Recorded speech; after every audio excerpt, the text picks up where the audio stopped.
Kumusta mga giliw kong tagapakinig? Nagbabalik ang inyong paaralang panghimpapawid Aral TarlakHenyo sa RTV Tarlac, Channel 26 at sa bayang naririnig sa DZTC 828 Radyo Pilipino Tarlac. Tayo rin ay napapanood sa FB Live ng RTV Tarlac Channel 26. Sumasahimpapawid mula sa bayan ng Pura Tarlac, mula sa bayan ng San Clemente. Mula rito sa Purok Elementary School, Pura Tarlac, sa bayan ng Kapas Tarlac. ako, ang inyong guro,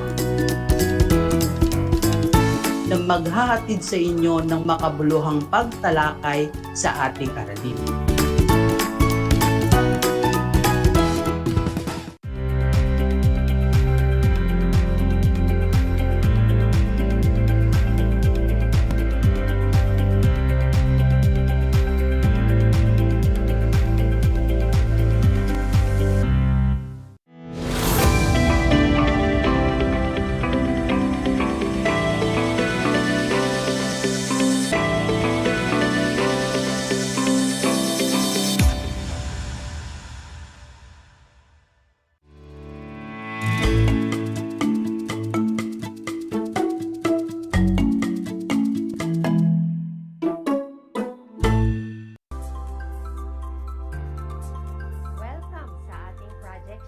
Aral TarlakHenyo ng Schools Division of Tarlac Province na kasalukuyang napapanood dito sa RTV Tarlac, Channel 26 at Converge Air Cable 100 at sa bayang napapakinggan sa 828 AM, DZTC, Radyo Filipino Tarlac. Magandang buhay, mabuting tao. Kumusta mga giliw naming tagapakinig? Ang aking pagbati at paghanga sa inyong pagpapahalaga sa edukasyon at pagpupursiging matapos ito ng nagtatagumpay sa kabila ng hamon ng pandemya. Ako ang inyong guro sa edukasyon sa pagpapakatao, Baitang 8, Ginang Evelyn A. Ramos, sumasahimpapawid mula dito sa bayan ng Kapas, lalawigan ng Tarlac. Sasamahan at gagabayan kayo ng ating Most Essential Learning Competency na ipapaliwanag na ang pagiging tapat sa salita at gawa ay pagpapatunay ng pagkakaroon ng commitment sa katotohanan at ng mabuti matatag na konsensya. May layunin itong maibigay sa kapwa ang nararapat para sa kanya. Gabay ang diwa ng pagmamahal. Natitiyak kong kayo ay handang-handa na mga anak sa pagpapatuloy ng ating aralin ngayong araw. Maging alerto at listo sa anumang impormasyong magbibigay sa atin ng inspirasyon, pag-asa at aral sa buhay na makatutulong sa pagiging mabuting tao. Bago tayo dumako sa ating aralin ay magbalik tanaw muna tayo sa ating nakaraang leksyon. Naaalala pa ba ninyo? Ating natalakay ang tungkol sa mga umiiral na paglabag sa katapatan ng mga kabataan. Isa-isahin natin ang mga paglabag na ito. Ang una, ito ay ang pagsisinungaling upang pangalagaan o tulungan ang ibang tao o ang tinatawag nating pro-social lying. Ang ikalawa, ito ay ang pagsisinungaling upang isalba ang sarili upang maiwasang mapahiya, masisi o maparusahan. Self-enhancement lying. Ikatlo, ito ay ang pagsisinungaling upang protektahan ang sarili kahit pa makapinsala ng ibang tao o ang tinatawag nating selfish lying. At ang panghuli, ito ay ang pagsisinungaling upang sadyang makasakit ng kapwa o ang tinatawag natin sa wikang Ingles na anti-social lying. Para sa araw na ito, ating pag-aaralan naman ang kahalagahan ng pagiging tapat sa salita at gawa bilang pagpapatunay ng commitment sa katotohanan at ng mabuti, matatag na konsensya. Ang katapatan sa salita at sa gawa ang matibay na sandata upang magkaroon ng mabuting konsensya at mapanindigan ang katotohanan sa lahat ng oras at pagkakataon. Napakahalaga na hindi dapat na iwawaglit ang pagsasakatuparan nito sa buhay ng individual, sapagkat malaki ang mabuting kapakinabangan nito hindi lamang sa ating sarili, kundi maging sa iba. Ang katapatan ay pagpapatunay ng pagkakaroon ng commitment sa katotohanan at ng mabuti matatag na konsensya. Ito ay naipapakita sa pamamagitan ng pagbibigay kung ano ang nararapat para sa isang individual na ginagabayan ng diwa ng pagmamahal. Kung ang isang tao ay mapagmahal sa katotohanan at ng mabuti matatag na konsensya, pinahahalagahan niya ang kasagroduhan ng kanyang sariling pananalita at gawa. Makapaninindigan ang taong matapat nang walang pag-aalinlang ang mararamdaman sa kanyang puso. Sa kabilang banda, dumarating sa pagkakataon ang tao ay nalalagay sa paglalaban ng kanyang mga naiisip, nasasabi at naisasakilos. Alam ng isipan na mali ang isang bagay o gawain, ngunit nasasabi at nagagawa pa rin ito. Ganon din alam ng isipan ang tamang gawin, subalit hindi ito ang nagagawa o nasasabi. Mali ang magsinungaling, manloko, mandaya at korupsyon. Pero nangingibabaw ang pagiging makasarili kaya naiwawaglit ang pagsasabuhay ng katapatan. Ang pagsisinungaling at iba pang paglabag sa katapatan sa edad na 6 na taon ay kailangang bigyan ng tuon. Sa edad na ito, ang isang bata ay marunong nang kumilala ng kasinungalingan at katotohanan. Sa edad naman na 7, napaninindigan na ng isang bata ang pagsisinungaling. Ang mga bata sa edad na ito ay nakakikilala na ng pagkakaiba ng kanilang mga iniisip at kung paano paglalaruan ang kilos ng ibang tao para sa kanyang sariling kapakanan. Halimbawa, ang isang 7 taong gulang na bata na nakasira ng kanyang laruan at nanaig ang takot na mapagalitan ng kanyang mga magulang dahil sa kanyang kapabayaan, ay mas pipiliing isisi ang pagkasira nito sa kanyang kalaro upang hindi mapagalitan. Ang ganitong maagang yugto ng mga bata ang pinakakritikal dahil kapag ito ay napabayaan, magtutulak ito upang makasanayan na ang pagsisinungaling at maging bahagi na ito ng kanyang pang-araw-araw na buhay.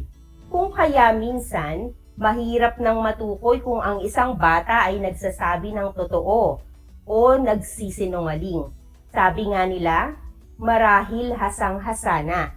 Kaya dapat maunawaan ng bawat isa gaano ba kahalaga ang mamuhay para sa katotohanan at katapatan. Sa ganitong paraan, mas magiging madaling ipaunawa sa mga bata na mayroong kabuluhan ng pakikipaglaban para sa katotohanan upang mapanindigan ang katapatan niya sa kanyang salita at higit sa lahat sa kanyang gawa. Bakit nga ba kailangang magsabi ng totoo? Narito ang 7 pinakamahalagang dahilan sa pagsasabi ng totoo, kung bakit kailangang maging tapat sa salita at sa gawa at para mapatunayan ang pagkakaroon ng commitment sa katotohanan at ng mabuti matatag na konsensya. Ang una, ang pagsasabi ng totoo ang natatanging paraan upang malaman ng lahat ang tunay na pangyayari. Sa ganitong paraan, maiiwasan ang hindi pagkakaintindihan, kalituhan at hindi pagkakasundo. Karapatan ng bawat isa na malaman ang katotohanan sa bawat pangyayari o sitwasyon. Kung pawang katotohanan ang mamumutawi sa bibig ng bawat isa ay magkakaroon ng kapayapaan, pagkakasundo at magandang relasyon sa kapwa. Ikalawa, ang pagsasabi ng totoo ang magsisilbing proteksyon para sa mga inosenteng tao upang hindi masisi o maparusahan. Nangyayari ito sa pagkakataong ginagamit ang ibang tao upang mailigtas ang sarili sa kaparusahan. Kung may nagawang kamalian, dapat itong harapin at hindi na kailangang mandamay pa ng ibang taong walang kasalanan. Sa pagsasabi ng katotohanan ay magpapalaya ito sa isang tao sa mga maling bintang laban sa kanya. Ang isang pagkakamali ay hindi na maitatama pa ng isa pang pagkakamali. Dapat maging responsable sa pananalita at sa pagkilos. Ikatlo, ang pagsasabi ng totoo ang magtutulak sa tao upang matuto ng mga aral sa mga pangyayari. Sabi nga nila, minsan masakit talaga na malaman ang katotohanan. Ngunit mas magiging masakit kung ito ay pagtatakpan ng kasinungalingan. Sa bawat pangyayari ay may matututunan. Ngunit wala nang hihigit pa sa pagkatuto sa paraang nakabatay sa katotohanan. Alam mong wala kang naaapakang tao at malinis ang iyong konsensya. Sa pagsasabi ng totoo ay malilinang ang birtud ng katapatan na siya namang sandigan ng pakikipagkapwa. Ikaapat, mas magtitiwala sa iyo ang iyong kapwa. Ang tiwala ay inaani mula sa patuloy na pagpapakita ng magandang halimbawa ng katapatan sa kapwa. Hindi ito hinihingi dahil hindi naman ito basta-basta ibinibigay sa hindi karapat-dapat. Ito ay itinatanim at inaani sa tamang panahon. Isang pagkakataon lamang na masira ang tiwala ng iyong kapwa, ito ay napakahirap ng mabawi o mabura. Ang isang saglit na pagsisinungaling, panloloko at pagnanakaw ay kapalit ng habang buhay na pagkasira ng iyong pagkatao sa harap ng iyong kapwa. Kaya marapat lamang na panatilihin ang pagiging matapat sa salita at sa gawa upang magkaroon ng ugnayang may pagkakaunawaan at mapanatili ang tiwala sa isa't isa. Ikalima, hindi mo kinakailangang lumikha pa ng maraming kasinungalingan para lamang mapanindigan ang iyong nilikhang kwento. Sa mahabang panahon, gagawin mo ito para lamang mapagdugtong-dugtong ang mga kasinungaling iyong kinatha. Ito ay hindi magandang palatandaan ng pagiging mabuting tao. Kaya marapat na maituwid ang anumang kasinungalingang nilikha.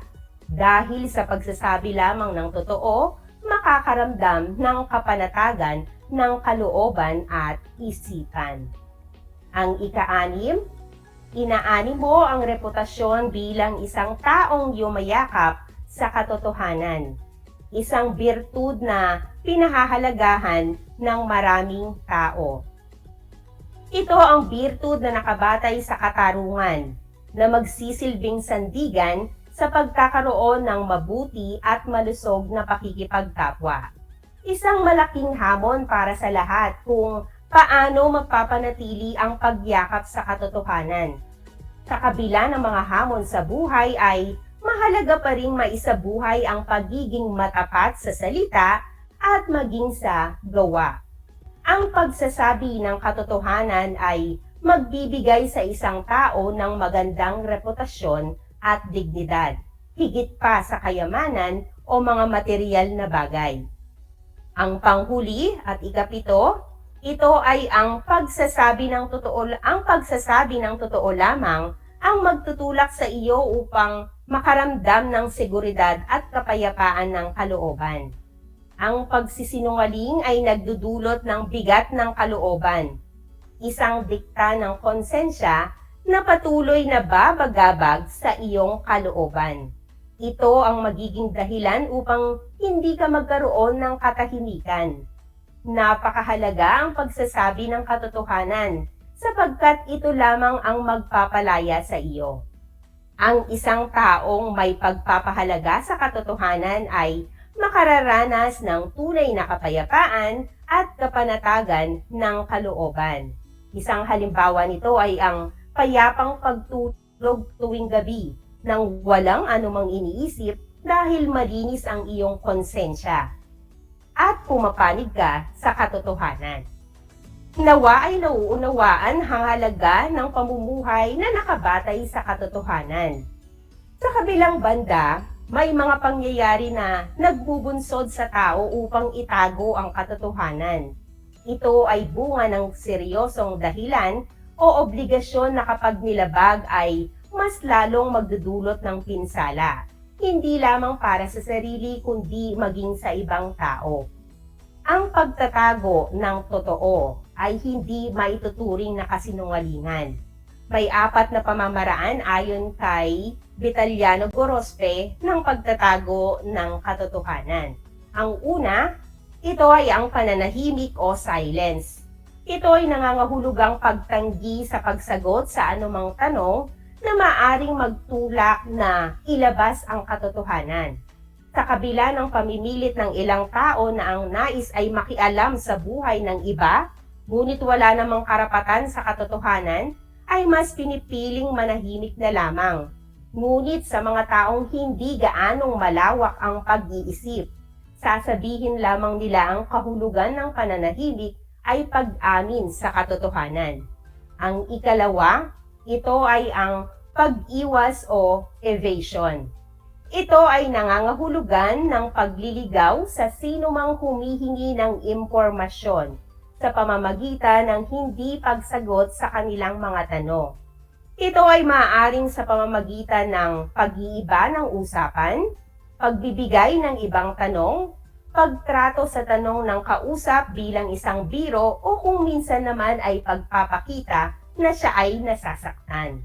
Ang pag-iwas ay nangangailangan ng bilis at talas ng pag-iisip. Ang ikatlo, pagbibigay ng salitang may dalawang ibig sabihin o kahulugan o ang tinatawag nating equivocation. Ito ay pagsasabi ng totoo, ngunit ang katotohanan ay maaaring mayroong dalawang kahulugan o interpretasyon. Upang maging lehitimo ang paraang ito, kailangan ang parehong kahulugan ay pawang magdadala sa kanila sa malalim na pag-iisip. Dahil dito, maaaring matuon ang pansin sa isang kahulugan na magliligaw sa katotohanan, lalo na kung hindi naging maingat sa mga panghuhusga. At ang panghuli, ito ay ang pagtitimping pandiwa o mental reservation. Ito ay nangangahulugang paglalagay ng limitasyon sa tunay na esensya ng impormasyon. Ito ay mag-aakay sa taong humihingi ng impormasyon na isipin kung ano ang nais na ipaisip ng nagbibigay ng impormasyon. Ito ay nangangahulugang pagsasabi ng totoo, ngunit ang buong katotohanan, ang isang bahagi ng katotohanan ay nananatili sa isip ng taong nagbigay ng impormasyon, upang ang bahaging sinabi ay magdulot ng kalituhan. Mahalagang tandaan na ang ganitong mga pamamaraan o pagtatakip o pagtatago ng katotohanan ay hindi ginagamit sa lahat ng oras at pagkakataon o sa kahit anong dahilan. Ang hindi mapanagutang gamit nito ay maituturing na ring pagsisinungaling na maaring makasira ng panlipunang kaayusan at tiwala ng kapwa. Mahalagang tandaan mga anak ang mga sumusunod na konsepto mula sa ating aralin ngayong araw. Ang una, sa totoong buhay, may pagpipilian tayo kung magsasabi ng buo at pawang katotohanan o ang lumikha ng mga kasinungalingan at panloloko sa kapwa. Madalas, ang tao ay nagsisinungaling at gumagawa ng panloloko at pandaraya sa kanilang kapwa upang makaiwas sa mga hindi kanais-nais na pangyayari sa kanilang buhay. Ngunit, tama ba ito? Ikalawa, napakaraming dahilan kung bakit kailangang maging tapat at totoo sa salita man o sa gawa. sa lahat ng oras at pagkakataon. Masarap sa pakiramdam na alam ng tao na malinis siya at wala siyang naaagrabyadong tao. At ang ikatlo, mahalagang isaisip ang pinakaugat at pinakamalalim na dahilan kung bakit kailangang maging tapat at totoo sa lahat ng oras at pagkakataon. Isang talakayan na naman ang malapit ng matapos. Ako ay masayang-masaya sa ipinapakita ninyong aktibong pakikibahagi sa ating aralin ngayong araw. Higit sa lahat ang inyong pagmamahal sa edukasyon. Ipagpatuloy ang kagandahang asal na ito, mga anak, hakbang tungo sa katuparan ng inyong mga pangarap sa hinaharap. Sa puntong ito, panahon na upang alamin kung kayo ay may natutunan mula sa ating aralin sa pamamagitan ng munting pagsusulit. Sa lahat ng nanonood sa FB Live, gamitin ang FB chat box para sa inyong mga kasagutan. Ihanda naman ang panulat at sagutang papel sa lahat ng nanonood sa telebisyon at nakikinig sa radyo. Mayroon tayong 5 katanungan. Isulat ang salitang tama kung ang isinasaad ng sitwasyon ay wasto at mali naman kung ito ay hindi. Para sa ating unang bilang, habang naglalakad si Kayla, ay nakakita siya ng isang bungkos ng perang tig-500 ang laman.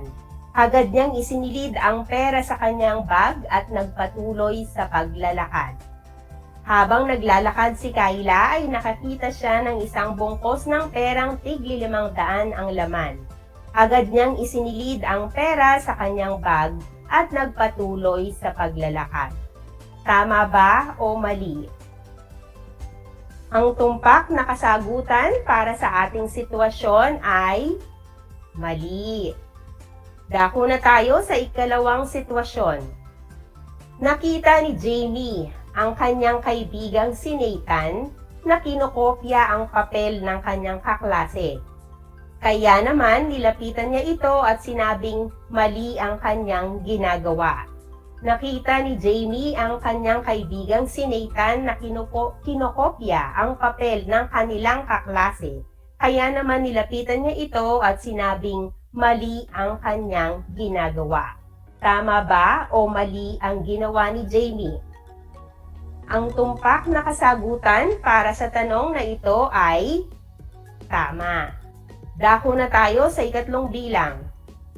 Itinuro ni Rowell ang kanyang nakababatang kapatid na nakasira sa relo ng kanilang ate, kahit alam niya sa sarili niya na siya naman ang may gawa.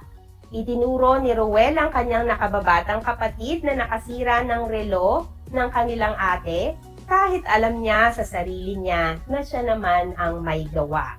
Tama ba o mali? Ang tumpak na kasagutan ay mali. Dako na tayo sa ika-4 na bilang. Mabait ang kaibigan mong si Glenda, kaya naman gustong-gusto mo siyang kaibigan. Ngunit palagi na lamang siyang tampok ng usapan ng inyong mga kaklase dahil may di kaaya-ayang amoy sa kanyang katawan. Kaya naman sikreto mo siyang kinausap upang sabihin kung ano ang dapat niyang gawin upang matanggal ang kanyang di kaaya-ayang amoy. Ano ang inyong sagot? Tama o mali?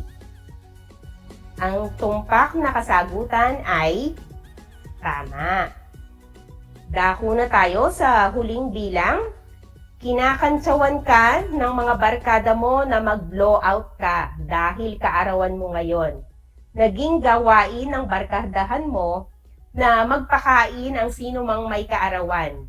Ang problema, wala kang perang pang blowout sa kanila. Subalit may hawak kang 500 pesos pambili ng bigas at iba pang gamit sa bahay. Kabilin-bilinan ng nanay mo na huwag mong babawasan ng pera. Kaya naman kinausap mo ng masinsinan ang iyong mga barkada na babawi ka na lamang sa kanila sa susunod dahil ang hawak mong pera ay may paglalaanan. Tama ba o mali? Ang tumpak na kasagutan para sa ikalimang bilang ay tama. Binabati ko kayong lahat mga anak sapagkat natitiyak kong nakuha ninyong lahat ang tamang sagot ng ating pagsusulit. Mula sa akin, tanggapin ang mga salitang magaling at mahusay, mabuting tao.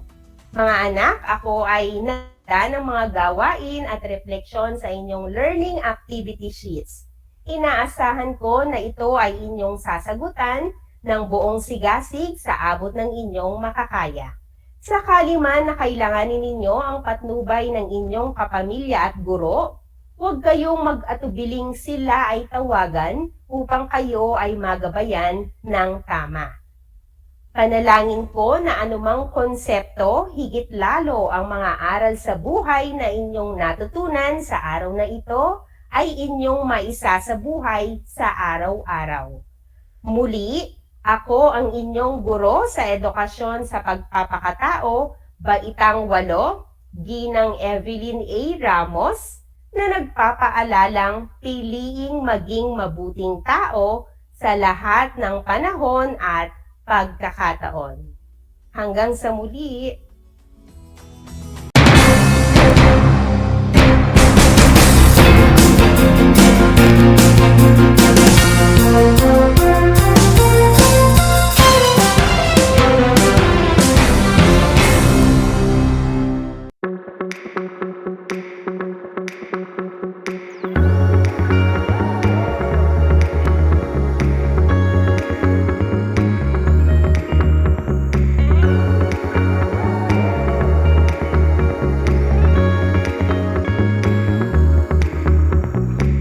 Travel to Herona and see how big North Shine has grown.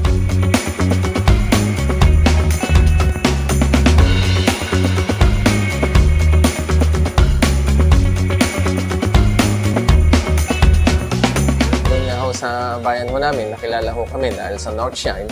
Nakita man yun, dati ho, parol capital ho kami dati ng Tarlac.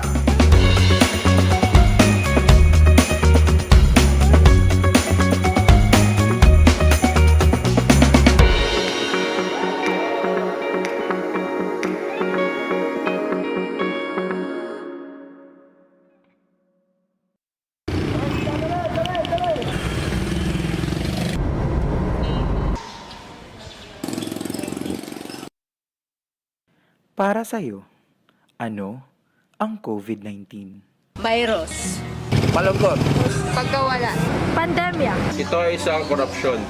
Ito ay isang pahirap. COVID-19 para kanyak kat peligro.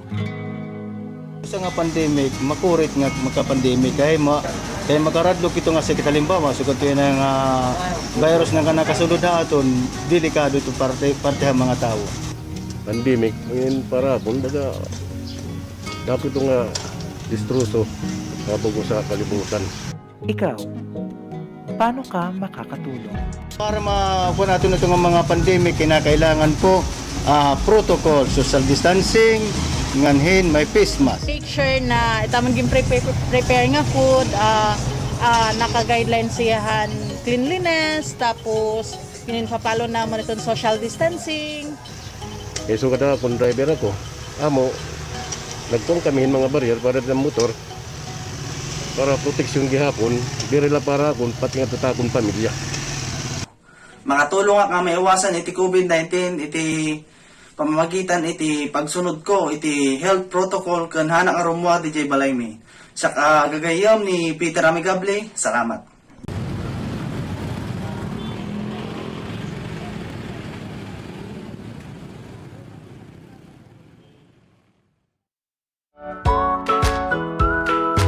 How are you today? Hello, everyone. Hello, learners of Tarlac. Good morning, Math Talino Grade 4 learners. Welcome to Aral TarlakHenyo here on RTV Tarlac Channel 26. Simulcast over DCTC Radio Filipino Tarlac.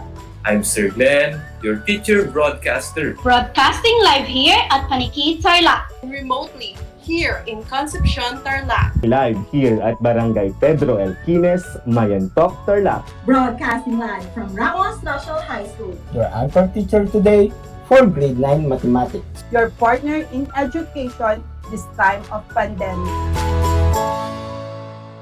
Did you know that children learn more when they initiate an activity and are actively engaged in it?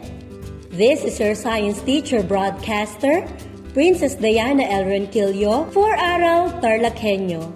Let's learn science together on Aral TarlakHenyo. Catch us live every Monday to Friday from 8:30 a.m. to 5:30 p.m. Watch Aral TarlakHenyo on RTV Tarlac, Channel 26, simulcast over Radyo Pilipino, DZTC 828 kHz, and streamed live on FB page and YouTube channel of RTV Tarlac, Channel 26.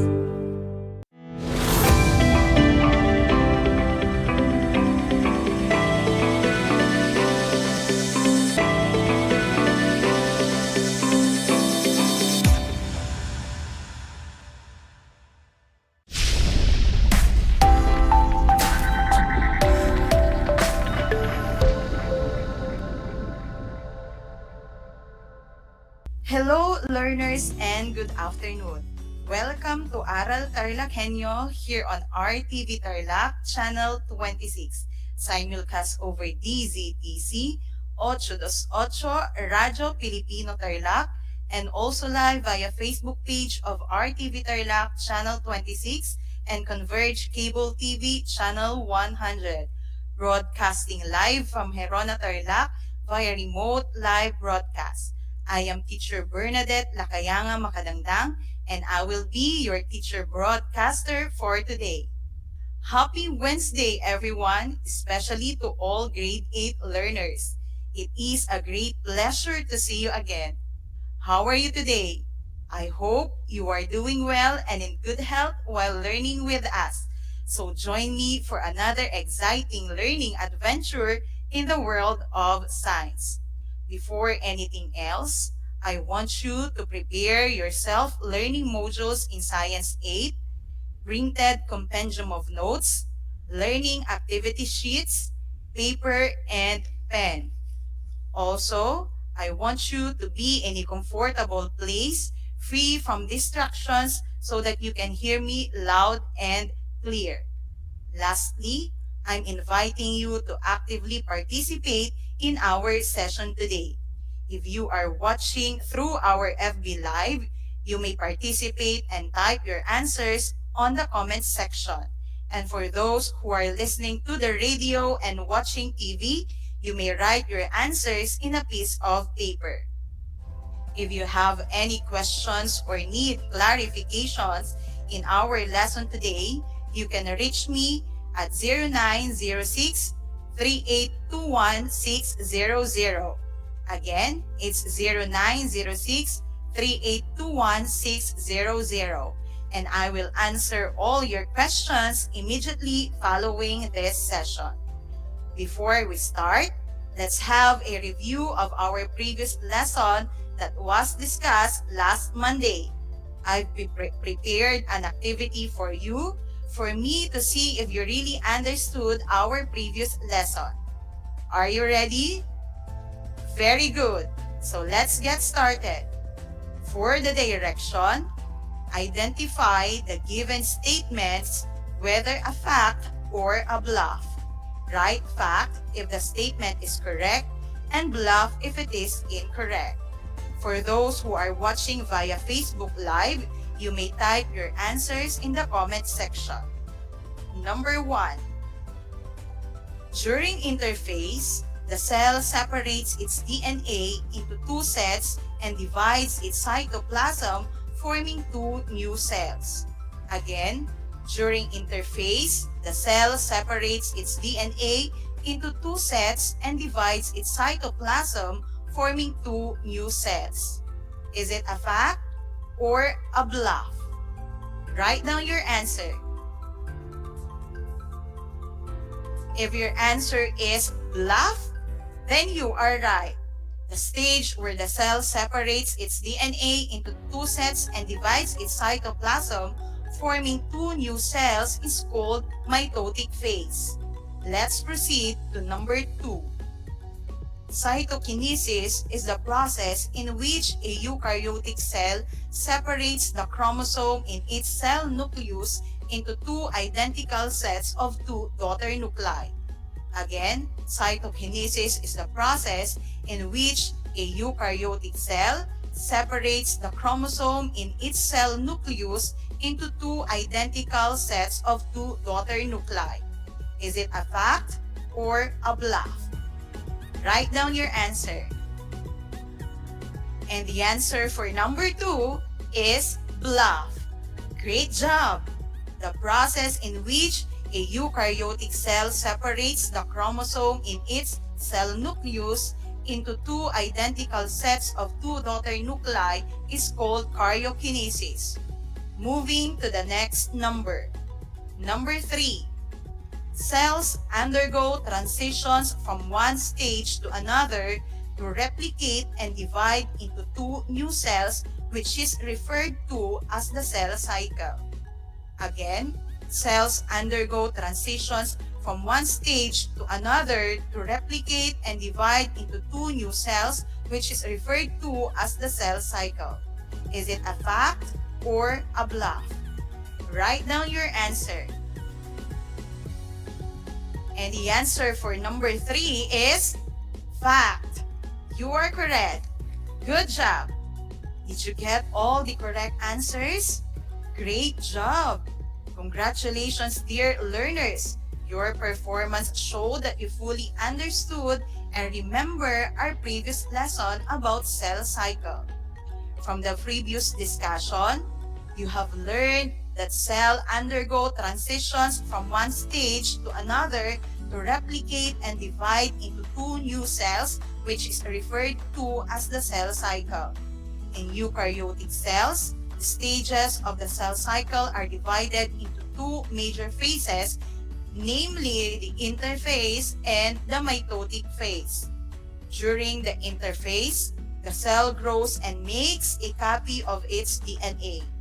This phase of the cell cycle is divided into three substages, namely the G1 phase or first gap phase, S phase or synthesis phase, and the G2 phase or the second gap phase. For the mitotic phase or M phase, cell separates its DNA into two sets and divides its cytoplasm, forming two new cells. M phase involves two distinct division-related processes, which are mitosis and cytokinesis.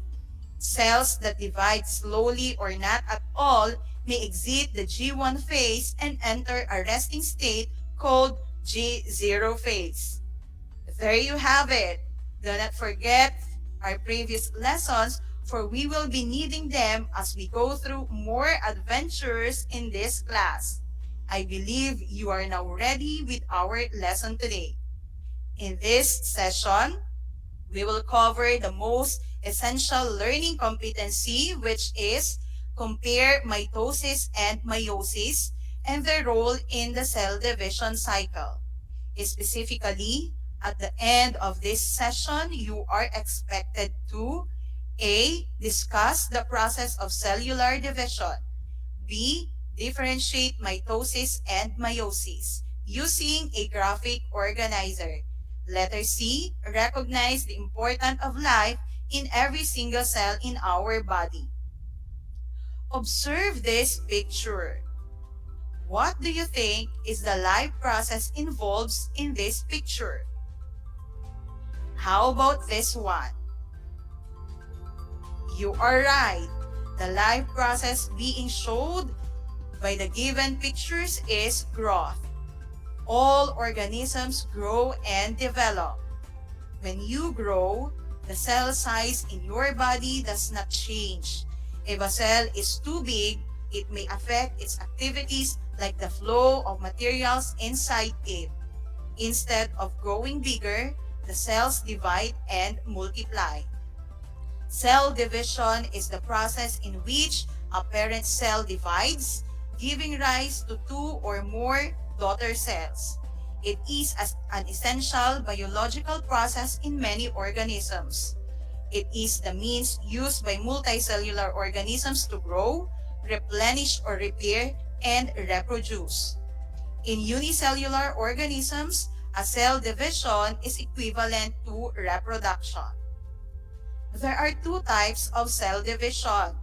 These are mitosis and meiosis.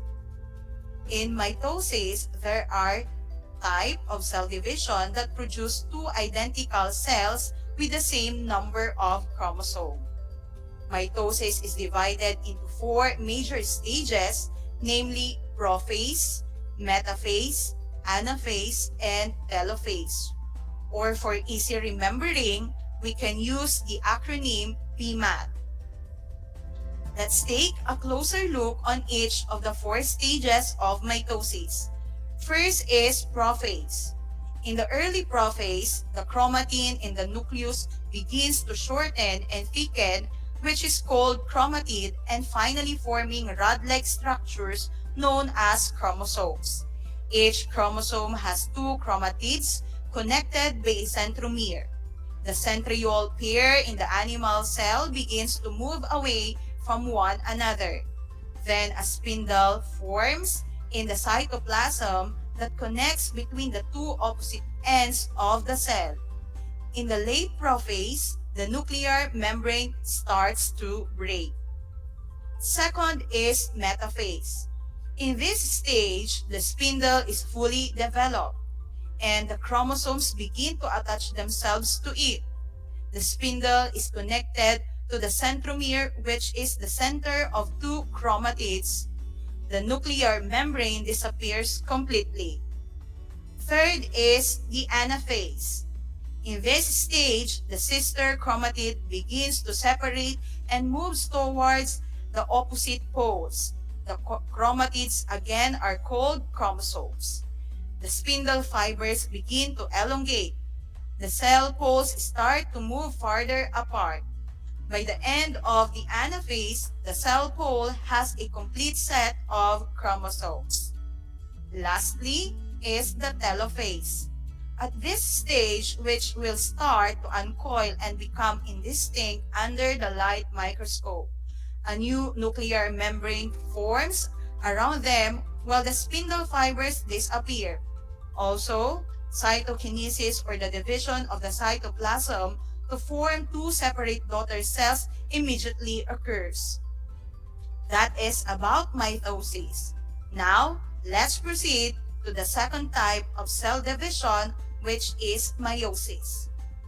Meiosis is a special type of cell division where the cell undergoes two rounds of cell division to produce four daughter cells, each with half the chromosome number as the original parent cell and with a unique set of genetic material because of the exchange of chromosome segment during process of crossing over. The first round of mitotic division, also known as meiosis 1, consists of four stages, namely prophase 1, metaphase 1, anaphase 1, and telophase 1. Prophase of metaphase 1, unlike its counterpart in mitosis, is more elaborate and should be understood well to grasp the mechanisms of heredity. In prophase 1, meiosis starts and includes the following substages, namely leptotin, zygotin, pachytin, diplotin, and diakinesis.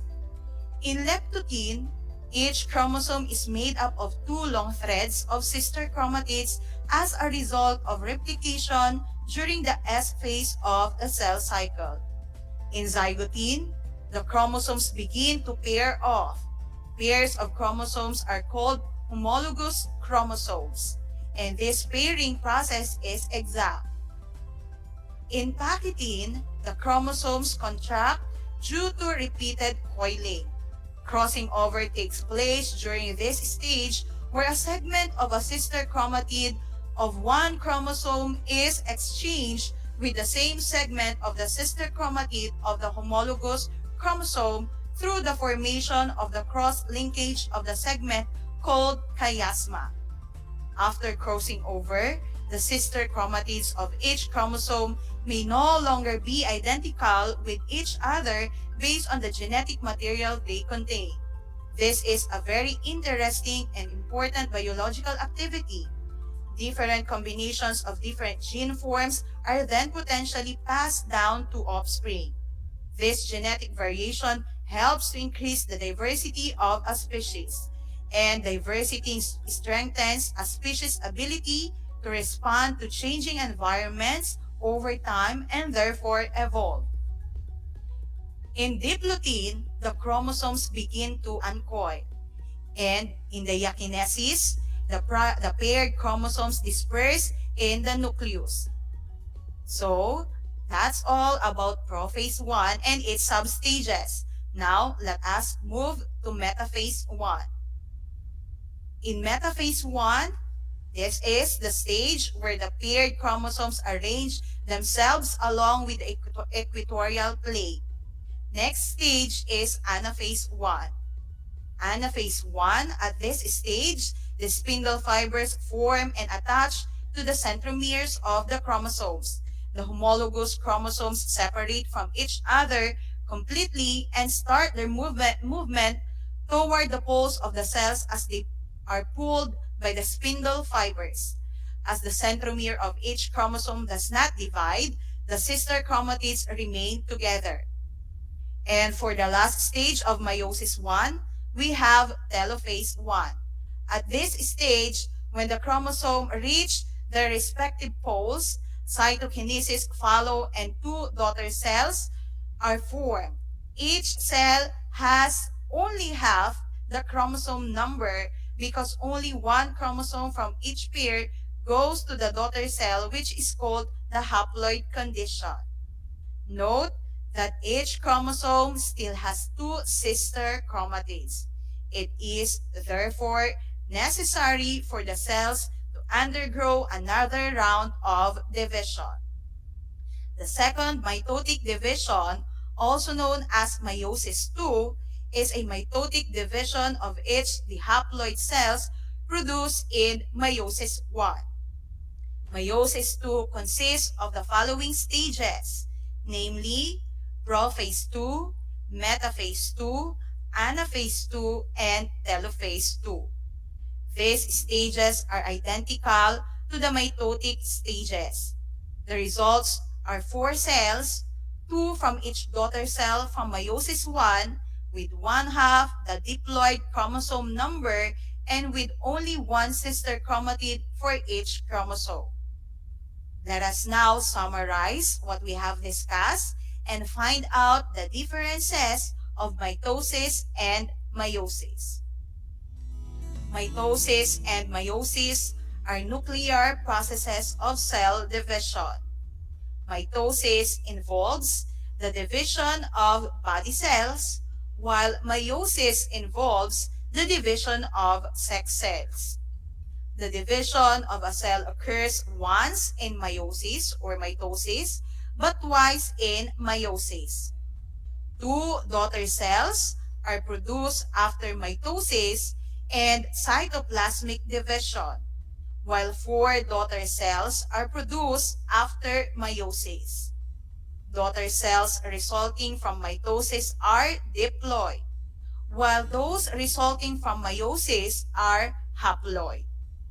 Daughter cells that are the product of mitosis are genetically identical, while daughter cells produced after meiosis are genetically diverse.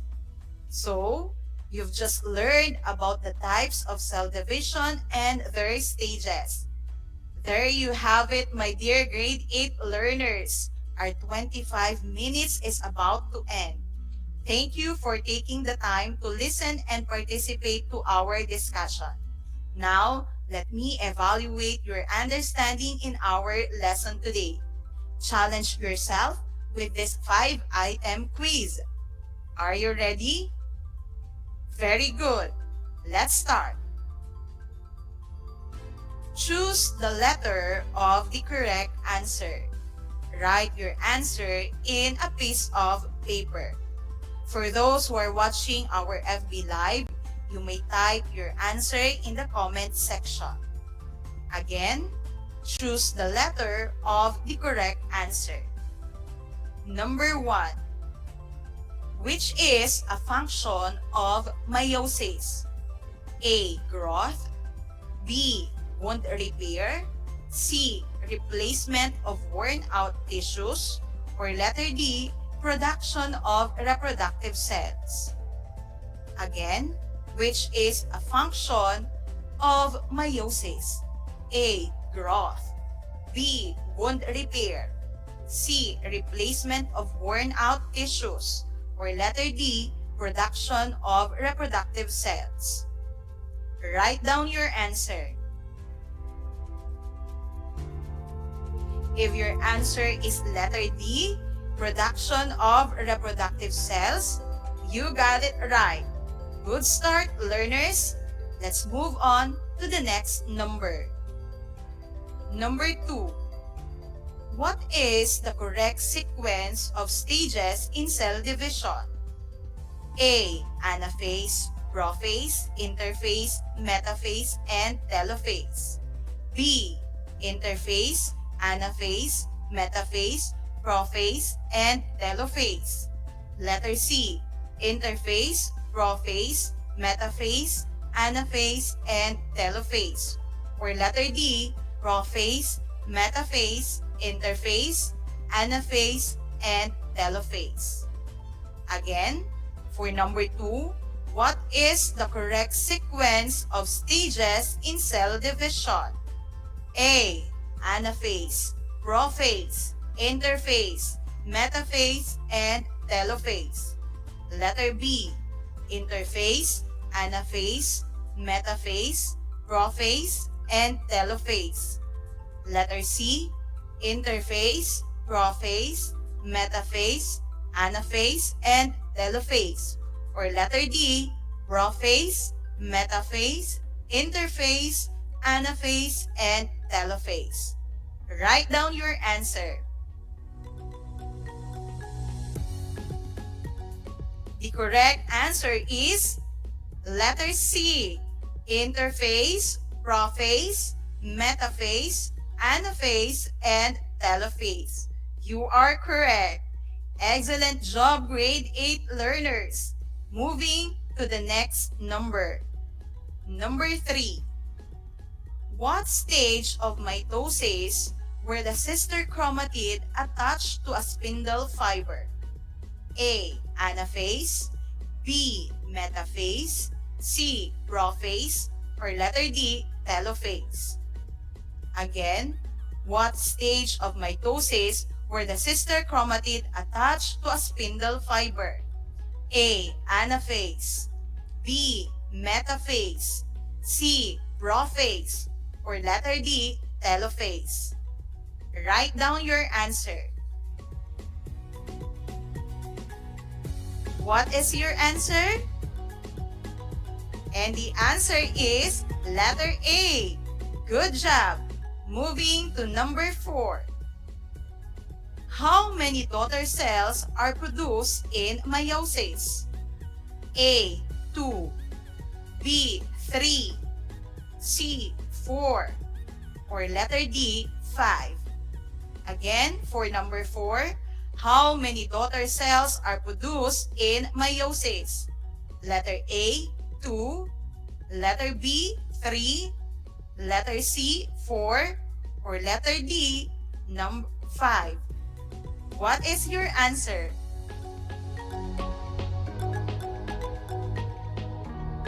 And the answer for number 4 is letter C. 4. Good job. Moving to the last number. Number 5. Which of the following does meiosis produce? A. Chromosomes. B. Sex cells. C. DNA. Or letter D. Zygote. Again, for number 5. Which of the following does meiosis produce? A. Chromosome. B. Sex cells. C. DNA. Or letter D. Zygote. Write down your answer. And the answer for number 5 is letter B, sex cells. Did you get all the correct answers? Great job, learners! That was a great learning experience with you, my dear grade 8 learners. I do hope that you learned and enjoyed our lesson today. Please always tune in to Aral TarlakHenyo of RTV Tarlac, Channel 26 for your daily dose of school-home learning integration in the new normal education. Also, like, follow, and share the official Facebook page of RTV Tarlac, Channel 26. Thank you for listening.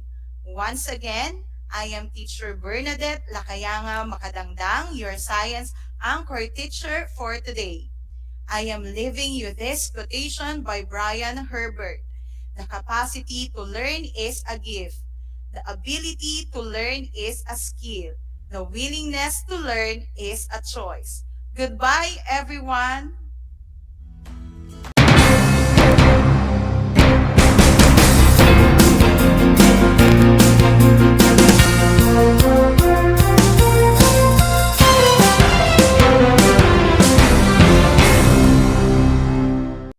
Pinakinggan ko ang tinig ninyo na ang sinisigaw ay pagkakaisa. Sa July 25, muli nating ipadama na tayo'y Pilipino para sa kauna-unahang State of the Nation Address ni Pangulong Ferdinand Bongbong Marcos Jr. Ang pangarap nyo ay pangarap ko. We will achieve the country all Filipinos deserve. God bless the Philippines. God bless our work. Dito sa Radyo Pilipino sa July 25 mula alas 3 ng hapon. Tayo'y Pilipino. Tayo'y Pilipino. SONA 2022. Tayo'y Pilipino. SONA 2022. Ni Pangulong Ferdinand Bongbong Marcos Jr. sa kabahagi mo, Radyo Pilipino.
Alam niyo ba na ang first Filipino Olympic medalist ay si Teofilo Ildefonso? Siya ang kauna-unahang Pinoy at Southeast Asian na nakasungkit ng Olympic medal sa swimming division. Tungong Pidig, Ilocos Norte, nagsimula siyang sumali sa mga paligsahan noong 1921 at nakaipon ng halos 100 medals. Noong World War II, nakipaglaban din siya sa mga Hapon at nakaligtas sa Bataan Death March. Ngunit binawian siya ng buhay sa Capas Concentration Camp at hindi na muli natagpuan ang mga labi nito. Alam niyo na, yan ang first Filipino Olympic medalist.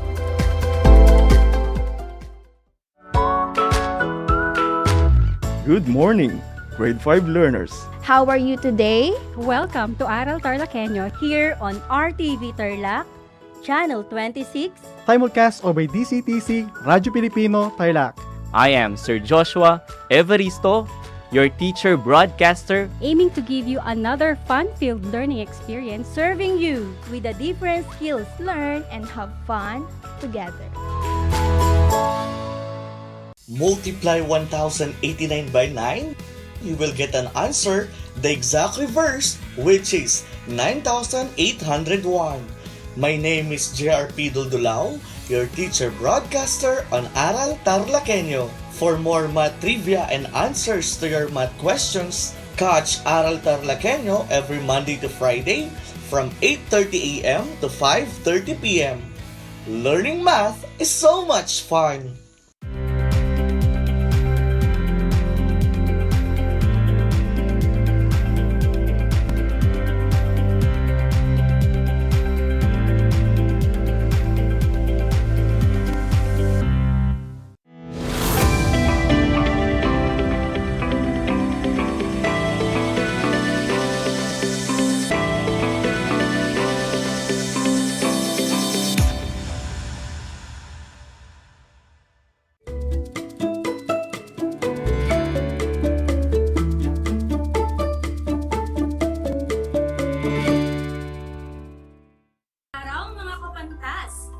Sumasa inyo ang Aral TarlakHenyo mula sa RTV Tarlac, Channel 26 at kasabay na naririnig sa DZTC 828 Radyo Pilipino Tarlac.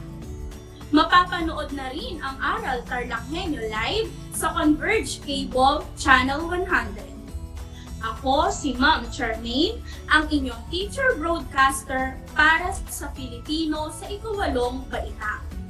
Kayo ay kasalukuyang nakikinig sa isang remote live broadcast mula dito sa San Roque, Tarlac City. Tiyak ko na handa na at nasasabik na ang lahat para sa panibagong kaalaman at kasanayang ating matututunan sa araw na ito. Halina at sabay-sabay tayong tumutok upang matuto at maunawaan ang ating paksa sa hapong ito. Inaasahang ang lahat ng mga tagapakinig at sumusubaybay na mag-aaral sa ikawalong baitang ay makikiisa sa lahat ng mga gawaing aking inihanda. Ngunit, bago tayo magsimula sa ating aralin, kung may mga katanungan, ay maaari ninyong isend ang mga ito sa ating Facebook Live na makikita sa Facebook page ng RTV Tarlac Channel 26 at sa numerong 0907-526-1908 at ating sisikating sagutan bago matapos ang talakayan. Kung sakaling hindi sagot, ay huwag kayong malungkot dahil sasagutin ko na lamang ito offline. Kung gayon ay pumuwesto na sa pinakakomportableng upuan at siguraduhin hawak ninyo ang inyong titi ng kompendyum sa Pilipino ikawalong baitang, maging ang inyong mga kwaderno at panulat. Ang ating aralin at mga gawain sa oras na ito ay natatagpuan sa pahina 5 hanggang 9 ng nasabing kompendyum. Bago tayo dumako sa ating makabuluhang talakayan sa araw na ito, atin munang balikan ang naging talakayan noong nakaraang pagkikita kasama ang ating teacher broadcaster na si Ma'am Madel. Matatandaang noong nakaraang pagkikita ay natalakay ninyo ang kasaysayan at talambuhay ng sumulat ng obra maestrang Florante at Laura, at iyan ay walang iba kundi si Francisco Baltazar. Sa aralin ito ay natukoy at naunawaan ninyo ang kahalagahan ng pag-aaral ng Florante at Laura batay sa mga napakinggang mga pahiwatig sa akda. Sige nga, atin ngang subukan kung inyo pang naaalala ang mga ito sa pamamagitan ng isang maikling gawain. Para sa ating panuto, kailangan ninyong isulat ang titik ng tamang sagot sa bawat katanungan. Simulan na natin sa unang bilang. Ano ang kalagayan sa buhay ni Florante? A. Mayaman, B. Mahirap, C. Katamtaman, o D. Pulubi. Uulitin ko, ano ang kalagayan sa buhay ni Florante? A. Mayaman, B. Mahirap, C. Katamtaman, o D. Pulubi? Para sa ikalawang bilang, paano nakapag-aral si Balagtas? A. Namasukang katulong, B. Nagnakaw, C. Namasukang tindera, D. Huminto na lang sa pag-aaral. Uulitin ko, para sa ikalawang bilang, paano nakapag-aral si Balagtas? A. Namasukang katulong, B. Nagnakaw, C. Namasukang tindera, o D. Huminto na lang sa pag-aaral. Para sa ikatlong bilang, paano natuklasan ni Kiko ang galing niya sa pagsulat ng tula? A. Nagsaliksik siya, B. May nakapagsabi sa kanya, C. Nang tinanggihan siya ni Joseng Sisiw sa paggawa ng tula sapagkat wala siyang dalang sisiw na pambayad, o D. Nang tanggihan siya ni Joseng Sisiw sapagkat wala siyang perang pambayad. Ulitin ko, para sa ating ikatlong bilang, paano natuklasan ni Kiko ang galing niya sa pagsulat ng tula? A. Nagsaliksik siya, B. May nakapagsabi sa kanya, C. Nang tinanggihan siya ni Joseng Sisiw sa paggawa ng tula sapagkat wala siyang dalang sisiw na pambayad, o kaya naman ay D. Nang tanggihan siya ni Joseng Sisiw sapagkat wala siyang perang pambayad. Para naman sa ating ikaapat na bilang, ano-ano ang mga pasakit na dinanas ni Kiko sa kanyang buhay? A. Pagkamatay ng kanyang mga magulang at iniibig. B. Pagkakakulong at pagpapakasal ng kanyang minamahal. C. Pagkalugi ng kanyang negosyo. O D. Pagkasunog ng kanyang mga akda. Uulitin ko, ano-ano ang mga pasakit na dinanas ni Kiko sa kanyang buhay? A. Pagkamatay ng kanyang mga magulang at iniibig. B. Pagkakakulong at pagpapakasal ng kanyang minamahal. C. Pagkalugi ng kanyang negosyo. O D. Pagkasunog ng kanyang mga akda. Ayan, para naman sa ating huling bilang, bakit mahalagang magkaroon ng isang huwarang dapat tularan, lalo na ang mga kabataan sa kasalukuyan? A. Para masaya ang lahat. B. Maging inspirasyon at gawing gabay upang tulad nila ay maging matatag sa pagsuong sa pagsubok ng buhay. C. Para huwag tularan ang mga bagay na nangyari sa kanyang buhay. O D. Nang hindi na magkamali at matulad sa kanya. Uulitin ko, bakit mahalagang magkaroon ng isang huwarang dapat tularan, lalo na ang mga kabataan sa kasalukuyan? A. Para masaya ang lahat. B. Maging inspirasyon at gawing gabay upang tulad nila ay maging matatag sa pagsuong sa pagsubok ng buhay. C.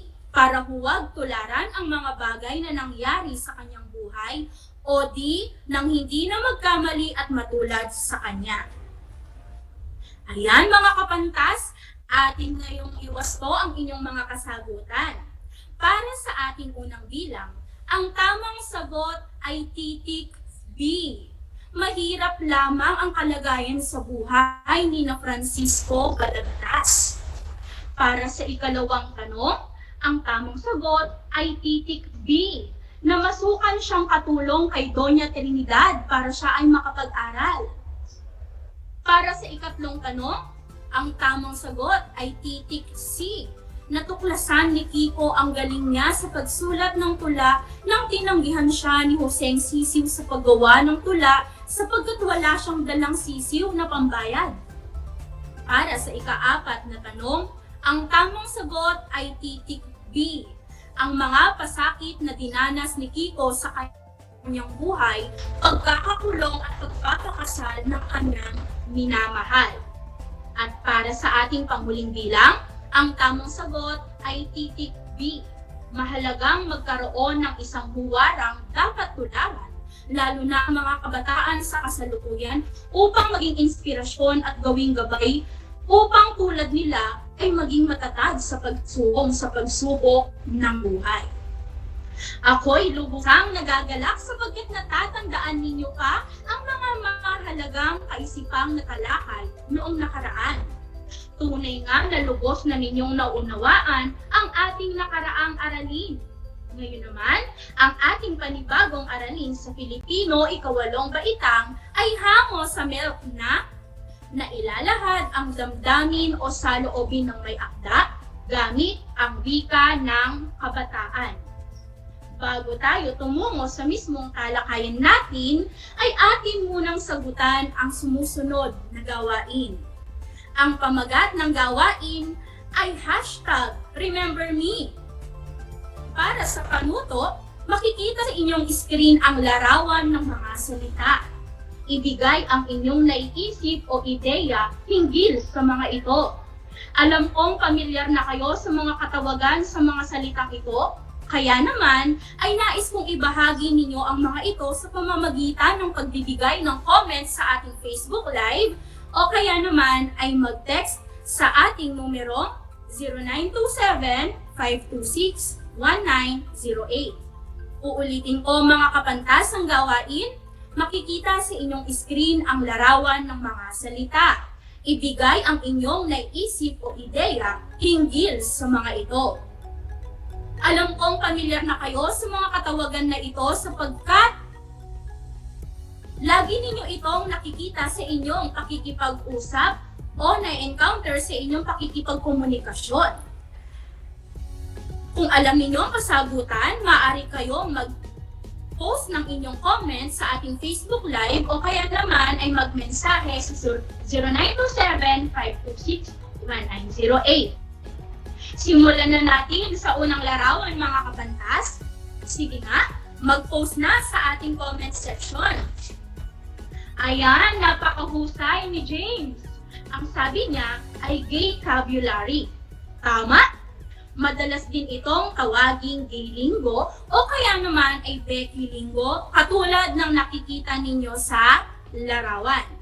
Halimbawa na riyan ang pudra na tumutumbas sa ama o tatay. Ang mudra bilang katawagan naman sa ating mga ina o nanay.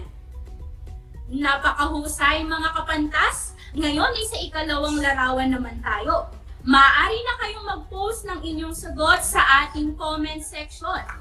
Ayan, mula naman kay Sheila ng Barangay San Jose, Tarlac City. Ang mga usapang katulad ng nasa larawan ay tinatawag po na konyo. Tama, Sheila. Ngayon, upang lubos kayong magkaroon ng kaalaman hinggil sa mga salitang inyong natunghayan, ay pakinggan at unawain natin ang isang teksto. Handa na ba kayo mga kapantas? Paggamit ng wika ng kabataan. Ibang-iba na ngayon ang mga pananalita ng mga kabataan. Kailangan daw na sumabay sa uso upang malaman ang mga bagong salita na sumusulpot ngayon. Bunga ito ng makabagong teknolohiya na tinatangkilik ng mga kabataan dahil sa mga katawagan bagong likhang kagamitan. Ang iba naman ay hango sa video games o gay linggo at iba pa. Ang mga salitang ito ay tinatawag na balbal o slang. Naimpluwensyahan na ang mga kabataan ng mga pagbabagong nangyayari sa ating lipunan. Sinasabi ng ang wika ay nagbabago, kaya upang hindi mahuli sa nangyayari ngayon, kailangan nating makisabay sa pagbabago. Sabi nga na Ginoong Virgilio Almario, tagapangulo ng Komisyon ng Wika Pilipino, parang fashion lang yan, uso-uso. Kapag hindi nagbago ang lengguwahe at hindi sumunod sa uso, mamamatay ito. Dagdag pa niya, buhay ang wika kapag nakasasabay ito at bumabagay sa tawag ng panahon. Ayon naman kay Professor April Perez ng Kagawaran ng Pilipino sa Universidad ng Pilipinas, malaki raw ang nagagawa ng teknolohiya at modernisasyon sa paggamit ng ilang salita. Narito ang ilang halimbawa ng mga salitang millennial na ginagamit ngayon sa usapan ng mga kabataan. Una na riyan ay ang shoot na nangangahulugang nagulat. On fleek na ang ibig sabihin ay perfect o kaya naman ay maganda. Ang bro para sa brother. Ang shorts na nangangahulugang patingin. Lit na ang ibig sabihin ay party. Werpa na ang ibig sabihin ay power. Slay na nangangahulugang ginalingan. RUG na nangangahulugang are you go. Lodi para sa idol. Petmalu para sa salitang malupit. Iyan ang mga tinatawag na paggamit ng wika ng kabataan. Naunawaan ba ninyo ang teksto, mga kapantas? Masasabi natin na napakamalikhain ng ating mga kabataan mula sa mga salitang ating natutunghayan sa kanilang pakikipag-usap. Ipinapakita rin nito ang kanilang kahusayan sa paggamit ng bawat salitang ito sa kanilang pang-araw-araw na pamumuhay. Lagi lamang tatandaan na sa kabila ng mga modernisasyong ating natutunghayan, ay huwag nating kalilimutan ang wika na ating pinagmulan.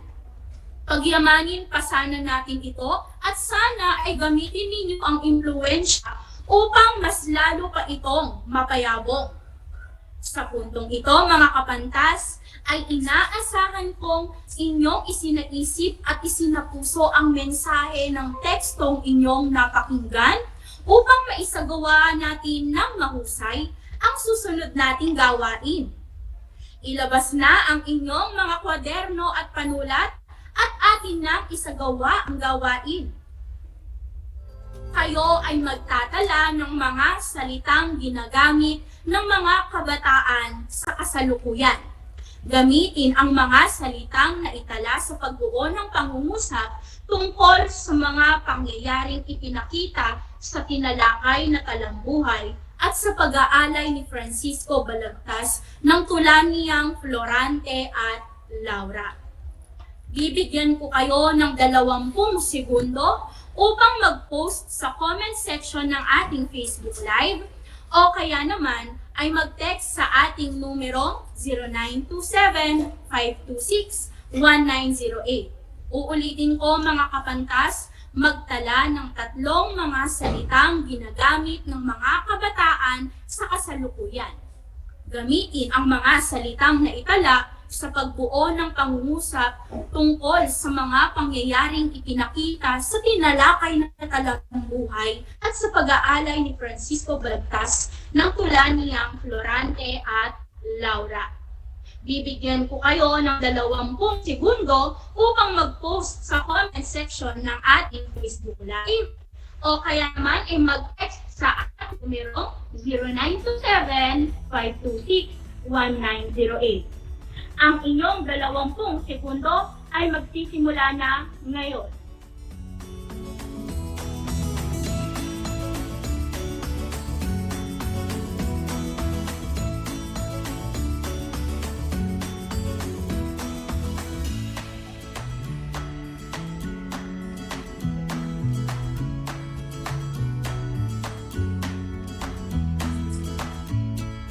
Oops! Ubus na ang inyong 20 segundo, mga kapantas.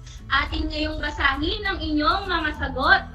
Mula kay Apple ng Mapalaksyaw, Tarlac City, lodi ko si Balagtas sapagkat kahit mahirap lamang siya, ay nakapagtapos siya ng pag-aaral. Napakahusay naman, Apple. Dapat nga namang idolohin si Francisco Baltazar dahil sa katatagan ng loob na kanyang ipinakita na sa kabila ng mga hamon sa buhay ay nagpursigi siyang makatapos ng pag-aaral. Basahin naman natin ang kasagutan ni Jessa ng Victoria Tarlac. Nagkaroon ng emotional damage si Francisco dahil sa kasawian niya sa pag-ibig. Magaling! Napakahusay mo, Jessa! Labis nga namang nasaktan si Francisco dahil sa wagas na pag-ibig niya sa kanyang minamahal na si Maria Asuncion Rivera. Panghuli, mula naman kay Adrian ng Concepcion Tarlac. Legit kung magmahal si Francisco. Mahusay, Adrian? Oo nga naman. Patunay lamang na tunay ang pagmamahal niya dahil sa nagsilbing kanyang inspirasyon si Maria Asuncion Rivera upang mabuo ang isang dakilang awit na Florante at Laura. Ngayon ay subok ko ng tunay ngang naunawaan ninyo ang ating aralin ngayong araw, mga kapantas. Para sa inyong takdang aralin, nangangailangang sagutan ninyo ang katanungang ito. Kung ikaw si balagtas at magsasalita ka sa mga kabataan sa kasalukuyan, ano ang iyong sasabihin upang mabigyan sila ng inspirasyon, lalo na ngayong nahaharap sila sa pandemya? Uulitin ko, mga kapantas, ang inyong takdang aralin. Nangangailangang sagutan ninyo ang katanungang ito. Kung ikaw si balagtas at magsasalita ka sa mga kabataan sa kasalukuyan, ano ang iyong sasabihin upang mabigyan sila ng inspirasyon, lalo na ngayong nahaharap sila sa pandemya?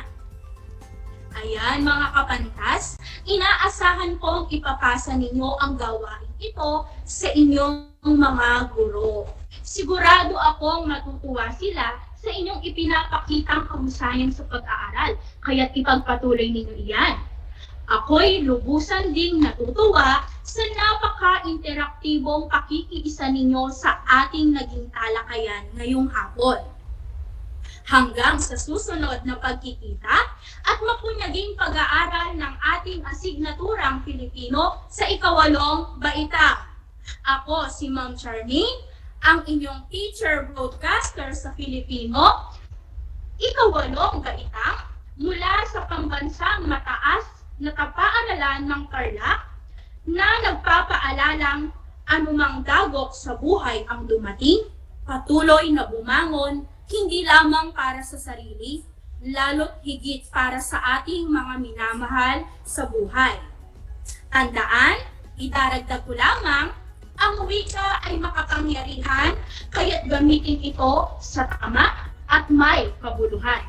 Ulitin ko, ang wika ay makapangyarihan, kaya't gamitin ito sa tama at may kabuluhan. Hanggang sa muli, paalam!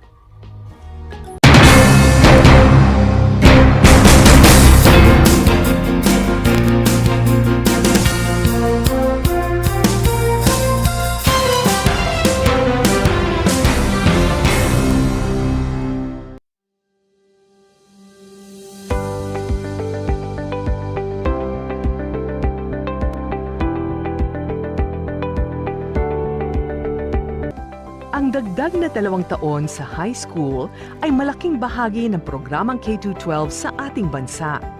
Pinag-aralan ng mabuti ng Kagawaran ng Edukasyon o DEPED ang nilalaman at paraan ng pagkatuto sa 2 taong ito na tinatawag ngayong senior high school.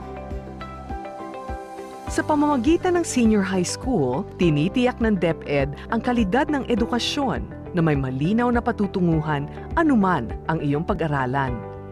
May 15 core, 7 applied at 9 na specialized subjects ang senior high school.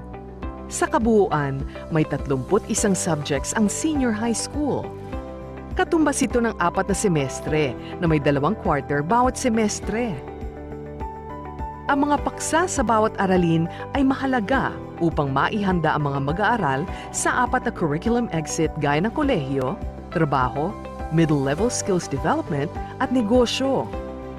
Kahit anong track ang piliin ng isang mag-aaral, maaari siyang magpatuloy sa alinman sa 4 na posibleng curriculum exit. Mayroong 4 na track ang senior high school. 1. Academic track. 2. Technical Vocational Livelihood track. 3. Arts and Design track. At 4. Sports track. Ang senior high school sports track. Para naman sa mga may hilig o talento sa sports at nais maghanap buhay sa larangan ng sports, ang senior high school sports track.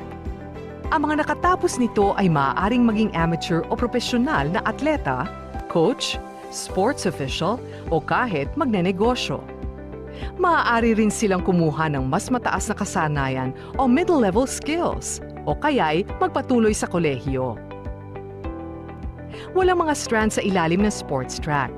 Nakatuon ang track sa kasanayang pang-sports at sa pangangasiwa nito.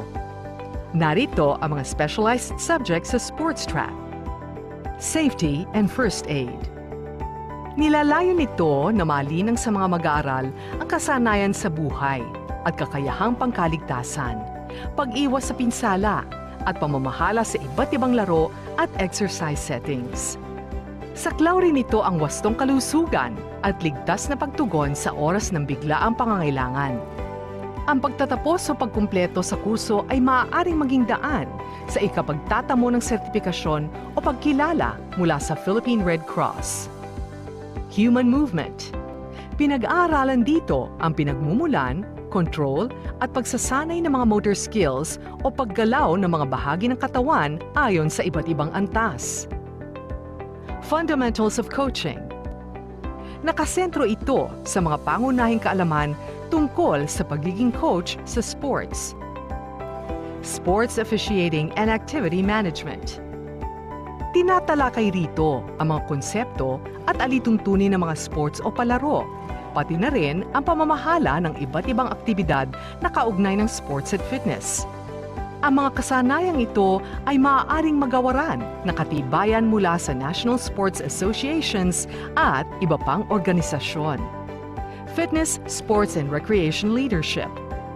Dito ay binibigyan ang mga mag-aaral na kasanayan sa pamamahala ng ligtas at epektibong programa sa sports, ehersisyo at libangan. Sa psychosocial aspects of sports and exercise ay nagkakaroon ng pag-unawa sa individual at panlipunang mga salik na nakakaapekto sa pakikilahok, pagganap, pagsunod at kagalingang psikolohikal sa laro at ehersisyo. Fitness testing and basic exercise program. Itinuturo naman dito ang mga paraan ng pagsukat at pagsusuri para makabuo ng programang angkop sa pisikal na kahandaan ng isang individual. Ang practicum sa paaralan at work immersion sa labas ng paaralan ay magbibigay ng mga karanasang hahasa sa mga natutunan sa track na ito.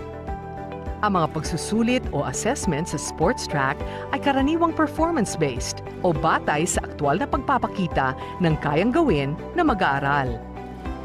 Narito ang ilang mga trabahong nakalinya sa sports track. 1. Referee, umpire o judge. 2. Table officials, tulad ng scorer o timer. 3. Trainer. 4. Coach. 5. Team manager. 6. Athletic scout. 7. Sports broadcaster or writer. 8. Sports analyst.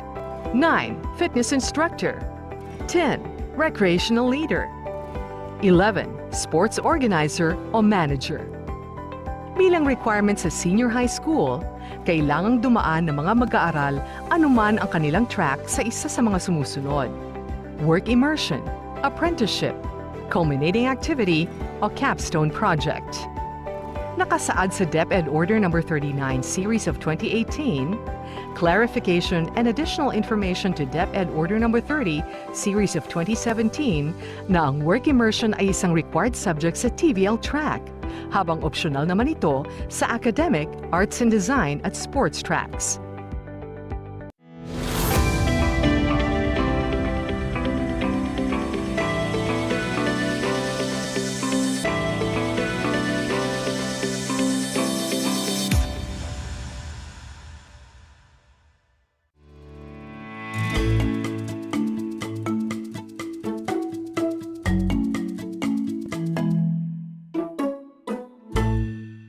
Good afternoon. Welcome to Aral TarlakHenyo here on RTV Tarlac, Channel 26, simulcast over DCTC, Radyo Pilipino, Tarlac. We are also live on Channel 100 of Converge Cable TV. By the way, this is Mary Jane C. Palara, broadcasting live from Paniki, Tarlac, and I will be your Math 8 anchor teacher for today. I hope that you are seated comfortably as we start with our lesson. With that, I hope that you have with you your paper and pen for note-taking, as well as your learner's material in Mathematics 8 for your reference. I will give you a few seconds to prepare the following.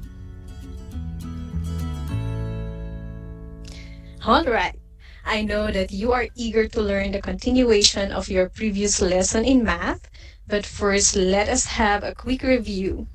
I assume that you are already familiar with the following theorems in triangle inequality, as they were covered and discussed by the previous Math 8 anchor teachers. So, for our review, I want you to determine which theorem is being defined. I will give you 10 seconds for each item to answer the following. So, for those who are watching us through the FB Live or watching us through their television, you may type your answer in the comment section. But for those who are listening through the radios, you may type your answer or you may write your answer on your paper. Are you ready? Yes, I know that you are ready. So for number 1, this theorem states that an exterior angle of a triangle is greater than any of its remote interior angles. Your choices are the following: hinge theorem, triangle inequality theorem, exterior angle inequality theorem. Type your answers. And the answer for number 1 is letter C, exterior angle inequality theorem. Let's move on to number 2. This theorem is defined as, or this theorem states that if two sides of one triangle are congruent to two sides of another triangle, and the included angle of one is larger than the included angle of the other triangle, then the third side of one triangle is longer than the third side of the other triangle. Very long definition, but your choices are the same as that of number 1. So what is your answer?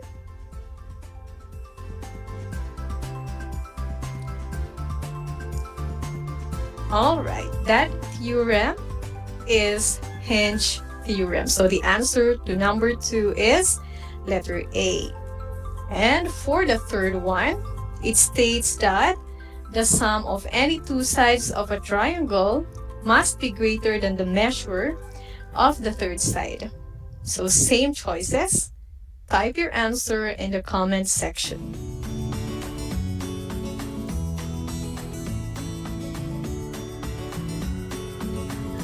Alright, so the answer to number 3 is letter B, the triangle inequality theorem 3. Were you able to get a perfect score? Wow, that means that you are now ready to learn our next lesson. Our topic for today is on proving inequalities in a triangle. So we are going to prove inequalities in a triangle using theorems which are classified into 2. The first classification is for the inequalities in one triangle, which includes the following: the triangle inequality theorem 1, the triangle inequality theorem 2, triangle inequality theorem 3, and the exterior angle theorem. The second classification includes the theorems for the inequalities in two triangles, which includes the following: the hinge theorem and the converse of the hinge theorem. Since we have a limited time and you have already learned about the triangle inequality theorem 3, exterior angle theorem, and the hinge theorem, which are the content of our review a while ago, we will focus on the remaining 3 theorems. Let's start. So let's start with the triangle inequality theorem 1, which is denoted by a conditional statement. If capital S, small s, then capital A, small a. This theorem states that if one side of a triangle is longer than a second side, then the angle opposite the first side is larger than the angle opposite the second. Again, this theorem states that if one side of a triangle is longer than a second side, then the angle opposite the first side is larger than the angle opposite the second.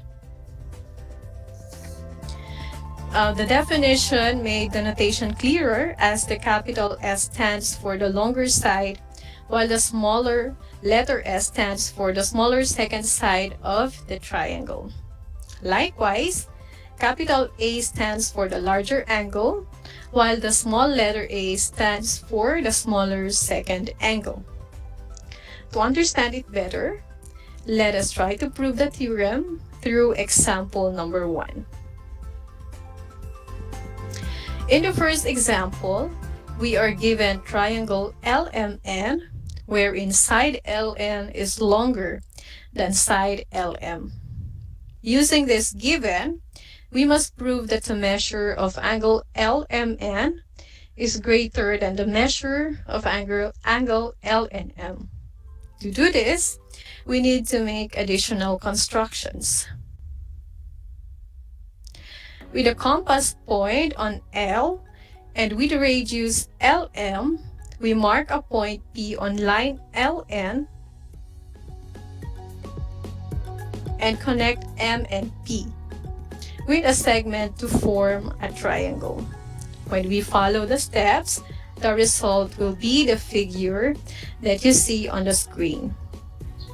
Using the figure and the guide questions for each statement, let us prove the measure of angle L, or let us prove that the measure of angle L is greater than the measure of angle N. Or let us prove that the measure of angle LMN is greater than the measure of angle LNM. For statement 1, we have the guide question. How do you describe the relationship between LM and LP? We can state that side LM is congruent to LP by construction. Based on statement 1, what kind of a triangle is triangle LMP? Again, based on statement 1, what kind of a triangle is triangle LMP? Triangle LMP is an isosceles triangle since 2 of its sides are congruent based on statement 1. So our reason is that the definition of isosceles triangle. Based on statement 2, what is the relationship between angle 1 and angle 2? Yes, angle 1 and angle 2 are congruent since we know that the base angles of isosceles triangles are congruent. Now, we study the illustration and write a statement about angle LMN if the reason is one of the given.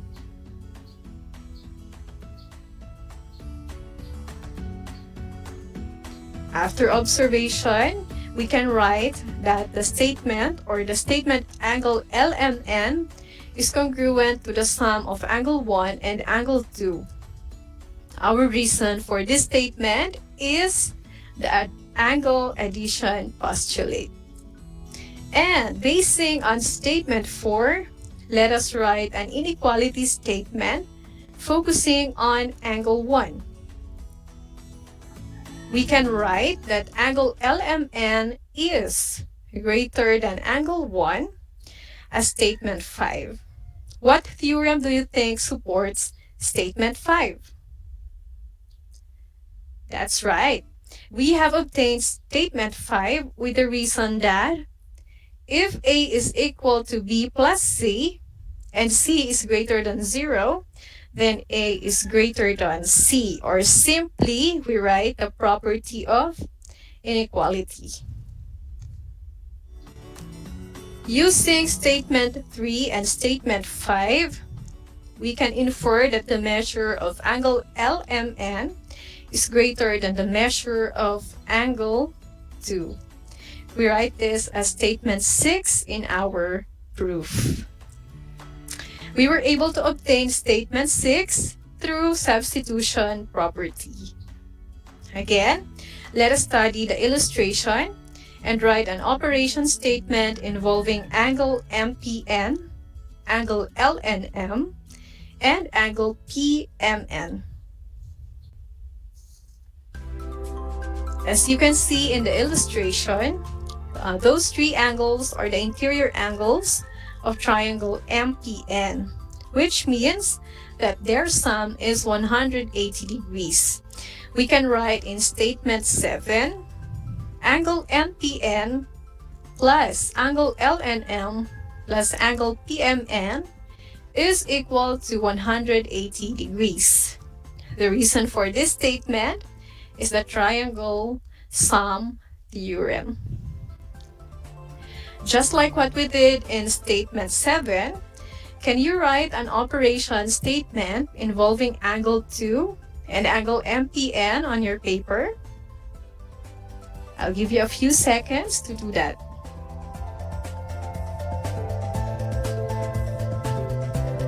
We can write that the sum of angle 2 and angle MPN is 180 degrees for statement 8.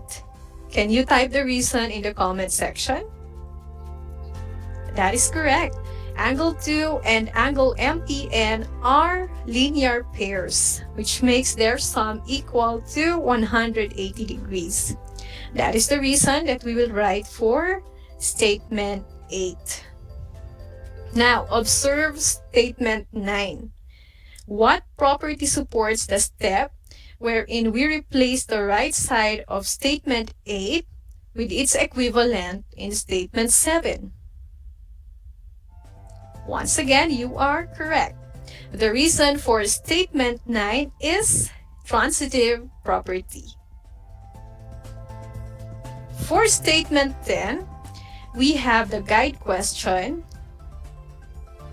What will be the result if the measure of angle MPN is subtracted from both sides of statement 9? Well, when we subtract MPN from both sides of the equation in statement 9, we will obtain angle 2 is equal to the sum of LNM and angle PMN. The reason for this statement is the subtraction property. Basing on statement 10, let us write an inequality statement focusing on angle LNM.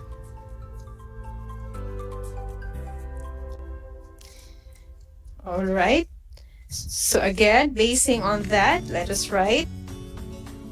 So we can write that angle 2 is greater than angle LNM.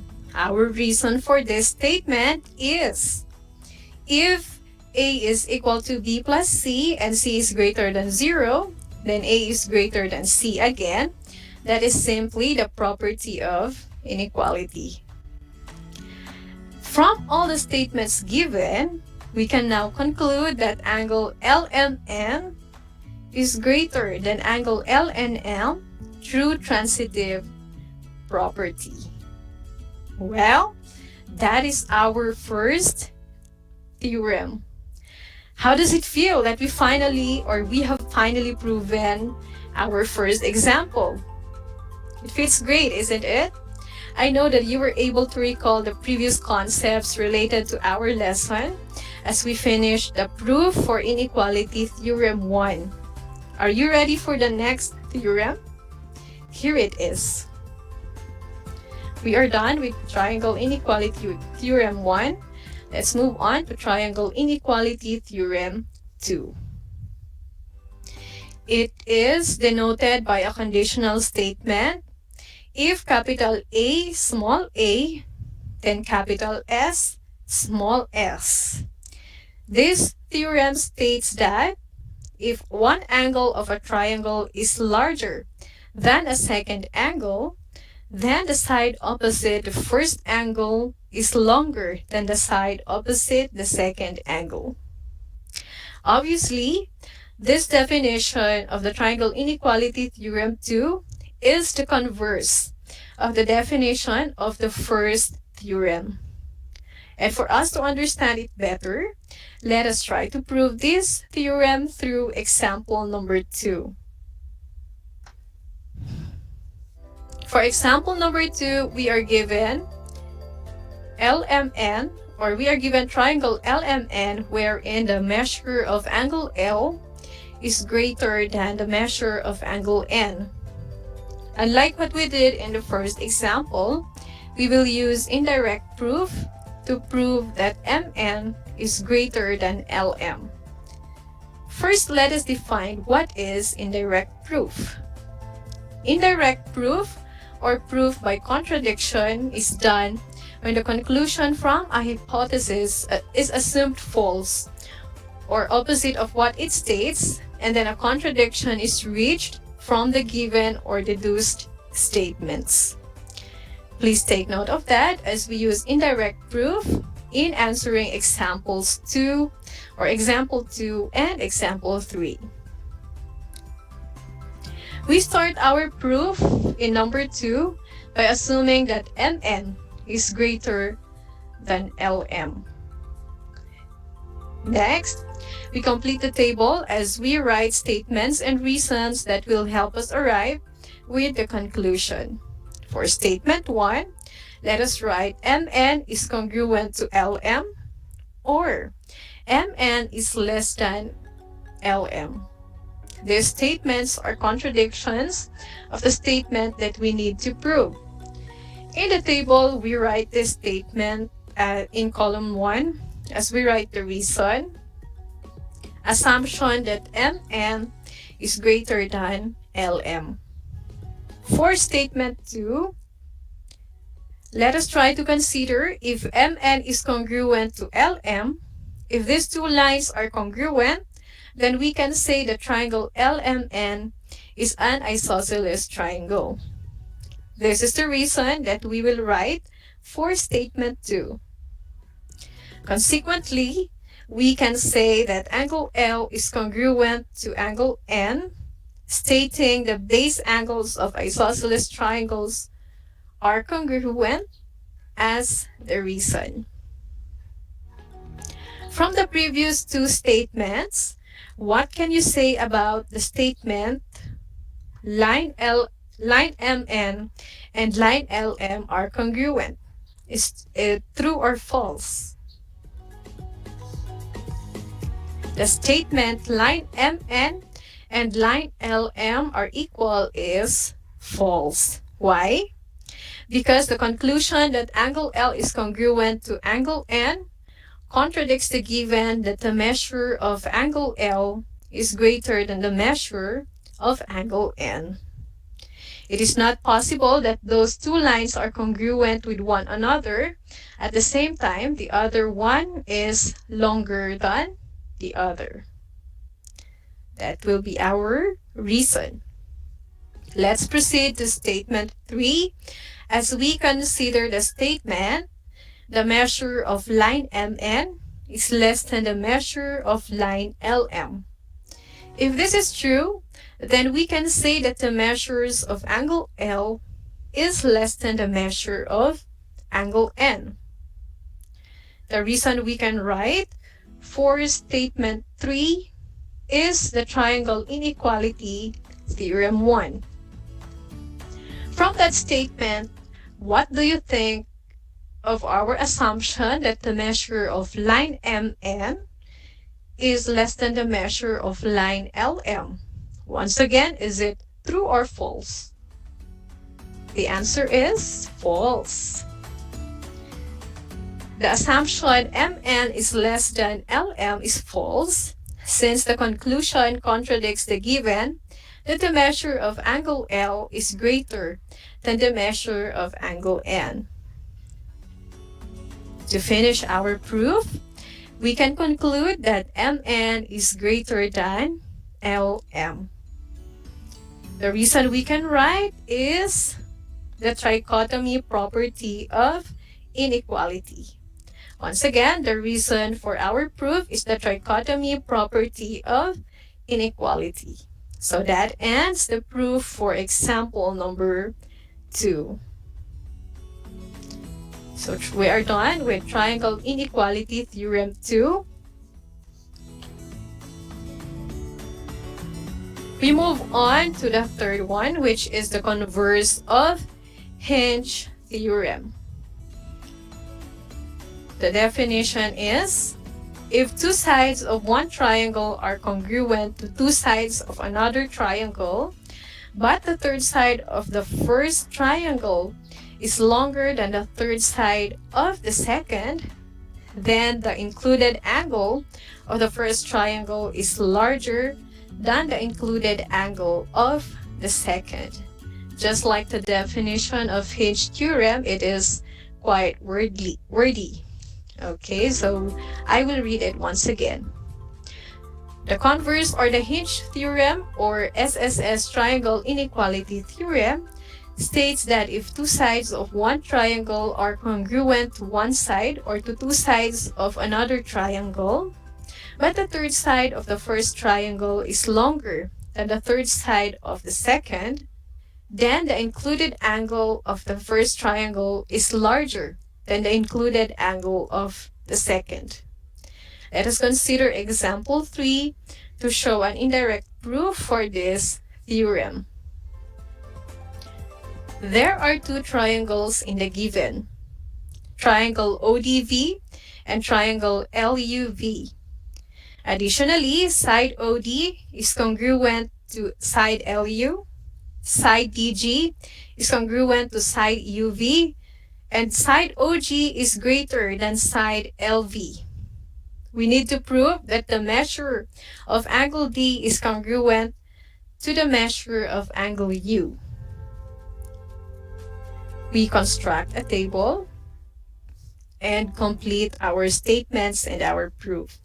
For statement 1, let us assume that either the measure of angle D is equal to the measure of angle U, or consider that the measure of angle D is less than the measure of angle U. The reason that we will write is our assumption that the measure of angle D is greater than the measure of angle U. For statement 2, let us first consider the assumption that the measure of angle D is congruent to the measure of angle U.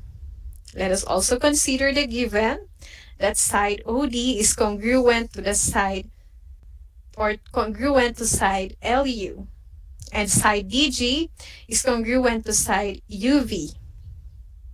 If angle D is equivalent to angle U, then triangle ODG is congruent to triangle LUV. The reason that we will write for statement 2 is the SAS triangle congruence postulate or side angle side triangle congruence postulate. From the congruence in the previous statement, we can derive the statement OG is congruent to LV through CP, CTC, or the corresponding parts of congruent triangles are congruent. When we consider the previous statements, we can say that the assumption that angle is congruent to angle U is false.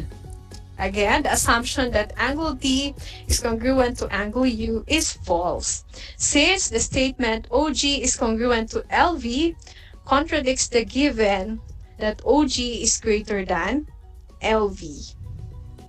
This time, let us consider the next one. If the measure of angle D is less than the measure of angle U, then OG is less than LV. This will be our statement 3. The reason for statement 3 is again the SAS inequality theorem or SAS inequality theorem or the Hinge theorem.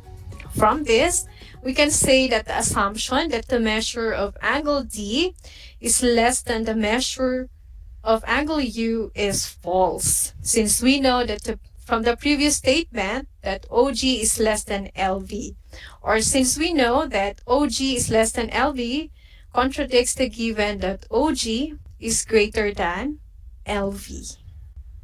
Therefore, we are down to our fourth statement.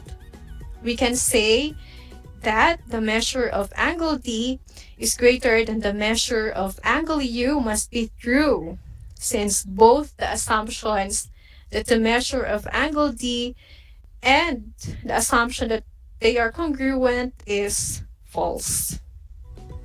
Our reason for statement 4 is the trichotomy property of inequality. Again, our reason for number 4 is the trichotomy property of inequality, and we have the shortest proof among the 3 theorems. Were you able to follow with our proofs and definitions? I hope you did. Once again, here are the theorems that we can use in proving inequalities in a triangle. In proving inequalities in one triangle, we can use the following theorems: triangle inequality theorem 1, triangle inequality theorem 2, triangle inequality theorem 3, the exterior angle theorem. On the other hand, we can use the following theorems in proving inequalities in two triangles. That is the Hinge theorem and the converse of the Hinge theorem.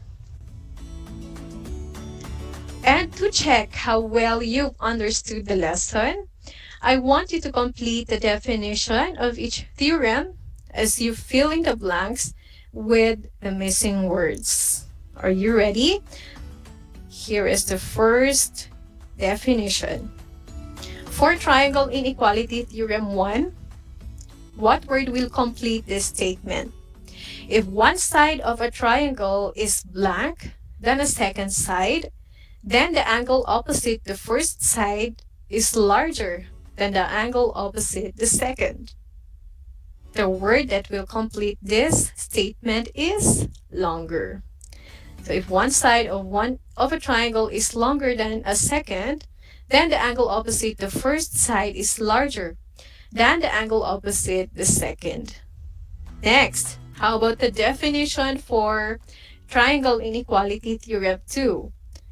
You read it, and then later on, I will show the answer. Alright, the missing word here is larger. We say, if one angle of a triangle is larger than a second angle, then the side opposite the first angle is longer than the side opposite the second angle. Here is the third one, the triangle inequality theorem 3.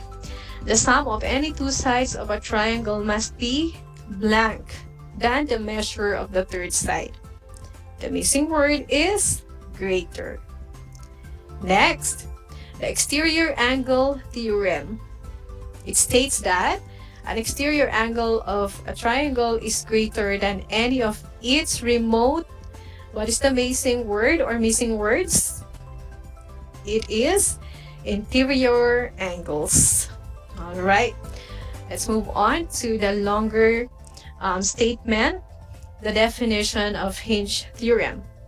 If two sides of one triangle are congruent to two sides of another triangle, and the included angle of one is larger than the included angle of the other triangle, then the third side of one triangle is blank than the third side of the other triangle. The missing word there is longer. Next, how about the definition of the converse of the Hinge theorem or SSS triangle inequality theorem? Let us complete it. If two sides of one triangle are blank to two sides of another triangle, but the third side of the first triangle is longer than the third side of the second, then the included angle of the first triangle is larger the included angle of the second. The missing word is congruent. That completes the definition of converse of hinge theorem. And thank you so much for listening. Good job to all of you for filling in the blanks correctly. You have been very participative today, and I hope that you will continue to show such enthusiasm in learning our upcoming lessons in Mathematics 8. I hope that you've learned a lot today. Once again, I am Mary Jane C. Palara, your Math 8 anchor teacher for today. Until next time, bye!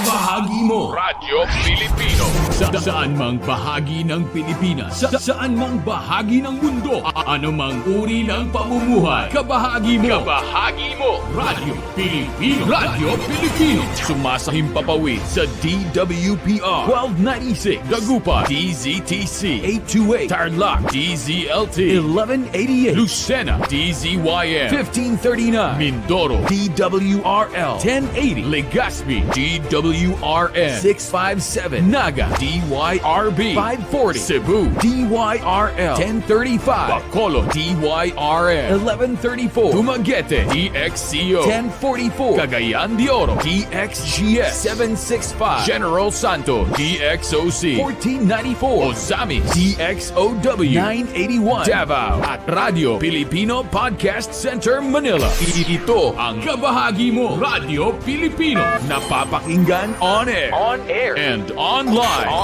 sa buong mundo sa pamamagitan ng www.radiofilipino.com. Impormasyong may kalidad at serbisyong may halaga, kasama katuwang kapinoy. Kabahagi mo Radyo Filipino. Radyo Filipino.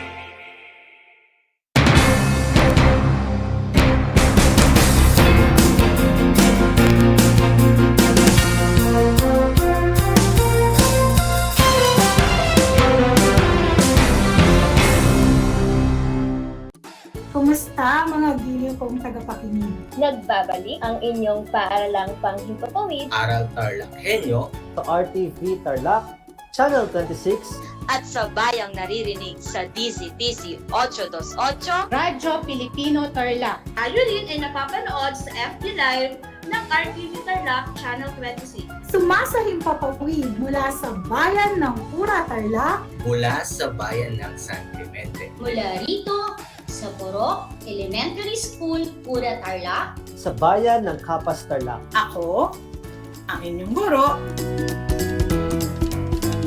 na maghahatid sa inyo ng makabuluhang pagtalakay sa ating aralin.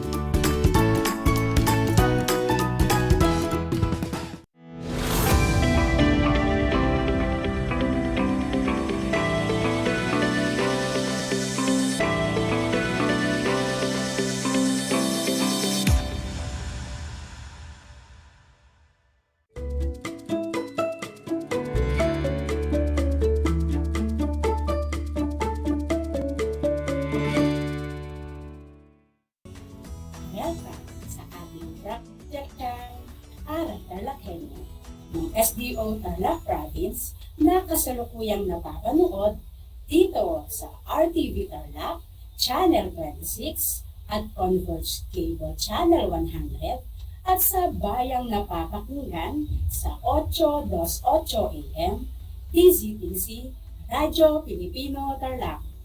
Magandang buhay, mabuting tao. Kumusta na kayo, mga ginigiliw naming tagapakinig? Ang aking pagbati at paghanga sa inyong pagpapahalaga sa edukasyon at ang pagpupursiging matapos ito ng nagtatagumpay sa kabilangan ng hamon ng pandemya.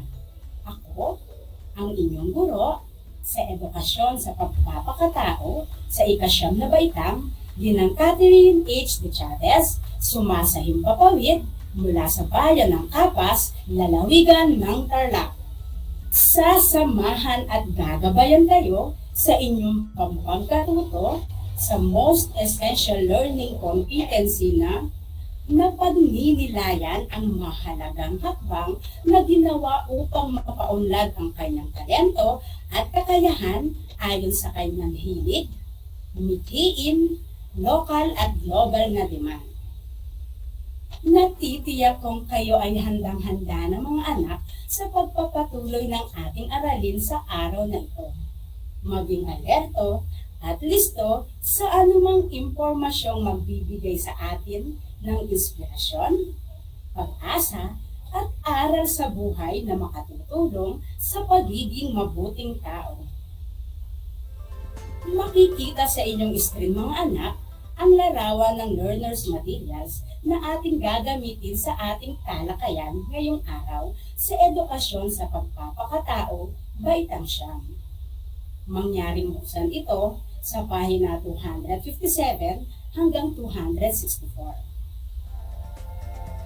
Bago natin simulan ang bagong aralin, magbalik-aral muna tayo sa ating nakaraang leksyon. Ating napag-aralan sa nakaraang episode ang mga hakbang na dapat gawin na makakatulong sa isang tao upang mapaunlad o malinang ang kanyang talento at kakayahan ayon sa kanyang hilig at mithiin. Natatandaan niyo pa ba kung ano-ano ang mga ito? Kung ang inyong mga sagot ay pagkakaroon ng tiwala sa sarili, magsanay, maghanap ng suporta, magbasa, magpaturo at magmasid, mahuhusay mga anak. Ang pagsusuri ng maigi at pagbabalanse ng kahalagahan at epekto sa inyo ng pansarili at panlabas na salik ay higit na makapagbibigay ng tamang pasya na makatutulong upang maging produktibo bilang isang mamamayan. Ang mga talento at kakayahang maaari nating magamit sa pagpili ng track o kurso at profesyong ninanais ay makabubuting paunlarin na ngayon pa lang. Ako, animation artist. Ako, magtatayo ng restaurant. Magaling yata ako magluto. Ako, graphic artist. Ako, mekaniko. Tapos, magtatayo ako ng sarili kong talyer. Hilig ko talaga ang mga bagay na may kaugnayan sa sasakyan. Marahil ay pamilyar ka sa mga katagang nabanggit dahil minsan mo na itong nabasa o narinig. Kung ikaw ang tatanungin, ano ba ang gusto mong kursong kunin pagkatapos ng iyong pag-aaral? Engineer? Doktor? IT technician? Guro o iba pa? Sabi nga nila, ang isang musmos ay maraming pangarap at ang mga pangarap na ito ay maaaring hindi permanente. Maaaring magbago ang iyong pangarap o gustong maging sa hinaharap sa pagkakataong makakita ka ng mga bagay na pumukaw ng iyong interes. Halimbawa, kung noong nasa ika-4 na baitang ka pa ay gusto mong maging engineer dahil ganoon ang propesyon ng tatay mo, maaaring magbago ito sa pagiging guidance counselor kapag nasa ika-10 baitang ka na kung makikita mong ang positibong epekto ng iyong guidance counselor sa iyong pag-aaral. May larawan ang iyong mga pangarap na nakaguhit sa iyong isip. Ang maging isang responsableng miyembro ng pamilya, maging kapaki-pakinabang ng mamamayan at magkaroon ng isang maayos na trabaho at pamilya. Upang matupad mo ang mga ito, kailangan kang maging aktibo sa mundo ng paggawa. Sa kasalukuyan, malaki pa rin ang problema sa kakulangan ng trabaho sa bansa at lalo pa itong nadaragdagan dahil sa kawalan ng impormasyon tungkol sa mga trabahong in-demand sa Pilipinas at sa ibang bansa.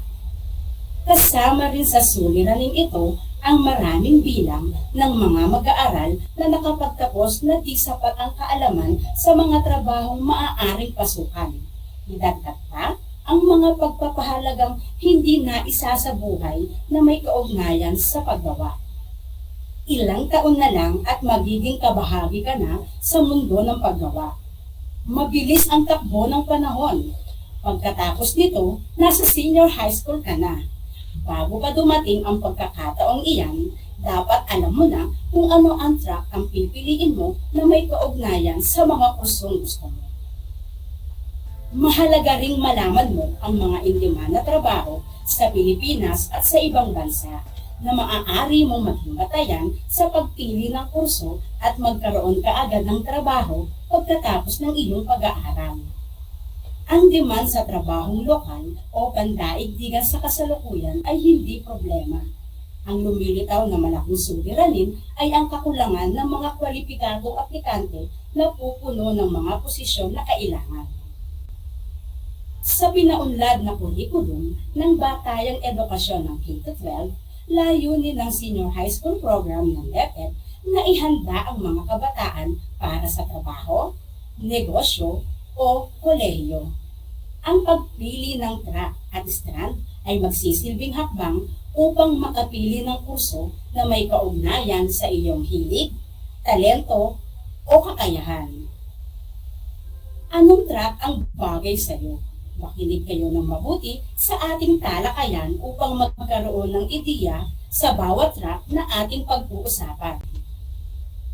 Una, akademiko o academic track. Ang track na ito ay para sa mga mag-aaral na sigurado sa career path na gusto nila. Dito din ay inihahanda sila para sa kolehiyo. Nahati ang kursong akademiko sa 4 na strand. Ang ABM o Accountancy, Business and Management, HUMS, Humanities and Social Sciences, STEM o Science, Technology, Engineering and Mathematics, at GAS o tinatawag nating General Academic Strand. Una nating talakayin ang ABM o Accountancy, Business and Management. Kung mahilig kang magnegosyo, ang strand na ito ang para sa iyo. Focus dito ang basic concepts ng financial management, business management, at lahat ng bagay na related sa business. Susunod naman ay ang HUMS o Humanities and Social Sciences. Ang HUMS strand ay para sa mga taong may kahusayan sa pakikipag-usap. Ibig sabihin, kung handa kang harapin ang mundo at makisama sa mga tao sa iyong paligid, ang strand na ito ang bagay sa iyo. Ang strand na ito ay para sa mga interesadong kumuha ng kurso sa gaya ng journalism, communication arts, liberal arts, education, at iba pang social science-related courses sa college. Ang Science, Technology, Engineering, and Mathematics o STEM naman. Ang strand na ito ay mag-e-enhance ng iyong scientific at mathematical skills. Ang layunin ng STEM strand ay ayain kang kumuha ng science courses sa college. Sa pagkuha ng track na ito, maaari kang maging piloto, architect, biologist, chemist, engineer, dentist, nurse, doktor, o kahit anong career na related sa medical field. Sumunod naman ay ang General Academic Strand o tinatawag nating GAS. Hindi ka pa sigurado sa kukunin mo? #no pressure. Imbis na kumuha ka ng kurso at mag-transfer bigla dahil na-realize mo na hindi yan ang gusto mo, kunin mo ang strand na ito. Tutulungan ka ng strand na ito na makapili ng nais mong kunin. Ngayon, dumako naman tayo sa ikalawang track, ang Technical Vocational o TVL track. Best choice ang track na ito kung hindi ka pa o hindi mo plano magkolehiyo. Dito ay inihahanda ang mga mag-aaral hindi lamang para sa kolehiyo. Sila ay tinuturuan din ng mga skills na kung saan ay magagamit nila kung sakaling di sila makapagkolehiyo at papasok na lang ng trabaho pagkatapos ng senior high school. Katulad ng academic, meron din itong 4 na strand. Ito ay courses sa Agri-Fishery Arts, Home Economics, Information and Communications Technology or ICT, at Industrial Arts. Sa Agri-Fishery strand, mainam ito kung ito ay nasa probinsya o mga rural areas at iniisip mo kung paano mo maiaangat ang buhay ng mga magsasaka at mangingisda. Ang Agri-Fishery strand ay nakaangkop para sa hands-on learning at application ng skills na related sa agriculture at aquaculture. Hindi lang ito tungkol sa farming at fishing dahil kukuha ka ng iba't ibang subjects na konektado sa ibang trabaho tulad ng food processing, rubber production, animal production, o landscape installation. Sa home economics strand naman, kung gusto mong kumita habang natututo, maghanda ka para sa track na ito. Ang home economics strand ay nag-o-offer ng iba't ibang specialization na maaari mong gawing livelihood projects sa bahay. Nais ng strand na ito na ihanda ka sa trabaho para makapaghanap ka kaagad ng tamang pagkakakitaan. Information and Communication Technology o ICT strand naman kung ikaw ay mahilig sa computer at technological freak pagdating sa programming, ICT strand ang bagay sa iyo. Sa strand na ito, matututo ka ng computer programs at designing ng websites. Pwede ka rin kumuha ng subjects na technical drafting, animation, at Java programming na malaking tulong kung kukuha ka ng trabaho sa creative technological field. Industrial Arts strand. Sumusunod sa TESDA curriculum ang subject sa TLE o Technological Livelihood Education, kaya fit ito sa mga taong nagbabalak kumuha ng technical vocational courses balang araw. Maaari kang matuto sa industrial arts ng tamang skills at knowledge sa carpentry, automotive servicing, driving, electronics repair, electrical installation, welding, plumbing, maging tile setting. Sa ikatlong track naman, sining at disenyo o arts and design track. Ang track na ito ay para sa mga taong interesado sa pagkatapos ng karera sa performative at creative na larangan. Kilalanin ang iyong mga kakayahan at kagalingan na maaari mong gawin sa mga industriya ng musika, teatro, sining sa media at sayaw. Maaari kang kumuha ng iba't ibang mga kasanayan tulad ng pagsulat ng awit, pagpapakita ng buto, photography, o koreografiya sa ilalim ng track na ito. Ang musika ay hindi lamang para sa mga awit. Ang pagpapabuti ng iyong mga kasanayan sa pagsulat ay maaaring maging iyong stepping stone sa pagiging isang mahusay na manunulat ng kanta o script. Maaari ka rin gumawa ng iyong sariling studio pagkatapos ng pagkuha ng mga subject tulad ng mga kasangkapan sa sining, seramika, alahas at damit, kasuotan at disenyo. Ika-4 na salik naman, palakasan o sports track. Ang track na ito naman ay para sa mga athlete o health buff.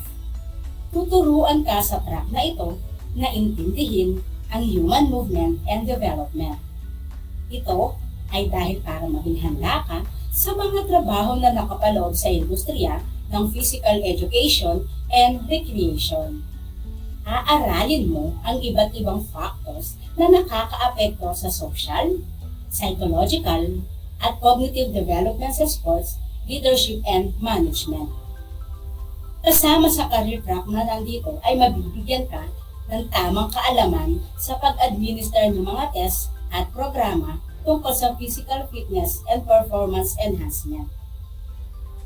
Inayos ang mga ito upang pagkatapos ng 12 taon na pag-aaral, ang mga mag-aaral ay inaasahang may sapat na kaalaman sa larangan ng ICT o Information, Media at Communication Technology.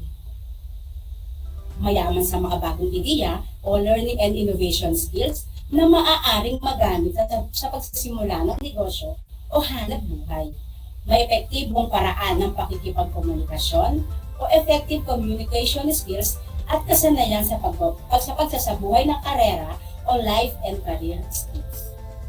Ang interes at pagkakaroon ng kaalaman sa larangan ng sining at palakasan o sport ay isang malaking oportunidad.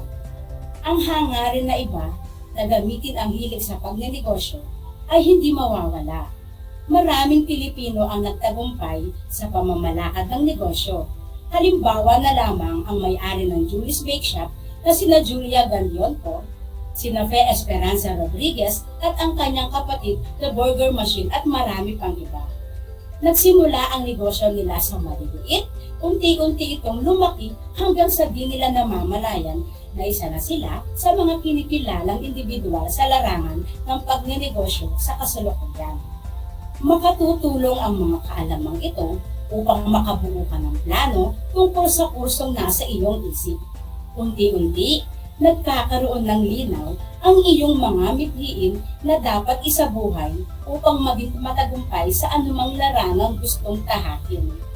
Ayon sa Encyclical Laborem Exercens ni Pope John Paul II, sa pamamagitan ng paggawa, ipinapakita ng tao ang kanyang dignidad at sa pamamagitan nito, nagkakaroon siya ng malaking kontribusyon sa ibang tao at sa lipunan tungkol sa kabutihang panlahat. Kung magagawa mo ngayon na pumili ng tamang track o kurso para sa baitang 11, makakamit mo ang tunay na layunin nito. Una, ang pagkakaroon ng makabuluhang hanap buhay. Dito, hindi lamang makatutulong na maiangat ang antas na inyong kaganapan mula sa kasiyahang nakukuha at pagpapahalaga sa iyong paggawa. Pangalawa, tataglayin mo ang katangian ng isang produktibong manggagawa. Ang produktibong manggagawa ay masasabing isang asset ng kanyang kumpanya o institusyong kinabibilangan. Katulong siya sa pagpapaunlad ng mga programa at adhikain ng kanyang pinagtatrabahuhan tungo sa sama-samang paggawa. Pangatlo, kung masisiguro ang pagiging produktibo sa iyong mga gawain, ikaw ay nakikibahagi sa pagpapaunlad ng ekonomiya ng bansa. Naipapamalas ito sa pamamagitan ng tamang pamamahala ng oras sa patapos na gawain, pagpapasa ng mga proyekto sa takdang araw, paggamit ng teknolohiya para sa mabilis na produksyon, at maayos na pakikitungo sa iba at naaabot mo ang iyong itinakdang layunin. Kung ang isang mag-aaral na katulad mo ay may paghahanda sa hinaharap, hindi malayo na taglayin mo ang mga kahanga-hangang gawin na ito at maging bahagi ka ng lumalaking bilang ng mga magagaling na manggagawa ng ating bansa. Mahalagang tandaan, mga anak, ang mga sumusunod na konsepto mula sa ating aralin ngayong araw. Una, wala nang hihigit pa sa uri ng trabaho na pwedeng pasukin o makuha ng isang tao kung ito ay tumutugon sa pangangailangan ng industriya. Mahalaga rin na ito ay naaayon sa moral na batayan ng paggawa at sa iyong hilig, talento at kakayahan. Pangalawa, ang kaalamang mayroon ang isang individual sa mga bagay na dapat niyang gawin ay hindi na pagtatagumpayan kung ito ay ginagawa ng walang kabuluhan. Pangatlo, kailangang isaalang-alang din ang pakikibahaging gagawin mo sa pamayanan kung ikaw ay nagtatrabaho na o nagnenegosyo na sa track na pinili mo. At para sa pang-apat, sa pamamagitan ng paggawa, ipinapakita ng tao ang kanyang dignidad at sa pamamagitan nito, nagkakaroon siya ng malaking kontribusyon sa ibang tao at sa lipunan tungo sa kabutihang panlahat. Isang talakayan na naman ang malapit ng matapos. Ako ay masayang-masaya sa ipinapakita ninyong aktibong pakikibahagi sa ating aralin ngayong araw, higit sa lahat, ang inyong pagmamahal sa edukasyon.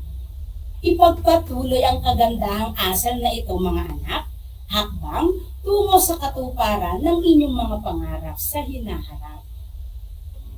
Sa puntong ito, panahon na upang alamin kung kayo ay may natutunan mula sa ating aralin sa pamamagitan ng munting pagsusulit. Sa lahat ng nanonood sa FB Live, gamitin ang FB chat box para sa inyong mga kasagutan. Ihanda naman ang panulat at sagutang papel sa lahat ng mga nanonood sa telebisyon at nakikinig sa radyo. Para sa panuto, piliin lamang ang titik ng tamang sagot sa bawat katanungan. Para sa unang bilang, si Mario ay mahilig magkumpuni ng mga kung ano-anong bagay. Anong track o kurso ang maaari niyang kunin? A. Sports. B. Academic. C. Sining at disenyo. D. Technical vocational. Kung ang inyong sagot ay titik D, binabati ko kayo mga anak.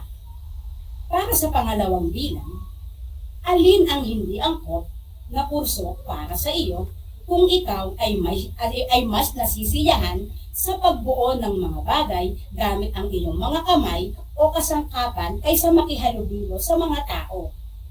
A. Industrial Arts. B. Technician. C. Air Conditioning. Or D. Lawyer.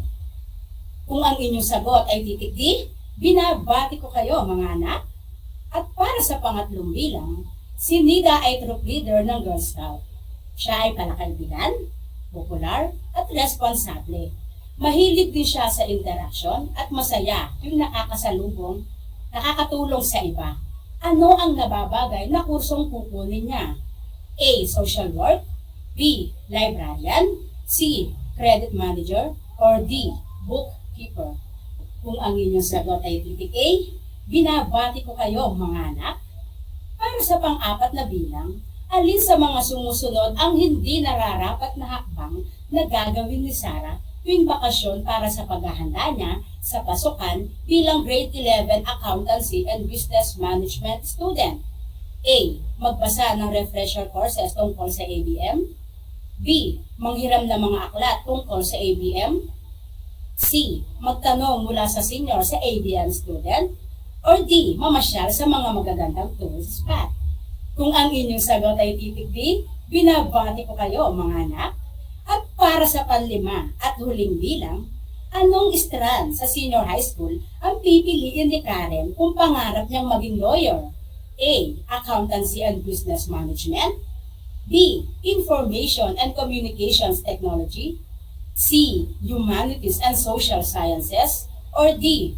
General Education.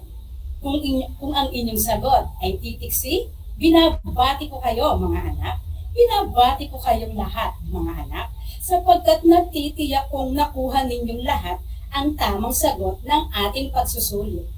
Mula sa akin, tanggapin ninyo ang mga salitang magaling at mahusay, mabuting tao.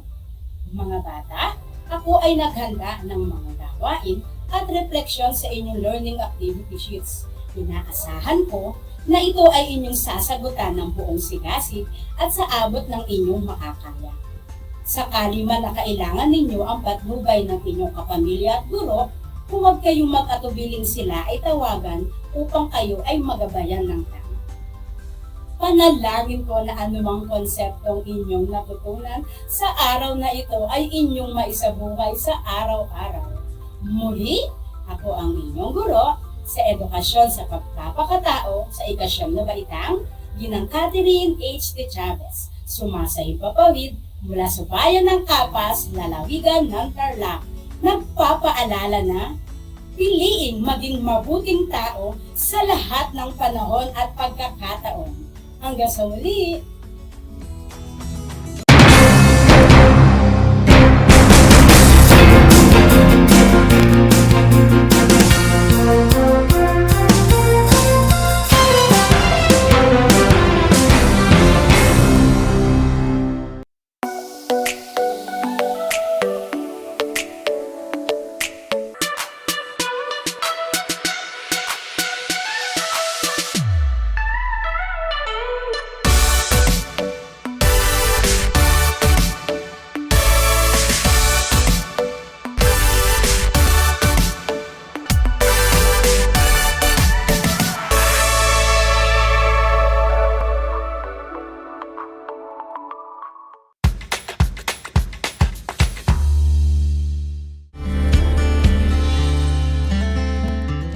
niyo ba na ang Pilipinas ay mayroong 7,641 islands? Mula sa bilang na 7,107 islands, nadagdagan ito ng 534 na isla noong 2017. Tanging 2,000 lamang sa mga islang ito ang natitirhan.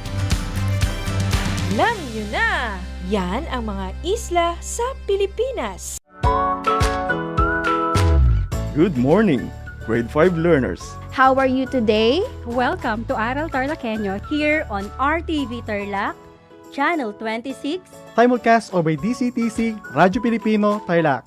I am Sir Joshua Evaristo, your teacher broadcaster, aiming to give you another fun-filled learning experience, serving you with the different skills learn and have fun together. Did you know that children learn more when they initiate an activity and are actively engaged in it? This is your science teacher broadcaster, Princess Diana L. Ronquillo for Aral TarlakHenyo. Let's learn science together on Aral TarlakHenyo. Catch us live every Monday to Friday from 8:30 a.m. to 5:30 p.m.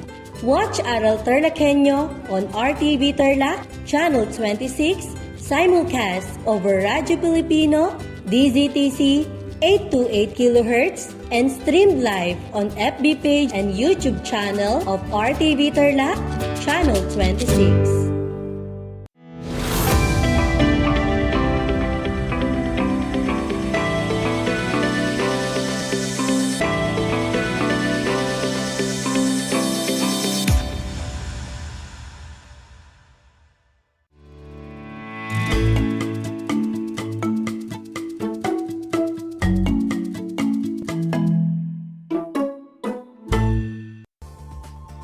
Good afternoon, Tarlakenyos. Good afternoon, science scholars. Welcome to Aral TarlakHenyo here on RTV Tarlac, Channel 26. Simulcast over DZTC 828 AM, Radio Filipino Tarlac, and live via Facebook page of RTV Tarlac, Channel 26. I am Patricia Sofia C. Dizon, your teacher broadcaster for Science Grade 9. Broadcasting live here at La Paz, Tarlac, giving you a moment of science where learning is fun and science is everything under the sun. If you have questions or clarifications about our topic for today, feel free to send me a message at 0909-523-4464, and I will answer all your questions right after this session. And for those of you who are tuned in our Facebook Live, please comment your complete name with your school so we can monitor your attendance in this platform. It's a wonderful day in the world of science. Come and join me as we discover the world of science. But before we start, I want you to do the following tasks. First, find a comfortable place to study away from noise and distraction. Second, check your headsets or speakers if they are functioning well so you could hear the discussions clearly. And third, prepare your science learning modules, your compendium of notes, and your learning activity sheets, and your pen. Are you excited to learn and explore the world of science? Then let's begin. In today's lesson, you are expected to investigate the relationship between the angle of release and the height and range of a projectile. Particularly, explain factors affecting trajectory. Solve for the equations applicable for each component of projectile's motion. And lastly, value the importance of change in motion to improve the path of travel. Always keep in mind that our lesson objectives shall help you to clarify, organize, and prioritize your learning outcomes. Before we start our lesson, let us have first a short review about our topic last Monday about the factors that affect projectile's trajectory, which was discussed by Ma'am Virgiliza B. Sino Cruz. For this activity, write your answers on your activity notebook or on a separate sheet of paper. And for those of you who are tuned in via Facebook page, share your answer in our comment section. Are you ready, grade 9? Then let's begin.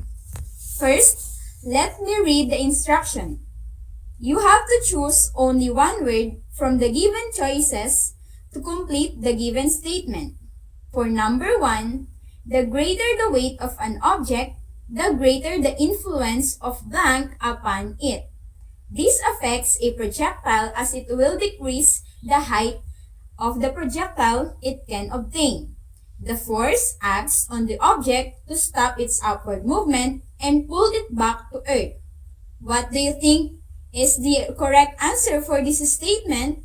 Let me know your answer in our comment section. You have 5 seconds. And the correct answer is gravity. I can see some learners who commented gravity. Very good. Now let's proceed to the next item. Item number 2. Blank will decrease the horizontal component of a projectile. This affects the horizontal component of a projectile's trajectory.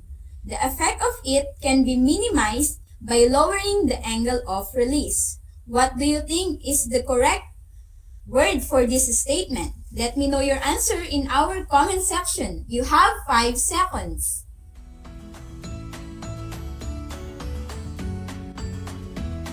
And the correct answer is air resistance. Very good for those of you who got it correct. Let's proceed to the next item. Number 3. Speed or velocity is directly related to distance. The greater the blank, the greater the distance covered in flight. What do you think is the answer? You have 5 seconds to comment your answer. Are we thinking the same right answer? Because the correct answer is speed of release. Very good to those who got it right. Let's proceed to number 4. The blank changes the relationship between the horizontal and vertical components of a projectile. The ideal measurement of this is 45 degrees, assuming there is no air resistance and the takeoff and landing points are the same height. What do you think is the correct answer? Let me know your answer in our comment section. You have 5 seconds. And the correct answer is angle of release. Very good to those who got it correct. Good job. Let's have the last item. Number 5. The higher the blank, the greater the distance covered in flight. What do you think is the answer? You have 5 seconds to share your answer in our comment section.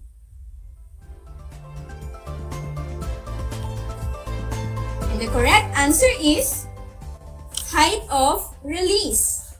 Did our simple activity strengthen your awareness about our previous lesson on factors affecting a projectile's trajectory? Very good! You did a great job for grade 9 learners. As we progress in our lesson, we shall talk about the relationship between the angle of release and the height and range of the projectile. In the previous activities, we identified and described the horizontal and vertical motion of a projectile as well as the factors that affects its trajectory. This time, we are going to solve problems related to projectile's motion. Projectile motion problem can be analyzed using the 5 kinematic equations of motion you studied in grade 8. We shall begin with the table below that shows the equations applicable for each component of projectile's motion. On the table that you can see on your screen right now, we have acceleration, velocity, and displacement. If we try to analyze this table, the equation applicable for defining motion, we say that V sub O refers to the initial velocity. V sub OX and V sub OY are the initial horizontal and initial vertical velocity respectively. V sub X and V sub Y are instantaneous horizontal and instantaneous vertical velocity respectively. And theta is the angle of projection. Since a projectile moves in 2 dimensions, It therefore has two components, just like a resultant vector. These are the horizontal and vertical components. Now, the kinematic equations for projectile motion will be like this. As you can see on the provided table flashed on your screen right now, the given equations are as follows. X is the horizontal position of the object. X sub I is the initial horizontal position of the object. V sub ix is the initial velocity in the horizontal direction. And T is the time elapsed. V sub fy is the final velocity in the vertical direction. V sub iy is the initial velocity in the y direction. A is the acceleration in the y direction. And y sub I is the initial height of the object. And y is the vertical distance traveled, which is the height. The initial velocities in the x and y directions are the vector components of the initial velocity. No matter what the object is, after a projectile has been given an initial thrust, if you ignore air resistance, it moves through air only under the force of gravity. All objects, when ignoring air resistance, fall with the same acceleration, that is, acceleration due to gravity, which is represented by letter G, which is equivalent to 9.8 meter per second squared, and the direction is downward. The distance the ball falls each second increases because the ball is accelerating downward. The velocity also increases in the downward direction as the ball drops. This is shown by drawing a longer vector arrow for each time interval. If you can recall our lessons during grade 8, we say that vectors can also be used to represent a ball rolling horizontally on a table at a constant velocity. In this manner, Newton's first law tells us that the ball will continue rolling in a straight line at constant velocity unless acted on by an outside force. Each vector arrow is drawn the same length to represent the constant velocity. The velocity would remain constant, but in the real world, friction makes it slow down and eventually it will stop. That is because of friction. Now, combine the motion of the ball in free fall with the motion of the ball rolling on the table at a constant velocity. This is seen when rolling the ball off the table. The ball rolling on the table would continue forever in a straight line if gravity were ignored. The ball in free fall would continue to increase its speed if air resistance is ignored. Since the ball is moving at a constant velocity and in free fall at the same time, the horizontal and vertical vectors are added together during equal time intervals. This is done for each time interval until the ball hits the ground. The path the ball follows can be seen by connecting the resultant vectors. Can you now relate some concepts that we are reviewing? Well, I trust your scientific instincts in learning, my dear grade 9. Keep it up!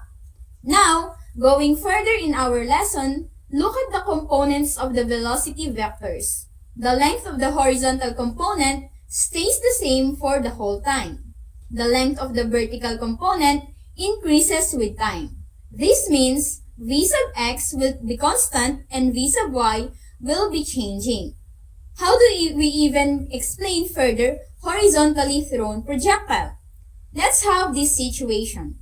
When an object is launched horizontally, such as ball thrown horizontally off the building, the angle of projection is 0. We can agree on that, right? The initial velocity of the object now is its initial horizontal velocity because the horizontal acceleration is 0. The horizontal velocity remains constant or not changed. This velocity is also the object's final horizontal velocity as well as its average horizontal velocity. The initial vertical velocity of the object is now 0. Let's apply what we have been talking on a simple problem or on a sample problem. Let's say that a marble is thrown horizontally from a tabletop with a velocity of 1.50 meter per second. The marble falls 0.70 meters away from the table's edge. Now, the question is, how high is the table? And what is the marble's velocity just before it hits the floor? To solve the problem, let us first identify the given. We have distance x, which is 0.70 meters, initial horizontal velocity or v sub ix, and it is equivalent to 1.50 meter per second, and initial vertical velocity or v sub iy, and it is equivalent to 0 meter per second. We are now going to find the following to answer the question on the problem. We will be finding time, vertical distance, and the final vertical velocity or v sub fy. Before we can find the height of the table, we must first determine how long the marble is in the mid-air before it flew on the floor. We'll use the formula t or time equals x over v or time equals distance divided by velocity. So we get time 0.70 meter divided by 1.50 meter per second. Thus we get time as 0.45 or 47 rather second. So we get 0.47 second as the total time of a marble in the air. For the horizontal distance traveled, we can use the equation x sub f equals x sub I plus v sub ix multiplied by the time. Now that you know the time it took the marble to fall to the ground, you can now find the vertical distance it traveled at the same time. Now, we have the formula change in this distance or change in vertical distance, which is equivalent to the half of the product of gravity and the square of time. From the equation of yf equals y sub I plus v sub I yt minus half of acceleration to gravity multiplied by the square of time. Performing the operations needed in this problem, we can get how high the table is, which is the table is 1.08 meter high. To determine the magnitude of the resultant velocity, find the two velocity components and then solve for the resultant velocity using the Pythagorean theorem equation v squared equals v squared sub x plus v squared sub y. If the horizontal velocity is uniform at 1.50 meter per second, while the vertical velocity is uniformly accelerated at vf sub y equals v sub iy minus acceleration due to gravity multiplied by time. Wherein, we have a final formula here to get the v sub fy. We subtract v sub iy to gravitational acceleration multiplied by time. Performing the operations indicated in this problem, we can get the velocity, which is 4.85 meter per second. The direction of the velocity is determined using the tangent trigonometric function. We have tan theta equals v sub y divided by v sub x. Simplifying this, we now have theta equals inverse tangent multiplied by the quotient of negative v sub y and v sub x. So simplifying this, we get the final answer for theta, which is 72 degrees clockwise from the floor. Did you understand now the relationship between the angle of release and the height and range of the projectile using the quantifiable variables? If you were able to comprehend this lesson, then I commend you. Job well done, my dear grade 9. Alright, at this point, let's check if you really understand the lesson for today. Get your pen and paper and try to answer the following questions. All you have to do is identify the letter of the correct answer. For our Facebook Live viewers, kindly share your answer in the comment section. Are you ready? Then let's begin. Let's have the first item. You will have to base your answers to questions on the following information that you can see on your screen. A cannonball is fired and follows the parabolic path shown below. Air resistance is negligible. Point B is the highest point on the path and points A and C are at the same height. Which of the following best describes the direction of the net force on the ball at point A? Here are your choices. Letter A, up and to the right. Letter B, down and to the right. Or letter C, down. Or letter D, there is no net force on the cannonball at point A. Share your answer in our comment section. You have 5 seconds.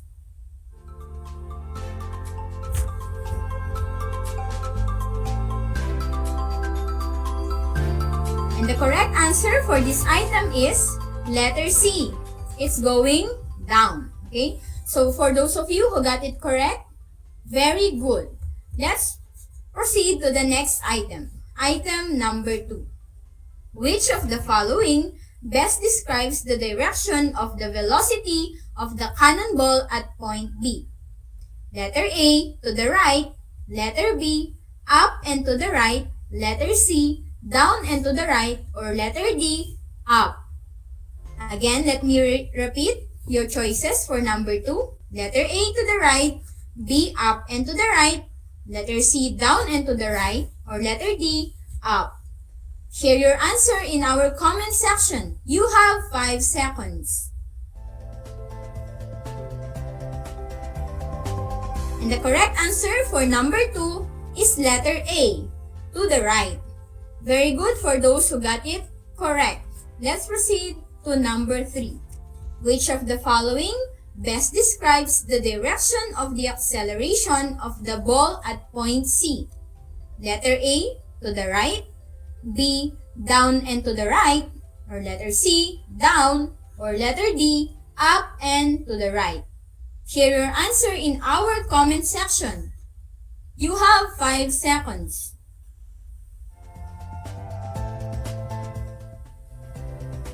I can see some learners who answered letter C in our comment section. And the correct answer for number 3 is letter C, down. Very good to those who got it correct. Let's proceed to number 4. How do the accelerations of the ball at the 3 points compare? We have the following choices for letter A. Acceleration A is less than acceleration B, and acceleration B is less than acceleration C. Or letter B, acceleration B is less than acceleration A, and acceleration A is less than acceleration C. Or letter C, acceleration A is equal to acceleration B, and acceleration B is equal to acceleration C. Or letter D, acceleration A is equivalent to acceleration B, and acceleration B is less than acceleration C. You have 5 seconds to share your answer in our comment section.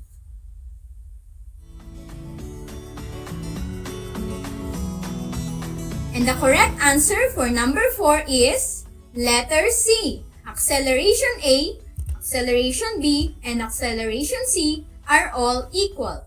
Let's now proceed to the last item. How do the speeds of the cannonball at 3 points compare? Here are your choices. Letter A, velocity A is less than velocity B, and velocity B is less than velocity C. B, velocity C is less than velocity B, and velocity B is less than velocity A. And letter C, V sub B is less than V sub A, and V sub A is less than V sub C. Or letter D, V sub B is less than V sub A, and V sub A is equivalent to V sub C. You have 5 seconds to share your answer.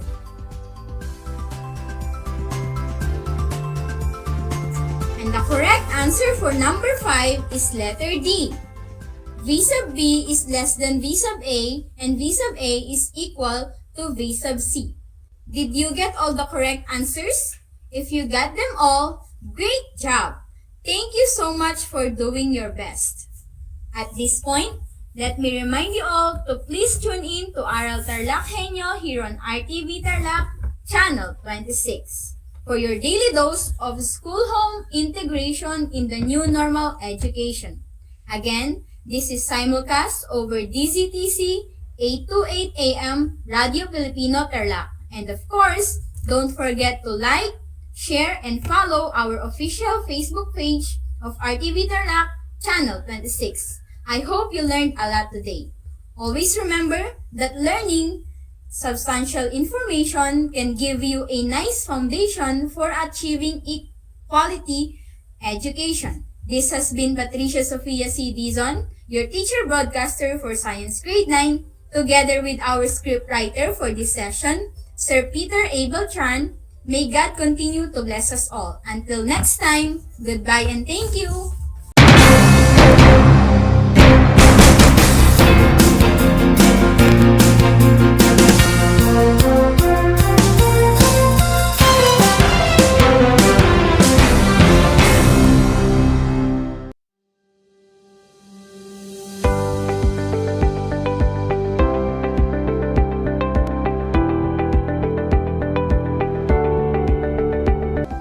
Ang dagdag na 2 taon sa high school ay malaking bahagi ng programang K-12 sa ating bansa.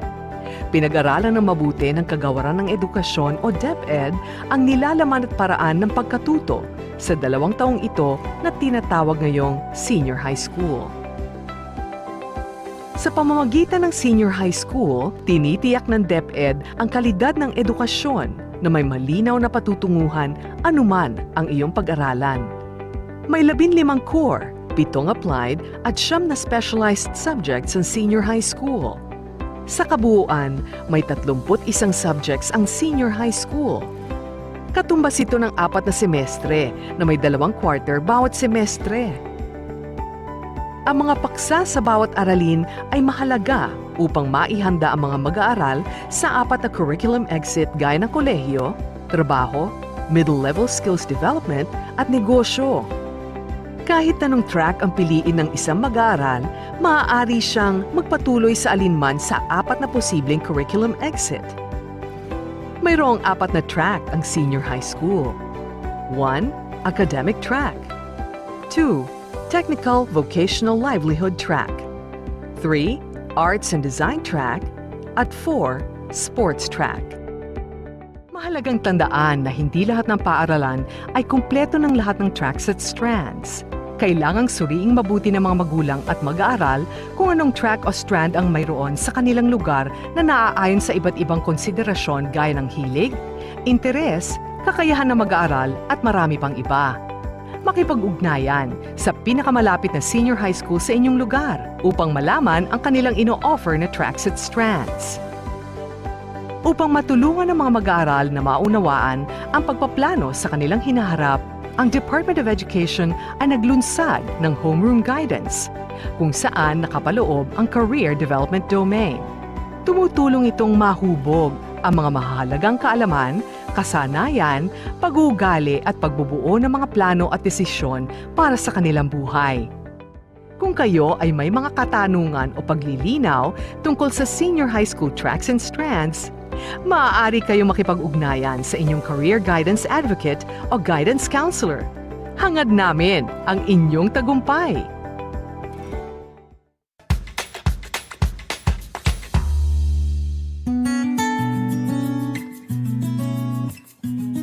Alam niyo ba na ang kinikilalang Guinness Book of World Records holder bilang pinakamaliit na commercially harvested fish ay isang sinarapan? Ito ay matatagpuan lamang sa Pilipinas, sa Lake Buhi sa Bicol River. Isa itong uri ng goby na may transparent na katawan na may sukat na 12.5 mm. Alam mo na, yan ang sinarapan.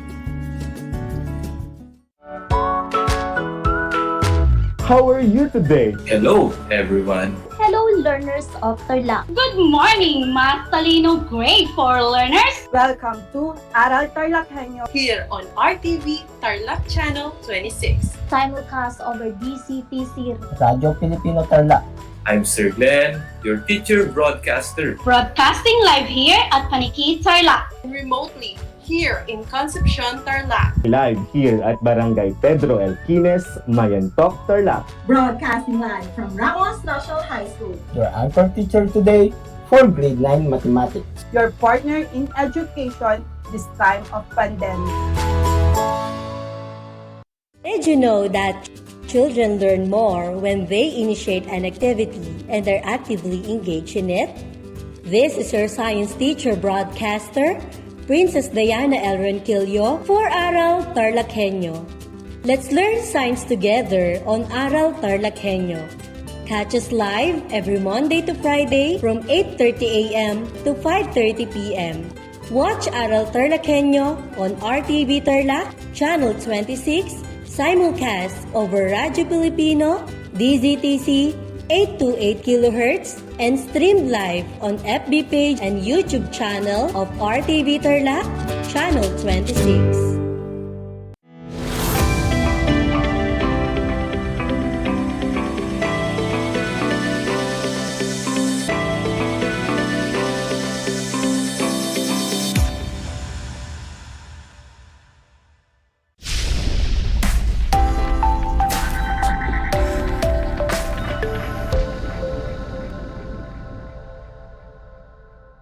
Good day, learners. Welcome to Aral TarlakHenyo, here on RTV Tarlac, Channel 26, simulcast over DZTC, Radyo Pilipino Tarlac. This is Teacher Urzel Milet Pamondong, your teacher broadcaster for today's Mathematics 9 radio-based lesson, and I will be with you for the next 25 minutes. So try to be focused and be at its best. Before we begin, find a comfortable place. Have your pen and paper with you and make sure you have your learner's material. Let us start. First, let's have some quick recap of our last lesson, which is the trigonometric ratios of special angles under the 45-45-90 triangle. In a 45-45-90 triangle, legs are congruent, and the length of the hypotenuse is square root of 2 times the length of the leg. Again, hypotenuse equals the square root of 2 times the leg. By deriving this one, we can have leg equals hypotenuse over square root of 2. Now, let's solve a few problems. Are you ready? Okay, I will give you 10 seconds to answer each item. Write your answer on the comment section. Given is triangle FUN, which is a 45-45-90 triangle, where line segment FU and line segment UN are congruent legs, and line segment FN is the hypotenuse. In number 1, given the triangle FUN and line segment FU measures 8 units. Find the length of line segment FN, which is the hypotenuse. Again, given the triangle FUN and line segment FN measures 8 units. Find the length of line segment FN. 10 seconds.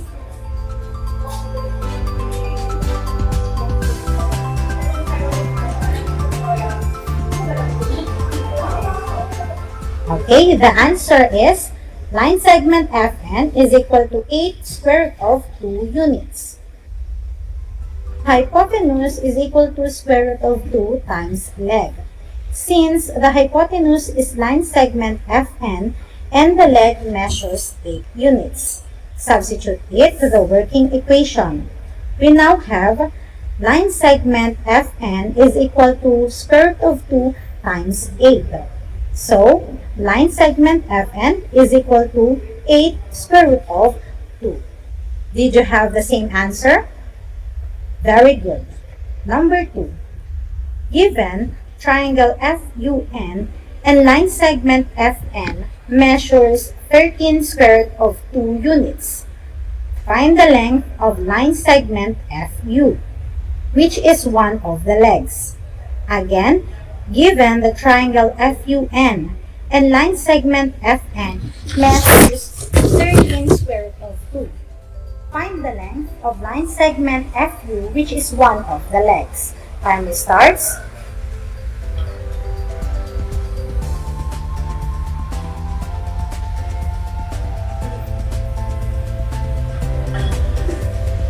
The correct answer is line segment FU equals 13 units. We said earlier that leg is equal to hypotenuse over square root of 2.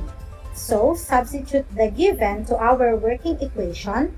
We now have line segment FU is equal to 13 square root of 2 over square root of 2. Cancel out square root of 2 from the numerator and the denominator. Thus, line segment FU is equal to 13 units. Did you have the same answer? Very good. Let's proceed to number 3. Given the triangle FUN and line segment UN is equal to 6 square root of 2, find the length of line segment FN. Again, given the triangle FUN and line segment UN equals 6 square root of 2, find the length of line segment FN. 10 seconds.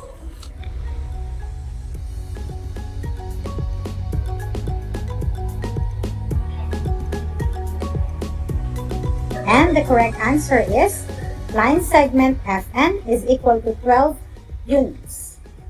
Since we have a 45-45-90 triangle, then hypotenuse is equal to square root of 2 times the leg. Substitute the given. We now have line segment FN is equal to square root of 2 times 6 square root of 2.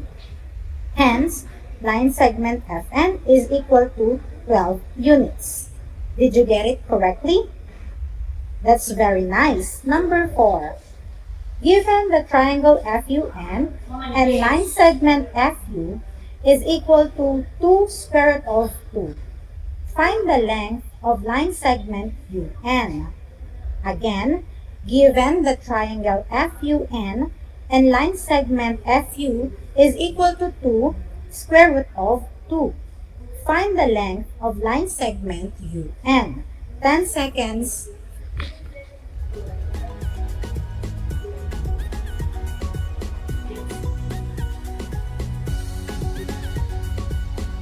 Alright, the correct answer is line segment UN is equal to 2 square root of 2. In a 45-45-90 triangle, legs are congruent. So, line segment FU is congruent to line segment UN. And line segment UN is equal to 2 square root of 2. Last, number 5. Given the triangle FUN and line segment FU is equal to 1, find the length of line segment UN and line segment FN. Again, given the triangle FUN and line segment FU is equal to 1, find the length of line segment UN and line segment FN. 10 seconds.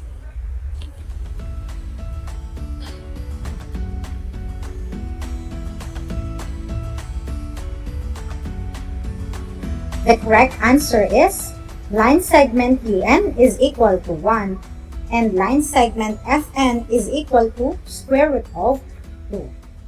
Since we have a 45-45-90 triangle, legs are congruent. So line segment FU is congruent to line segment UN. Line segment UN is equal to 1. And in a 45-45-90 triangle, hypotenuse is equal to square root of 2 times the leg. Substitute the given to our working equation. We now have line segment FN is equal to square root of 2 times 1. Hence, our answer is line segment FN is equal to square root of 2. Write your scores at the comment section. I know you did great. Since you already mastered our lesson last Monday, it will be easier now to understand our next lesson, which is the trigonometric ratios of special angles under the 30, 60, 90 triangle. To begin with, let's have another activity. Open your book on page 447 and let's do the activity Special Triangle and Exact Values, Case 2 only. On a piece of paper, draw an equilateral triangle. Set the length of each side to 2 units. What are the measure of the angles of the triangle? Very good. The angles of the triangle measures 60 degrees since it is equilateral. Next, divide the triangle into 2 identical triangles using an altitude. Consider only one of the new triangle. Indicate the right angle in the new triangle. What is the third angle in the new triangle? Correct. The third angle is 30 degrees, since we divide the previous angle into 2 equal parts. Next, determine the exact height or altitude using the Pythagorean theorem. Let us label first the sides. So this will be letter C.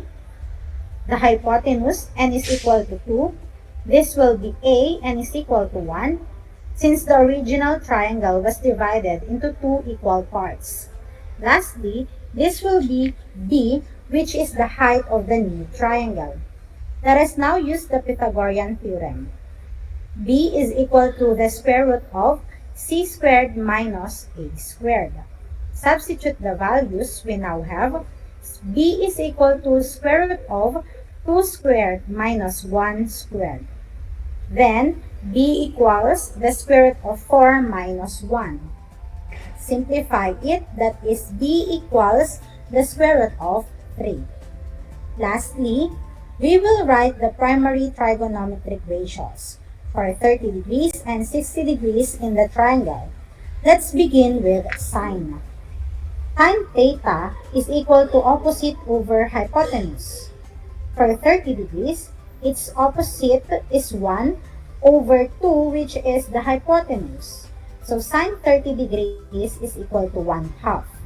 Next, for 60 degrees, its opposite is the square root of 3 over the hypotenuse 2. Thus, sine 60 degrees is equal to square root of 3 over 2. Next is cosine. Cosine theta is equal to adjacent over hypotenuse. For 30 degrees, its adjacent is square root of 3 and the hypotenuse is 2. So cosine 30 degrees is equal to square root of 3 over 2. While for 60 degrees, adjacent is 1 and hypotenuse is 2. So cosine 60 degrees is 1/2. Lastly, tangent is equal to opposite over adjacent. For 30 degrees, its opposite is 1 and its adjacent is square root of 3. So tangent 30 degrees is equal to 1 over square root of 3. Rationalize it by multiplying square root of 3 over square root of 3. Therefore, tangent 30 degrees is equal to square root of 3 over 3. Next is tangent 60 degrees. The opposite is square root of 3 and the adjacent is 1. So tangent 60 degrees is equal to square root of 3 over 1. Simplifying, tangent 60 degrees is equal to square root of 3. How did you find this activity? It is easy, right? From the activity, let's see what we have discovered, and afterwards, we will complete the table for primary trigonometric ratios for special angles. Now, let's complete the table. So, for 30 degrees, sine 30 is 1/2, cosine 30 is the square root of 3 over 2, tangent 30 is the square root of 3 over 3. For 45 degrees, we have sine 45 is the square root of 2 over 2, cosine 45 is square root of 2 over 2 also, and for tangent 45 is equal to 1. Lastly, for 60 degrees, we have sine 60 is equal to square root of 3 over 2, cosine 60 degrees is 1/2, and tangent 60 degrees is equal to square root of 3. This will be helpful in answering the problems as we go along with the lesson. So, from the previous activity, we can say that in a 30, 60, 90 triangle, the length of the hypotenuse is twice the length of the shorter leg, and the length of the longer leg is square root of 3 times the shorter leg. Let's now apply these concepts. Example number 1. Given is a 30, 60, 90 triangle. The longer side is 9. We denote the shorter leg as T and S for the hypotenuse. Let us solve for T first. Again, T is the shorter leg. Since the given is the value of the longer leg, we will use leg is equal to square root of 3 times the shorter leg. Substitute, we will have 9 is equal to square root of 3 times T. Divide both sides by the square root of 3. So, T is equal to 9 over square root of 3. Rationalize it by multiplying square root of 3 over square root of 3. The value of T is 3 square root of 3. For S, which is the hypotenuse, we will use hypotenuse is equal to twice the shorter leg. By substituting, we have S is equal to twice T. As solved earlier, so S equals twice 3 square root of 3. S now is equal to 6 square root of 3. Did you get it?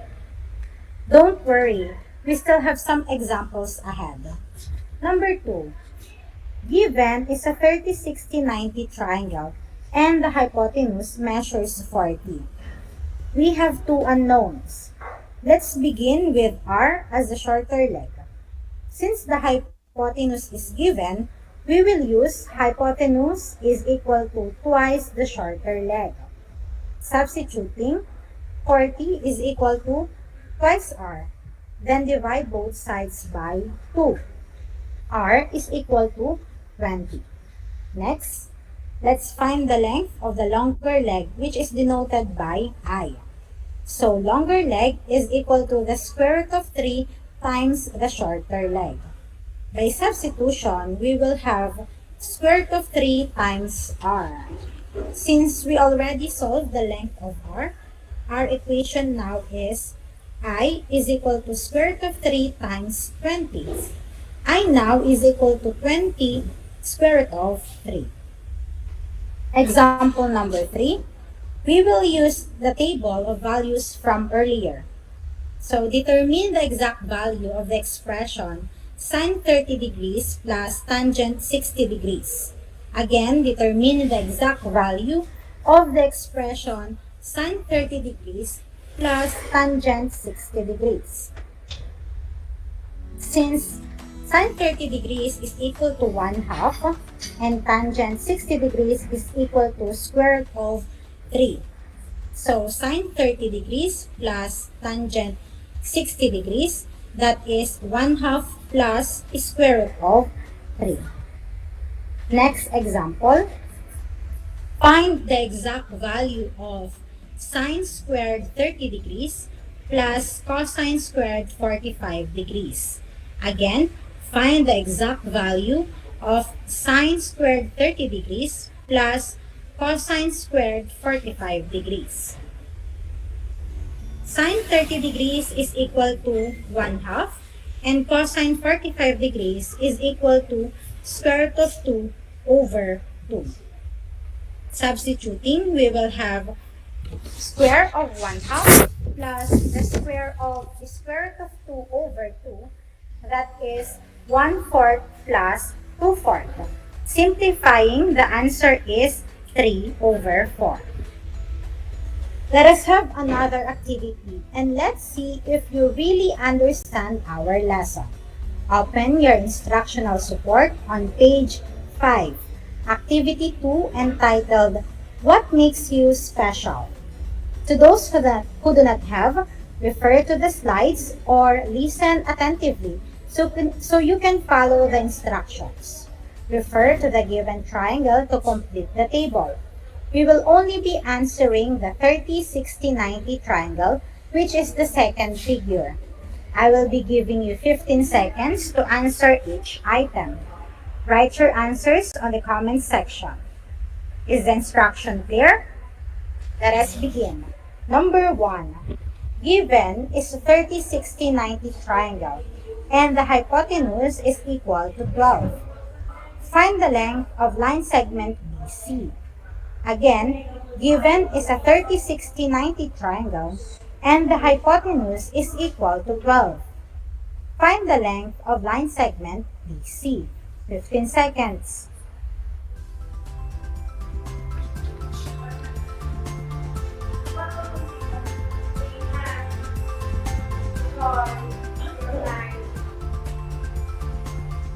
Alright, the correct answer is line segment BC is equal to 6. Number 2.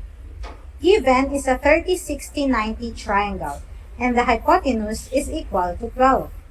Find the length of line segment AC. Again, given is a 30, 60, 90 triangle, and the hypotenuse is equal to 12. Find the length of line segment AC. 15 seconds.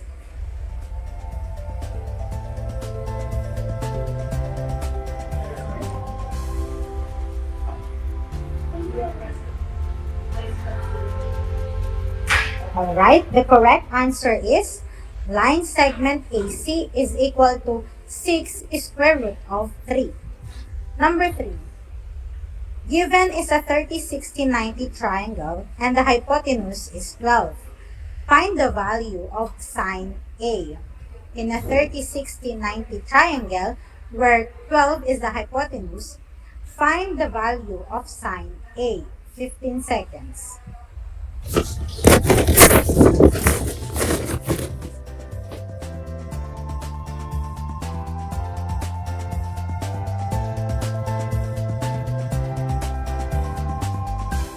The correct answer is sine A is equal to 1/2.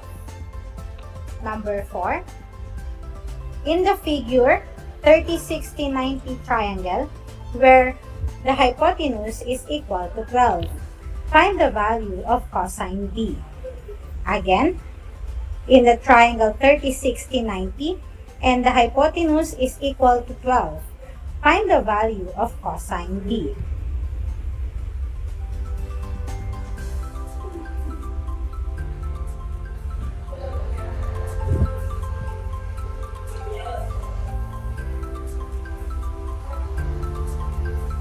The correct answer is cosine B is equal to 1/2.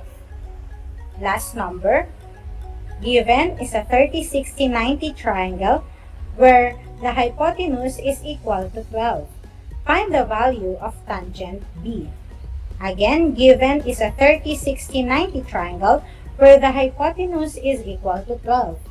Find the value of tangent B.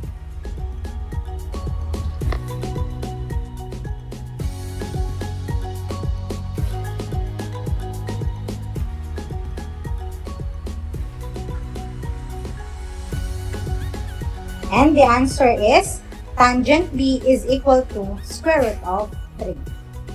Did you get the correct answers? Good job! To our grade 9 students, I admire you for being good listeners. Now let us have a recap of today's lesson. In a 30, 60, 90 triangle, the length of the hypotenuse is twice the length of the shorter leg. And the length of the longer leg is square root of 2 times the shorter leg. For your better understanding with our lesson today, you can go back with your learner's material in Math 9. Read again and do the activity provided by your teacher. We are done with our lesson for today. I hope you have learned a lot. Dear parents and guardians, kindly assist and guide our learners. Next week, another fruitful and informative discussion will be done. So, don't miss any sessions at Aral TarlakHenyo here on RTV Tarlac, Channel 26. Congratulations! We have come to the end of our lesson. Thank you so much to grade 9 learners who have joined me today. Until our next lesson, this has been Teacher Urzel Milet Tamundong, your teacher broadcaster for today, saying, Numero 1 ang batang TarlakHenyo. Basta't math talino, panalo. Have a great day, everyone.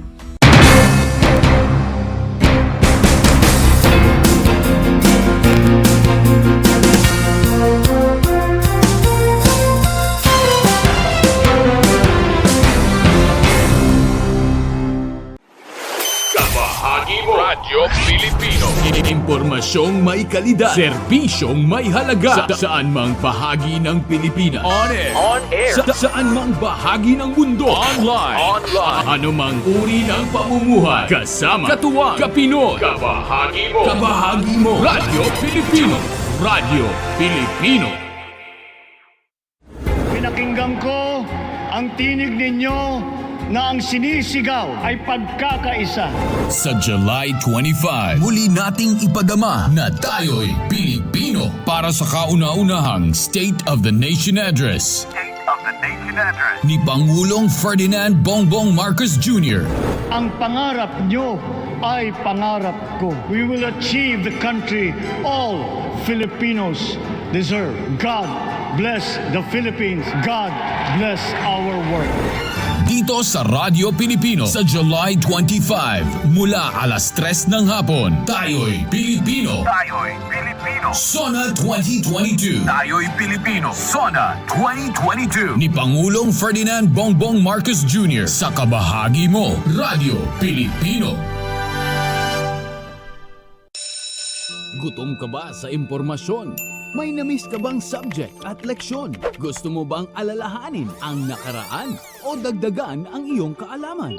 Lahat yan alamin natin because the professor is in. Professor on air and online. Kasama si Professor Willie Perez. Isang oras na kaalaman, isang oras na makabuluhan. Professor on air. Mamangha at tumawa sa mga tips at trivia. Sa gabay at tanong, sagot ka rin niya. Professor on air and online. Kasama si Professor Willie Perez. Tuwing Sabado, alas 10 hanggang alas 11 ng umaga. Mapapakinggan sa Radyo Pilipino at mapapanood sa RTV Tarlac, Channel 26. Professor on air.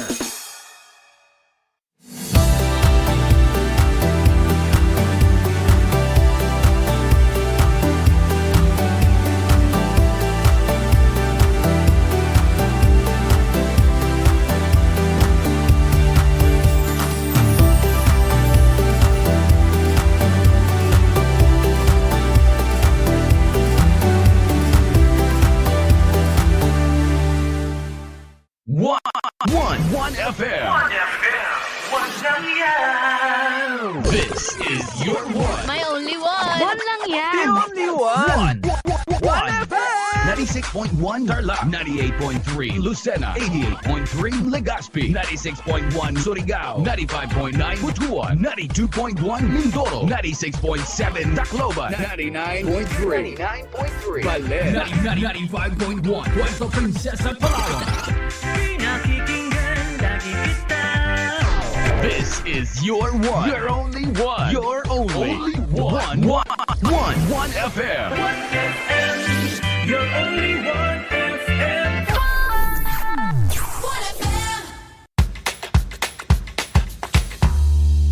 Alam niyo ba na ang whale shark ay hindi isang whale? Ang whale shark o butanding ay kinikilalang world's largest fish at tinatawag gentle giants. May sukat itong 12 meters. Maliliit ang ngipin ng butanding, kaya naman planktons o maliliit na hipon at isda lang ang kaya nilang kainin. Simula noong 2011, marami nang nahumaling mag-whale shark watching sa Oslo, Cebu. Alam niyo na, yan ang whale shark!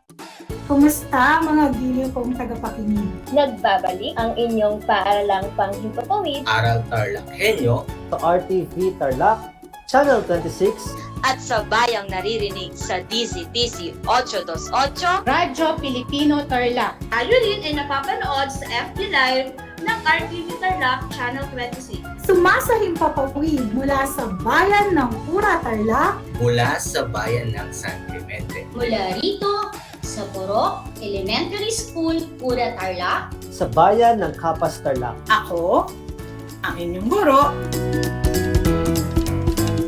na maghahatid sa inyo ng makabuluhang pagtalakay sa ating aralin. Ang Tagalog ay ang wika ng mga taga-Quezon, Batangas, Bulacan at ng iba pang katutubong nagsasalita nito. Ang Filipino ay ang pambansang wika batay sa tinadhana ng 1987 Constitution. Tara na at matuto ng salitang Filipino. Manood at makinig ng Aral TarlakHenyo sa RTV Tarlac, Channel 26 at sa bayang naririnig sa Radyo Pilipino, DZTZ 828 at napapanood din live sa FB page at YouTube channel ng RTV Tarlac, Channel 26. Manood at matuto ng ating mga aralin sa Filipino. Dito lang yan sa Aral TarlakHenyo. Ako si Ma'am Crystal May Aquino, ang inyong teacher broadcaster sa Filipino.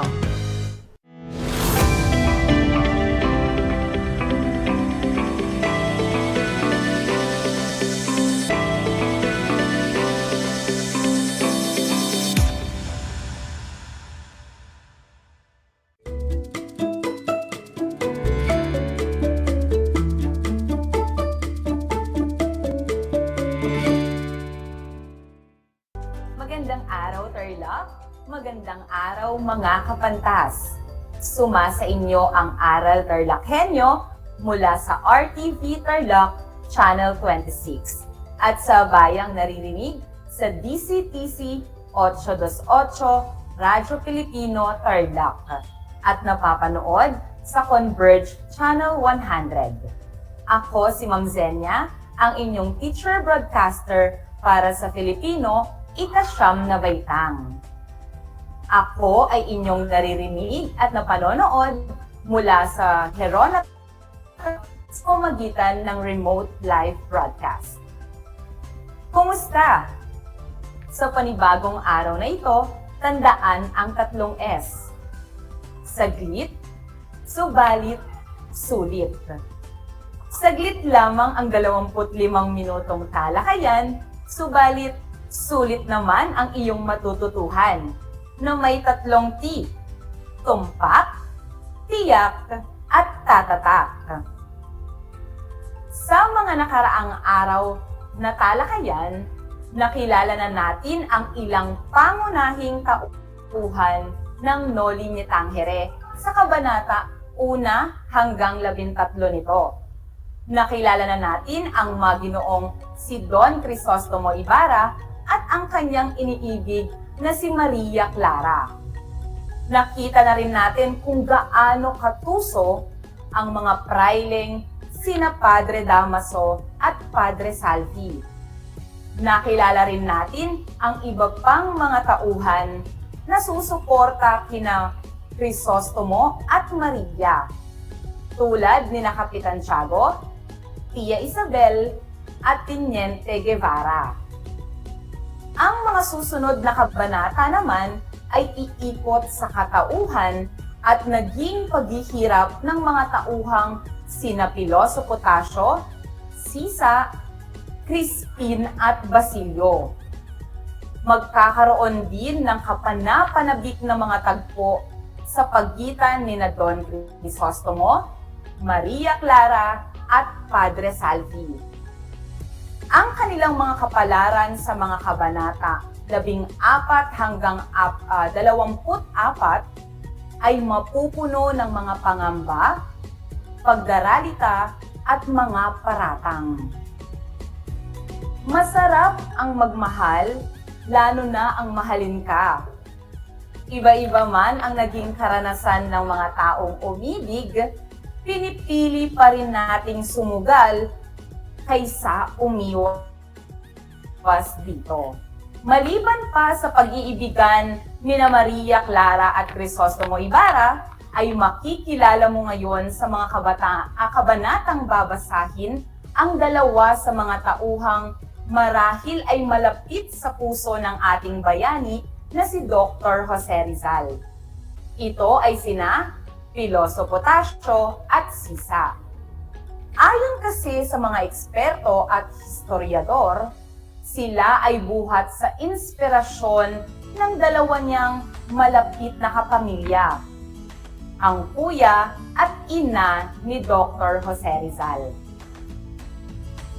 Bago ang talakayan, ay kilalanin muna natin ang susunod na mga salita at terminolohiyang makatatagpo ninyo sa mga kabanatang ating tatalakayin. Tulungan ninyo ako na tukuyin ang kahulugan ng mga ito sa pamamagitan ng pagpunan sa mga patlang. Kumuha ng papel at panulat at sagutin natin ito. Unang bilang. Pilosopo, isang taong matalino at mahilig, patlang. Ikalawang bilang, unos, isang patlang o malakas na pag-ulan na may pagpulog at pagkidlat. Ikatlong bilang, kampanaryo, ang tore ng isang simbahan kung saan nakakubli at pinatutunog ang malaking patlang para sa ilang mahalagang oras. Ikaapat na bilang, tumambad, nakagugulat na patlang. Ikalimang bilang, parokyano, mga taong nakatuon at laging patlang sa isang partikular na simbahan. Ika-anim na bilang, inalimura, patlang at minaliit ang isang tao.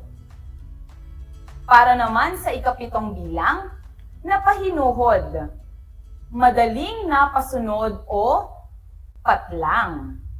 At para sa huling bilang, tribunal, isang lugar na patlang at nahahati sa 3 bahagi para sa mga nakikilahok at dapat magsalita.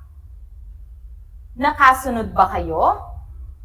Sige, tingnan natin kung tama ang inyong naging pangunawa sa mga salitang ito. Balikan natin ang unang bilang. Isang taong matalino at mahilig. Tama, makipagtalo. Ikalawang bilang. Isang bagyo o malakas na pag-ulan na may pagkulog at pagkidlat. Para naman sa ikatlong bilang, kampanaryo, ang tore ng isang simbahan kung saan nakakubli o pinatutunog ang malaking kampana, napakahusay ng bawat isa. At para naman sa ika-4 na bilang, tumambad, nakakugulat na nagpakita. Okay, para naman sa ika-5 bilang, parokyano, mga taong nakatuon at laging nagsisimba sa isang partikular na simbahan. Para naman sa ika-6 na bilang, inalimura, ito ay ininsulto, napakahusay, ininsulto at minaliit ang isang tao. Ika-7 bilang, napahinuhod, madaling napasunod o napaniwala, napakahusay mga kapantas. At para sa ating ikawalong bilang, tribunal. Isang lugar na kulungan na nahahati sa tatlong bahagi para sa mga nakikilahok at dapat magsalita. Kung nakuha ninyo o malapit ang inyong mga kasagutan, palakpakan naman ninyo ang inyong mga sarili. Tayo na at tuklasin ang obra maestra ni Dr. Jose P. Rizal. Ngayon ay narito na ang mga higit na binuod na kabanata 14 hanggang 24 ng Noli Me Tangere. Tayo na mga kapantas at ating simulan. Kabanata 14. Ito ay pinamagatang Tasyo, Baliw o Pilosopo. Ipinakilala sa kabanatang ito si Don Anastasio. Siya ay anak mayaman at nag-aral ng filosofiya. Subalit, pinilit siya ng kanyang ina na magpari na lamang. Dahil labag sa kalooban, pinili na lamang ni Anastasio ang tumigil sa pag-aaral at mag-asawa. Sa kasamaang palad, magkasunod na namatay ang mahal na asawa at ina ni Anastasio. At dahil sa kalungkutan, inatupag na lamang niya ang pagbabasa hanggang mapabayaan ang kayamanan. Dahil sa pagpili niya sa karunungan higit sa lahat, binansagan siyang pilosopo Tasyo ng mga may kaya sa buhay na humihingi sa kanya ng payo. Samantala, tinuring siyang baliw ng iba. Para naman sa 15 kabanata na pinamagatang ang mga sakristan. Babala.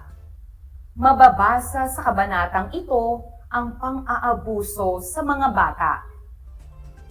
Makikita natin sa kabanatang ito ang mga sakristang sina Crispin at Basilio, mga anak na lalaki ni Sisa.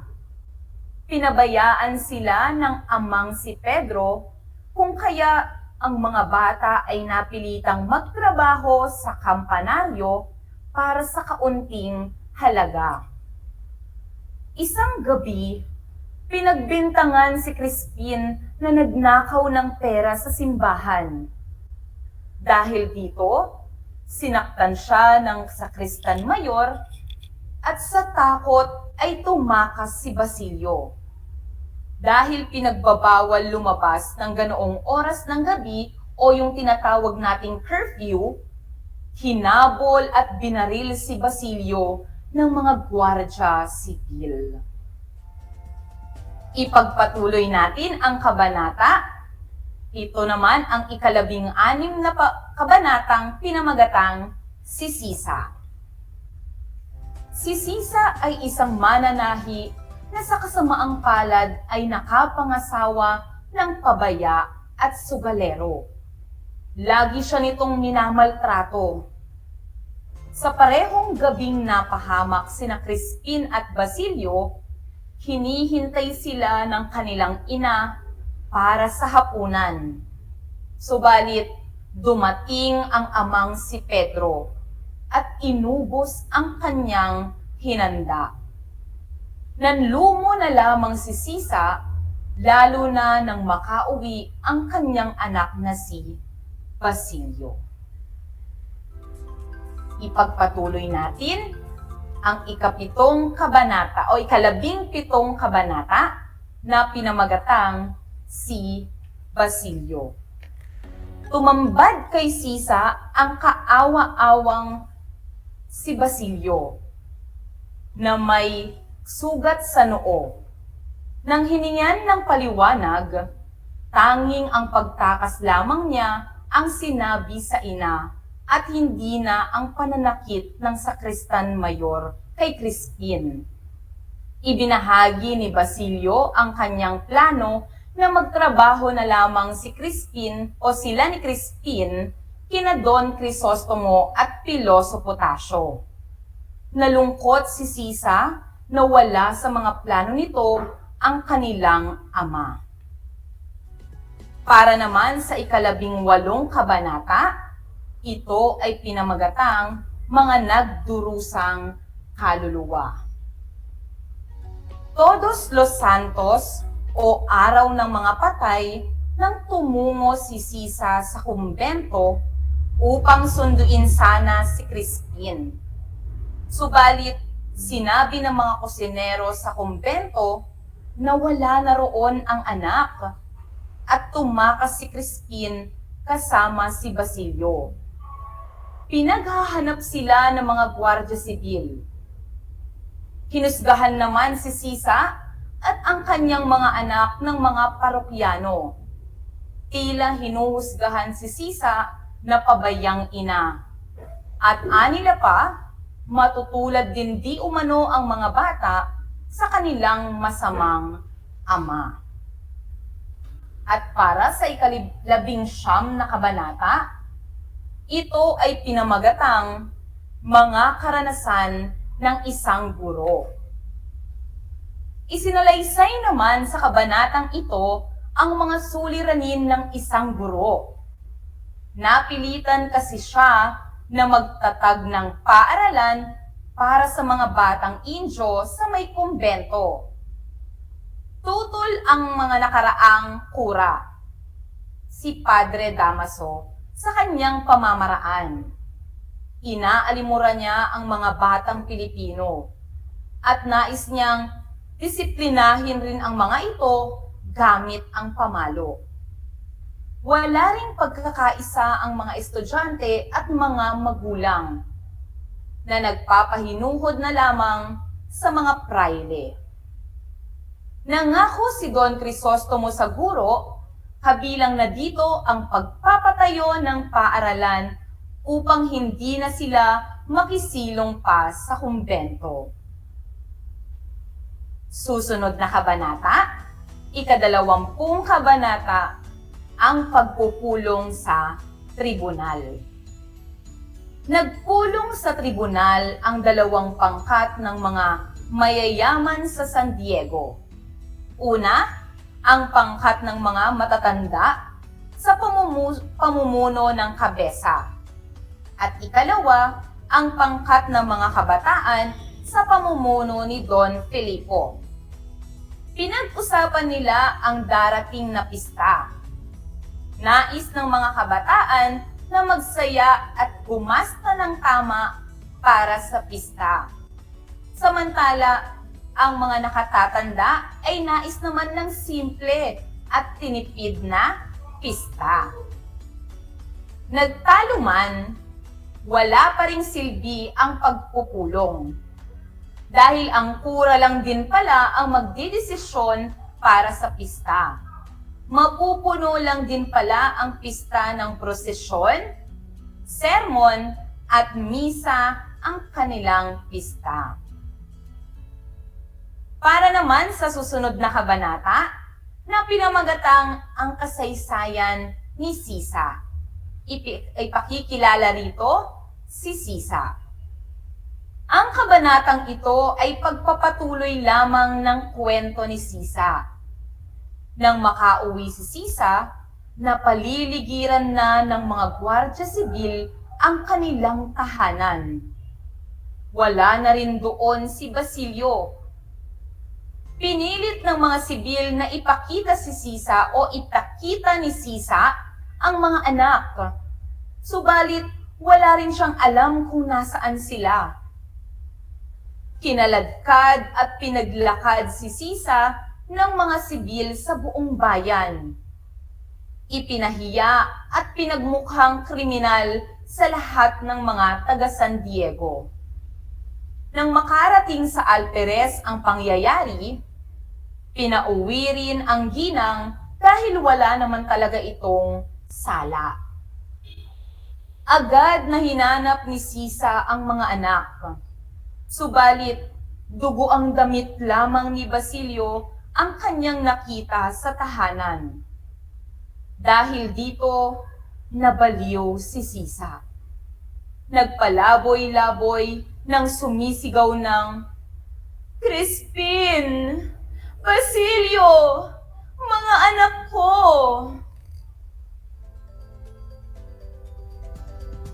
Kabanata 22. Ang liwanag at dilim. Samantala, pinagplanuhan naman ni Crisostomo Ibarra at Maria Clara na magkaroon ng picnic sa tabing ilog kasama ang iba pang kabataan. Hiniling ni Maria Clara na sana ay huwag nang isama ni Ibarra si Padre Salvi dahil hindi siya komportable kasama ang praileng tila may pagtingin sa kanya. Hindi nakinig ang binata. Nais daw niyang makabawi sa pag-atake niya sa praile sa sementeryo. Si Crisostomo pa mismo ang nagyaya kay Salvi. Nadismaya tuloy si Maria sa pagka-insensitibo ng kasintahan at nagkunwaring masakit ang ulo para makauwi na lamang. Ipagpatuloy natin ika-23 kabanata na pinamagatang ang picnic. Naghanda na ang mga kabataan para sa picnic sa tabing ilog ni Crisostomo Ibarra at Maria Clara. Nang una, magkahiwalay ang sinasakyang bangka ng mga kalalakihan at kababaihan. Maya-maya, aksidente di umano, kinailangang lumipat ng mga lalaki sa bangka ng mga babae. Nagkakaroon pala ng ligawan. Kaya naman, nagsimulang magpakitang gilas ang mga kalalakihan sa pangingisda. Hindi rin sila nakahuli ni isa, sapagkat mayroon palang buwayang umaaligid sa kanila. Bigla na lamang ang misteryoso at matipunong piloto ng bangka ay lumundag upang makipagbuno sa buwaya. Hindi rin kinaya ng piloto ang buwaya, kung kaya sinagip siya ni Crisostomo na siyang nakapatay sa hayop. Nagpasalamat kay Crisostomo ang pilotong nagpakilalang Elias. Pagkatapos, nakahuli rin sila sa wakas ng isda para sa sinigang na pinagsaluhan nila sa tabing ilog. At para sa huling kabanatang ating tatalakayin, ito ay pinamagatang sa kagubatan. Naisipang magtampisaw sa ilog ng mga kadalagahan. Naroon si Padre Salvi na kagagaling lang sa kanyang misa. Nagtungo siya sa isang puno at nakikinig kina Maria. Mahihinuha na ang pinag-uusapan ay ang kasintahan niyang si Crisostomo. Nagselos si Padre Salvi. Maya-maya, sa tabing ilog kasama ang mga kalalakihan, pinagtalunan ni Don Filipo at ang kararating na si Padre Salvi ang naging kapalaran ni Sisa. Hindi lingid sa kanila na sakristan sa ilalim ni Salvi sina Crispin at Basilio. Pagkatapos, naglaro sila ng gulong ng palad. Ito'y isang larong may kasamang aklat ng panghuhula. Nang natuwa ang mga kababaihan, kabilang na si Maria sa hula ng laro ukol sa pag-ibig, pinagpupunit naman ni Padre Salvi ang aklat. Hindi ito ikinatuwa ng mga kabataan. Asar-talong umalis si Padre Salvi. Samantala, pinaghahanap ng mga Guardia Sibil ang kriminal umanong si Elias. Iyan ang kabuuan ng Kabanata 14 hanggang 24. Sana ay nakasunod kayo dahil magkakaroon na tayo ng gawain pagkatapos ng ilang sandali. Muli, nakilala natin sa mga kabanatang ito ang matalinong si Piloso Potasio at ang kapuspalad na si Sisa. Mahalaga ang mga tauhang ito sa nobela. Sa mga susunod pang kabanata, makikita natin kung paano magsisilbing ikalawang ama ni Crisostomo si Piloso Potasio. Samantala, ang paghihirap ni Sisa ay magbubukas sa mata ng mga Pilipino sa totoong kalagayan ng kanilang kababayan. Si Sisa at ang kanyang mga anak ay paglalarawan sa panghuhusga at pang-aabuso ng mga Espanyol at maging ng kapwa nila, Pilipino. Nasabi ko nga kanina, may inspirasyon si Dr. Jose Rizal para sa mga tauhang ito. Tara, kilalanin natin sila. Si Pasiano Mercado Rizal, ang ikalawa sa magkakapatid na Rizal. Siya ay maagang namulat sa pagkaalipin ng mga Pilipino sa kamay ng mga dayuhan. Ayon sa historiador na si Xiao Chua, lalong nag-alab ang kanyang pagkamakabayan nang binitay ang kanyang kaibigan na si Padre Jose Burgos, kabilang sa Gomburza o tatlong paring martir. Ito ang dahilan kaya kahit isa sa mga pinakamatalinong estudyante ay nag-drop out siya sa pamantasan na pinamumunuan ng mga praileng Espanyol.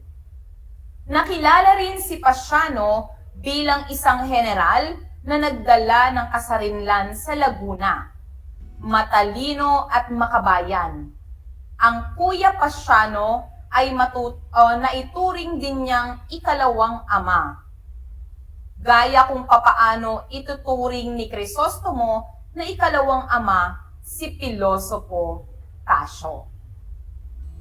Ikalawang tauhan naman na makikilala natin na inihalin tulad niya sa totoong buhay ay ang mayamang babaeng si Teodora Alonso Rialonda y Quintos o mas kinikilala bilang Doña Lolay. Ay nakaranas ng kalupitan sa mga Espanyol. Pinag-initan siya dahil lamang anak niya si Jose Rizal. Batay pa rin sa pananaliksik ni Chua, 2 taon siyang kinulong dahil lamang napagbintangan siyang pumatay.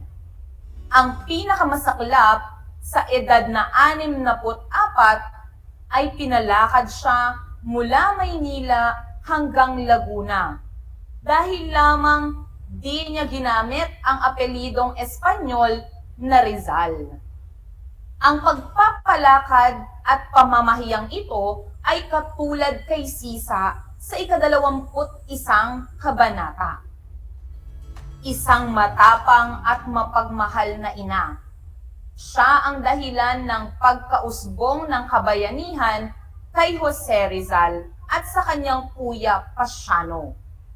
Hindi mapagkakaila ang pag-ibig ni Jose Rizal sa kanyang inang si Doña Lolay, na siyang dahilan kung bakit nag-aral ang bayani sa pagiging doktor.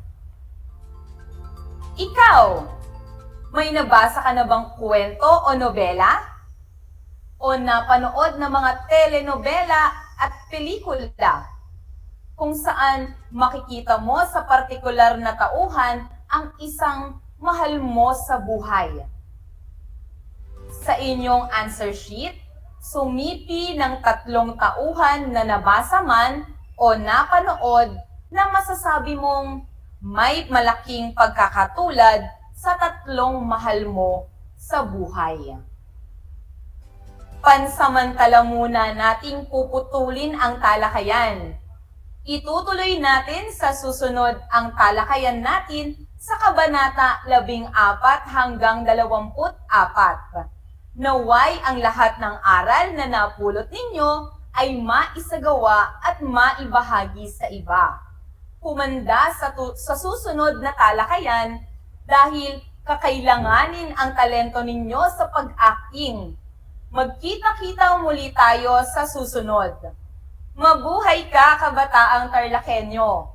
Muli, ako si Ma'am Zenia, ang inyong teacher broadcaster sa Filipino 9 at kay Dr. Roland D. Galamay, dalubguro ng Corazon C. Aquino High School, na siyang nagtibay ng script na ito. Laging tandaan, walang ligaya sa lupa ang hindi dinilig ng luha. Ang pag-aaral ng mabuti ang susi sa ating magandang kinabukasan. Hanggang sa muli.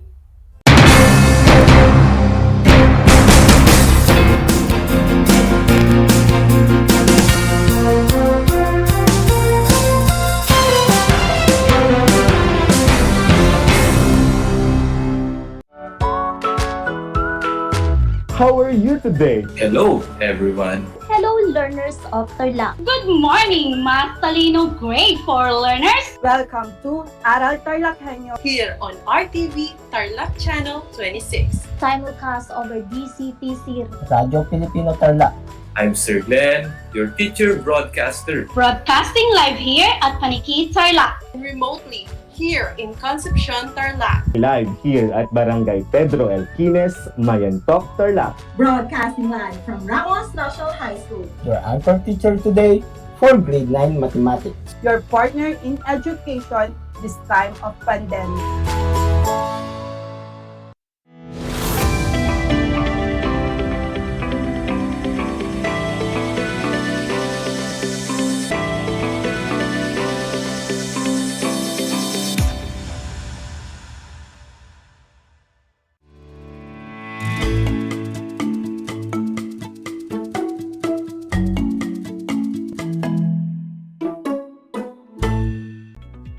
Magandang buhay! Narito pong muli ang inyong lingkod, Kirsten Joy Pastor Gorino ng Kabanabahan Elementary School para sa School Heads Hour. Tayo po ay napapakinggan sa DZTC 828 Radyo Filipino Tarlac at mapapanood din sa RTV Tarlac Channel 26, Converge TV Channel 100 at RTV Tarlac Channel 26 Facebook Live. Tayo po ngayon ay live via remote broadcast dito sa Capital West District, Capital Tarlac. Of course, it is my honor and privilege na maging parte po ng episode na ito ngayong araw at makasama at ma-interview ang mga magagaling nating mga school heads ng Cluster 1. Ayan po sila. Join me and welcoming them. We have, of course, Dr. Ferdinand Gregorio of Marawi National High School. Of course, we also have Dr. Aurora Julian of Wood High School, of course. And for Malacampa National High School, we have Dr. Ruel Tijada. And last but not the least, syempre, Dr. Edward Pala of Kaanambungan High School. Ayan. Good afternoon, ma'am at mga sir, mga magagaling na school heads. I will give you your time na magbigay greeting sa ating mga viewers at ating mga listeners. Isang mapagpalang hapon po sa ating lahat, sa mga nakikinig at nanonood sa istasyong ito, lalong-lalo na sa aking mga kasamahan sa Marawi National High School at mga dating kasama sa Birbira High School at sa lahat po ng nakikinig at nanonood sa RTV Tarlac Channel 26. Good afternoon po sa ating lahat, sa ating mga listeners and viewers. Binabati ko na rin yung mga kasama ko sa Kaanamongan National High School. Happy birthday, Sir Arman. And congratulations po sa aking pamangkin, si Yanes Pala, for winning the Bikini Philippines. Wow! How about you, Sir Well? Yes, good afternoon to everybody, especially to Malakang Pamilya, headed by our school principal, Dr. Susan Grespi Pasqua. And also, good afternoon to my kids who are watching right now, and also to my wife watching live in Israel. Wow! Israel ka talaga. How about you, Ma'am Aurora? Okay, good afternoon sa ating mga listeners and viewers sa RTV Channel 26 at saka sa DCTC 828 at hello na rin sa aking mga kasama sa Duwag High School at sa aking former school, Kalangitan High School at saka sa Bintira High School. Okay, so yan, naka-greeting na sa. So it's my time. I would like to greet personally. Andito po tayo ngayon. Live from the viewer natin, si Dr. Joel Esquiel. Hi, sir! Nasa studio po siya. Of course, with Dr. Emmanuel Regalit. Hi, Sir Eman, ang ating EPSBR and ESP. Together with Sir Jonathan Gamboa, ang ating EPSBR in English. And together with yung untiring district supervisor, Dr. Catalina Gasanya. Thank you for having us, Madam. Bye, sir! Ang sisipag po nila talaga sobra. Okay, so go back. For this episode, may mga series of questions tayong inihanda with regards to managing school operations and resources in the expansion of limited face-to-face classes. All the organizations require effective and efficient management. Being effective is evident if one is doing a certain task appropriately, while efficiently or efficiency is observed if the task is done with accuracy. It is through management that the vision, and goals of an organization are realized through the efforts of all the people who walked in one direction to attain the desired goal. We are all aware that the school's division of Tarlac province is already 100% in terms of the expansion of the limited face-to-face classes implementation. One of the strands of managing school operations and resources is what we call the record management. Now, for my question, malalaman natin ang katalinuhan at makakapag-share ang aming mga school heads sa kanilang mga insights, especially their best practices na kanilang ginagawa mismo sa kanilang eskwelahan. Okay. Are you ready for my first question? Okay. Can you share with us what is the best practice of your school that you are utilizing in terms of safekeeping of school data and information now that we are having the limited face-to-face classes? Okay, first to recite. Joke lang, sir. Okay, first to impart or share their best practice in their school, we have Dr. Ruel Tejada of Malacampan National High School. Thank you, Ma'am Christine. Okay, so one of the best practices that we have in Malacampan National High School, through the leadership, of course, of our school principal, Dr. Susan Grespi Pasqua, in terms of safekeeping of school data and information, is by updating our Microsoft system services using our Microsoft 0365. In this system, we should be able to create school-based hotline and portal that will equip timely and reliable data and information. Okay, so napaka-high-tech, no, sir? So they are utilizing the Microsoft 0365. Okay, now, how about you, Dr. Pala? Ano yung best practice po ng inyong school sa Kaanamungan High School? Aside from the traditional cabinets and folders and bulletin boards na ginagamit for safekeeping of data, I guess this is the practice not only Kaanamungan National High School is doing, but also in other schools. Yes. By using Google Drive to save and collect school data and information. This pandemic has taught us to maximize the use of technology, social media, and different platforms to disseminate and gather information. Dati ang messenger, ginagamit lang for chat, sa love life, kung meron na.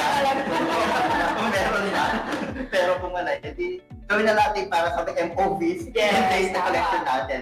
Ginagamit rin yun. And it works kasi napadali ang process ng data safekeeping. May Google link na rin ang QR code na ginagamit for enrollment and requesting for school forms. And we will continue and improve this practice now that we are having face-to-face classes.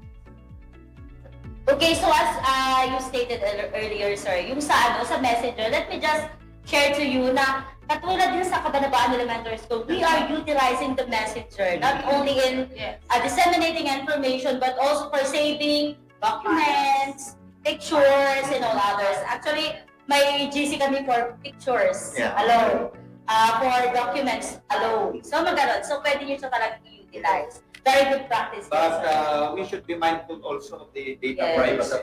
Yes. Okay. So as the school head, how do you properly utilize your financial resources now that we have shifted to the expansion of limited face-to-face classes? Okay, Dr. Gregorio. Okay. Yes. Okay, so in Marawi National High School, we are applying the rule of prioritization. What is most urgent and needed is what we will procure. For example, hygienic and sanitation supplies such as alcohol, Clorox and others are the most needed items. Then this should be procured following the provision of the Government Procurement Act. Okay. Sa totoo lang, isa sa mga dapat taglayin ng isang school leader sa mga panahong ito, especially we are now in the progressive expansion of the face-to-face, ay ang pagbabudget. There is scarce ang resources. Halos lahat ay napupunta sa procurement ng printing of supplies and equipment for the production of modules. We should be wise spender of school resources, especially our finances. Okay, so napakaganda po sa Marawi National High School. Talagang, as we observe, talagang napaka-sparse lang ng budget talaga. So, napaka-importante ng mga school heads natin ay marunong mag-budget. Okay, kasi pagkakasyahin talaga yan. At tama yung sinabi niya, prioritization, yun ang ginagawa din. How about in Wood High School, Ma'am Aurora? At the start of the school year in Good High School of 2021 and 2022, the Secretary Briones already stated in all her interviews about her intention of having a limited face-to-face class. So, lalong-lalo na sa mga low-risk areas. So, kami bilang kabilang sa last mile school na may tutoring or mountain schools. So, upon the issuance of the DMT, Joint Memorandum Circular 2021-004 Guidelines on the Limited Face-to-Face Classes, so we already done our work and financial plan in our school, high school. So, for the following fiscal year, na naka-ready na yung submitted prior past implementation niya as of. So, nabasa na namin yung nilalaman ng DMC. So through the assistance ng aming masipag at mabait na PSDS, Dr. Josephine Duplique, yung mga kailangan for the preparation of the limited face-to-face at yung mga priority na dapat yun nga yung sinabi ni Sir Ferdinand kanina na prioritization. So, na-allot na namin earlier pa. So, bago ang sa work and financial plan, bago yung 3 months prior sa implementation ng business. So nakikita natin mag-dear school heads, sa mga best practices ng bawat school, talagang maayos siya when it comes to budgeting. Okay, so maayos na procure ang mga dapat mag-procure. Okay, now, what is the best practice of your school in terms of managing facilities and equipment as one of the indicators or strands of managing school operations? Ano naman yung best practice natin in terms of school facilities and equipment? We have Dr. Ruel of Malacca National High School. Thank you, Ma'am Christine. Okay, so in our school, one of the best practices we have in terms of managing equipment and facilities is the Project SAVE. SAVE stands for School Building and Equipment Assessment for Lifetime Use to ensure safety. In this program, our school head, Dr. Susan Respi Pascual, instruct our property custodian to conduct quarterly inventory and assessment of the school buildings, equipment, and facilities. So the custodian should prepare a report which will serve as the basis if there are consumable equipment or if there are facilities. So yun naman sa Malacapa National High School. Meron silang project, which is Project SAVE. So madali siyang tandaan, ano? How about in Marawi National High School, Dr. Gregorio? In our school, for the equipment, we have our weekly maintenance schedule. Especially for our printers, laptops na talaga namang worn out sila na itong mga gamit na ito. In our school-owned radio, patuloy na nag-i-exist ito, ginagamit pa rin namin. In terms of our school facilities, maintenance is what we are making, maintenance. We also clean and disinfect this in order to avoid the possible transmission of virus or agents. For those facilities that needing repair, we are allotting budget from the MOOE or maintenance and other operating expenses fund. And we are also outsourcing from the stakeholders, no? Ito yung bayanihan, no? Tinatawag natin, who are generously helping our schools. We are executing deeds, no? Yung deed of donation and acceptance and memorandum of agreement or MOA in order to make these actions valid, legal and binding. Yeah. So ang ganda nung sa Marawi National High School, talagang yung mga school facilities and equipments ninyo are properly taken care of. So ang maganda na talagang maayos, kumbaga, ito yung showcase ng school ninyo as their best practice. Okay. So, how about you, Dr. Para, of Kanamungan National High School? In managing school facilities and equipment sa Kanamungan High School, the school clientele must know first the purpose of these facilities and how to use it.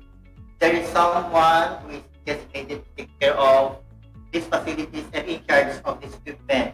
And school personnel are oriented in the process of protocol to maximize the use of these facilities. Logbooks are also used to record kung ano man ang mga equipment na ginamit ng mga learners or mga teachers. Then the teacher in charge will report on the functionality of these facilities at kung paano ano pang mga equipment ang kailangan para mabili or may provide at para may provide ang mga ito and to maintain its purpose for the benefit of the learners. So talagang properly recorded. Kumbaga lahat ng are organized and recorded. Yes. Of course, ang mag-benefit naman talaga dyan, our main clientele, ang ating mga learners. So very good naman ang Kanamungan National High School. So we all know that being a school head requires lots of responsibilities. School operates because it has one of the main essentials, which are the teachers. So they are one of the main essentials talaga para mag-operate ang school natin. So part of managing school operations is proper management of staff. What best practice or practices can you share on how to help them grow professionally and to motivate them in their chosen field? Ayan. So, minsan kasi one of the main role of a school head ay yung talagang kailangan mong mag-motivate mga teachers. Bakit? Para sa school din at sa mga main clientele natin, which are the learners. Okay. Unahin natin, Ma'am Au. Okay, tama ka dyan, Ma'am Kate. We must motivate our teachers, yung ating mga staff. Kasi, so, in order to motivate them, may mga ginagawa tayong mga school head. Actually, ginagawa din ito commonly ng ating mga school head. Kung giving technical assistance to our teachers, feedbacking and reflection ng mga teachers. We do Slack sessions, insets. We also encourage them to enroll in graduate school for professional advancement in their career. So, aside from that, alam ko ginagawa din ito ng mga kasama kong school head na kahit mga wala dito. So, yung pagbibigay ng recognition and awards sa ating mga guro. So, yung mga iba naka-reflect din sa kanilang individual performance rating. So pag naka-receive yan ng O, siguradong performing yung teacher. So yun ang iba't ibang paraan paano namin naibibigay yung pag-aalaga sa mga kaburuan. So this is episode na i-enlighten tayo. Ano-ano yung mga best practices na ginagawa ng ating mga school heads para ma-motivate ang mga teachers na kagaya po namin. Okay, so ang ganda nung sadwag, kasi talagang yung school head nila na motivate ng mga teachers. Now, I want to hear yung best practices naman ng Kanamungan National High School. Dr. Pala. Thank you, Ma'am Tin. In Kanamungan National High School are using the 3 hashtags. Yes.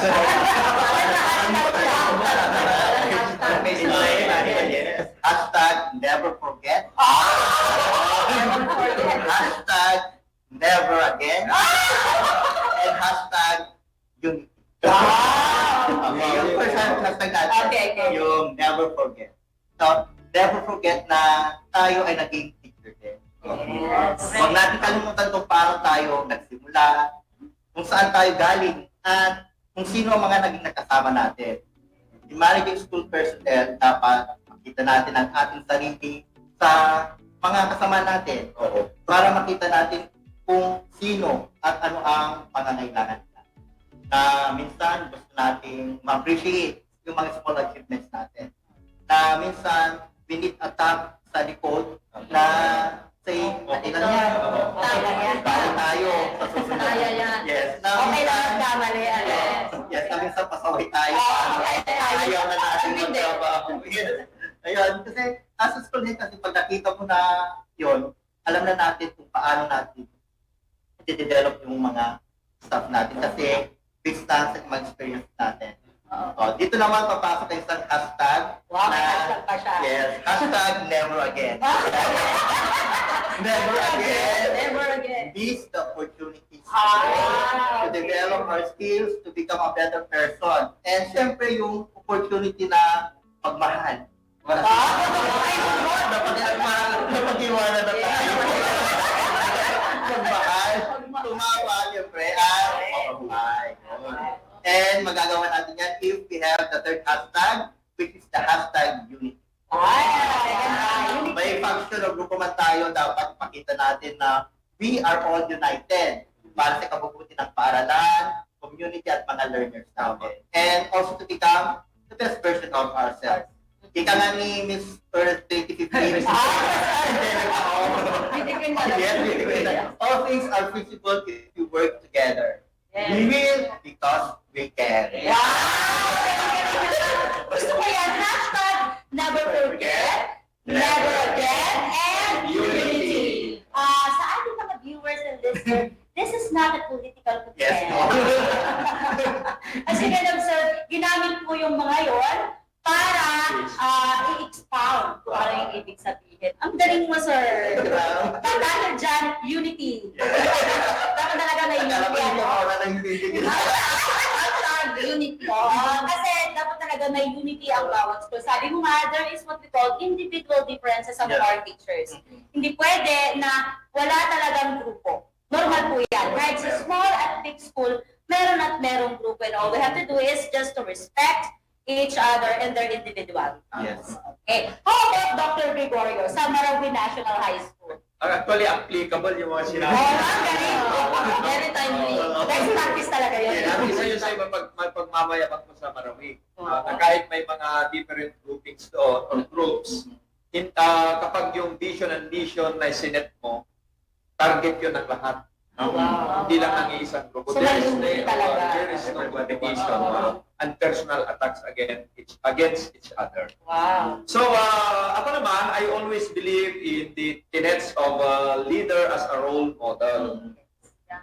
So, as a leader, I should lead the way in order that my colleagues will follow, yung mga kasama po natin mga teachers. Kaya nga nagpapasalamat ako, before ako naging full-fledged principal, ay tatapos na tayo sa 2 graduate studies natin. Yes. And blessing yon mula sa ating Panginoong may kapal.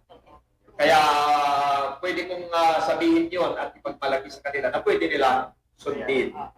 And I always include in our agenda during the administration faculty meeting and in the learning action cells and insets or in-service trainings, the importance and benefits of attending graduate schools. No? Yun nga, for professional advancements, no? And finishing a degree. No? Dapat hindi lang sila matapos, ngunit kinakailangan tapusin nila yung degree. No? Because it will help them personally and professionally. Tama yun, pare, hindi lang academic requirements sana, no? Kayang-kayang tapusin ang ating mga kasamang buhay, no? Isa pa, attending trainings is also a big factor, which can be done through online platform in our case today, no? Actually, the SENYO or the Southeast Asian Ministers of Education Organization, the National Educators Academy of the Philippines or NEAM, in cooperation to our department, the Department of Education, are offering various trainings for free. Yes. No? Free, complete free. And this should be availed by our teachers. No? Kaya lang na palagi kong sinasabi sa kanila. Kaya kung may mga information, send agad sa ating mga GC para ma-inform yung ating mga teacher na sabihin nila hindi natin ipinagdadamot yung mga opportunities na ganito. So, I also find talking to them personally, heart to heart, about their professional progression and career track. Ayan po. No? So, at nakatulong naman. No? May mga na-promote na at may mga naiinganyo na magtuloy sa kanila pag-aaral. Ang ganda, no? Habang pinapakinggan ko kayo at nag-expound ng inyong mga best practices, I myself, ay parang gusto kong maging teacher mo, Sir Ferdinand. Sir, ma'am, at saka sir. Masaya. Kasi kung ganyan yung positive ang ating school, kasi napaka-importante ng human relations. Yes, para ma-develop sila professionally. At ma-reach din nila. Kasi we serve as a guide for them kung saan man nila gusto, sa admin, or sa master teacher position. So, napaka-importante na well-guided sila At kagaya ng sinasabi mo, sa mga teachers na nanonood, please, grab always the opportunity to enroll for free sa ating mga free courses like the programs of Sevilla and DEA. Kasi napakalaki later on, ang hirap, sinasabi ko sinasabi ng iba, ang hirap. Nag-trigger mo parang gano'n. Yung mga sa mother tongue natin, nag-trigger mo, ginaganon. Sinasabi nila, but later on, you will thank your school head kasi nakinig ka sa kanya. Kasi siya, pinagdaanan niya lahat. Okay. So, in the expansion of the limited face-to-face classes, our pupils or the students and our teachers, safety becomes our main priority. So, what are the best practices you can impart to us in terms of resiliency and disaster preparedness? Dr. Well, how about in Malahampa National High School? Kasi in Cluster 1, para sa kalaman po ng ating viewers and listeners ng RTV, sa Cluster 1, Malahampa National High School ang may pinakamaraming learners. Yes, ma'am. So before I'm going to answer that, ma'am, I just want to add from what Mr. Ferdinand said. Scholarships from MELCs or NEAM. So in our school, we have scholars also. They're going to start their training maybe next month. So we have 3, I guess, scholars. We have 3 scholars from HENYO also. Wow! So in our school, Malakampa National High School has contingency plans in case an unavoidable incident may happen. So we make sure to regularly monitor the personnel and the learners, their health and their safety. Adhere to the proper implementation of the program of Lancang Student. So, organizing the school disaster risk reduction management, or what we call the RDMM, which will serve as our backbone in case emergency may occur. How about Dr. Edward? Ma'am, we always observe proper health protocol. COVID-19 pandemic has changed the landscape of school. Dati ang pinag-ahandalan natin yung mga earthquake, at mga bagyo. Yan. Ngayon, tatagdag pa yung COVID. Last month, Anamao National High School received the school safety assessment tool, compliance certificate, and complying with 4 indicators set by the DEPED and DOH keeps the learners and other clients safe in school. Aside from maintaining this status, We continue to educate our learners on how to be resilient, to be prepared in any disaster or pandemic. By including these sa mga lessons nila, information drives, and kanina lang we conducted the orientation on stress management and mental health hygiene sa school sa mga learners and teachers. And we have to educate them and educate everyone. And syempre, we have to put that learning into practice. Tama. How about you, Ma'am Au, in good high school? Siyempre, Ma'am Tin, sa Duwag High School naman, bago pa yung validation ng limited face-to-face classes, so 3 months prior, nag-prepare na talaga kami. We already made the communication plan and contingency plan. And part of that contingency plan is our project C, which is the proposal of our school DRMM, Ronel Geronimo. So, we have also prepared the concurrent letter to the LGU, signed also by our municipal mayor and we conducted orientation to our parents. Kasi priority din natin yung safety ng ating mga bata. So, prior dun sa orientation, siyempre nag-conduct na rin kami ng meeting with our teachers kasi importante din yung safety nila. At in-encourage ko silang mag-vaccine na. Actually, lahat na ng mga teachers, kompleto na ng vaccine. Wow. First and second dose, then pati booster, kompleto na din. So, yun, na-secure na din yung mga consent sa parents. To be sure, yung safety ng lahat ating mga pag-aaral. So, yun, practice naman ng good. Okay. So, can we hear from Dr. Gregorio sa Marawi National High School? So in our school naman, in Marawi National High School, we are implementing the Project Ulan, which stands for underscoring the roles and responsibilities of learners in times of adversities and natural calamities. No? Ang proponent po nito yung mga SSG at yung dalawang advisors po natin, si Sir J. Mark Ayento at saka si Madam Lilibet Ferrer Antonio. So this is being initiated by the SSG and the officers and advisors. So we also make sure that basic requirements such as first aid kits, fire extinguishers, and emergency supplies and materials are ready and available at all times. Trainings and capacity buildings will also help to practice the teachers, learners, and non-teaching personnel in the event that disaster will happen. Okay, yan. So as I listen to all the best practices, me as the OIC of Cabanabaan Elementary School ay talagang parang mas natuto pa ako and na-enlighten ako sa mga bagay-bagay. Thank you so much sa mga magagaling na school heads ko ang Classroom 1. There you have it. Talaga naman na-enlighten po tayo at maraming natutunan sa ating mga competent school heads when it comes to managing school operations and resources. Maraming salamat po sa pagpapaunlak ng interview ngayong episode na ito. But before we end, I would like to take this opportunity to thank the TWG of Naminee West District. Thank you so much.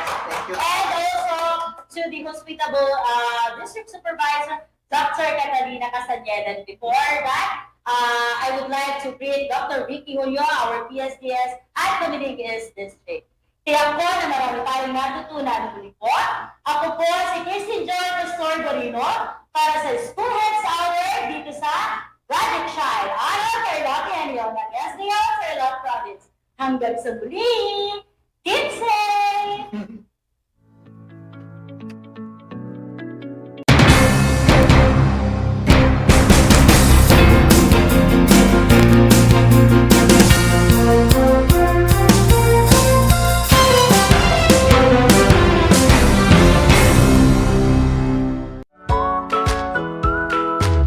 Good morning, grade 5 learners. How are you today? Welcome to Aral TarlakHenyo here on RTV Tarlac, Channel 26.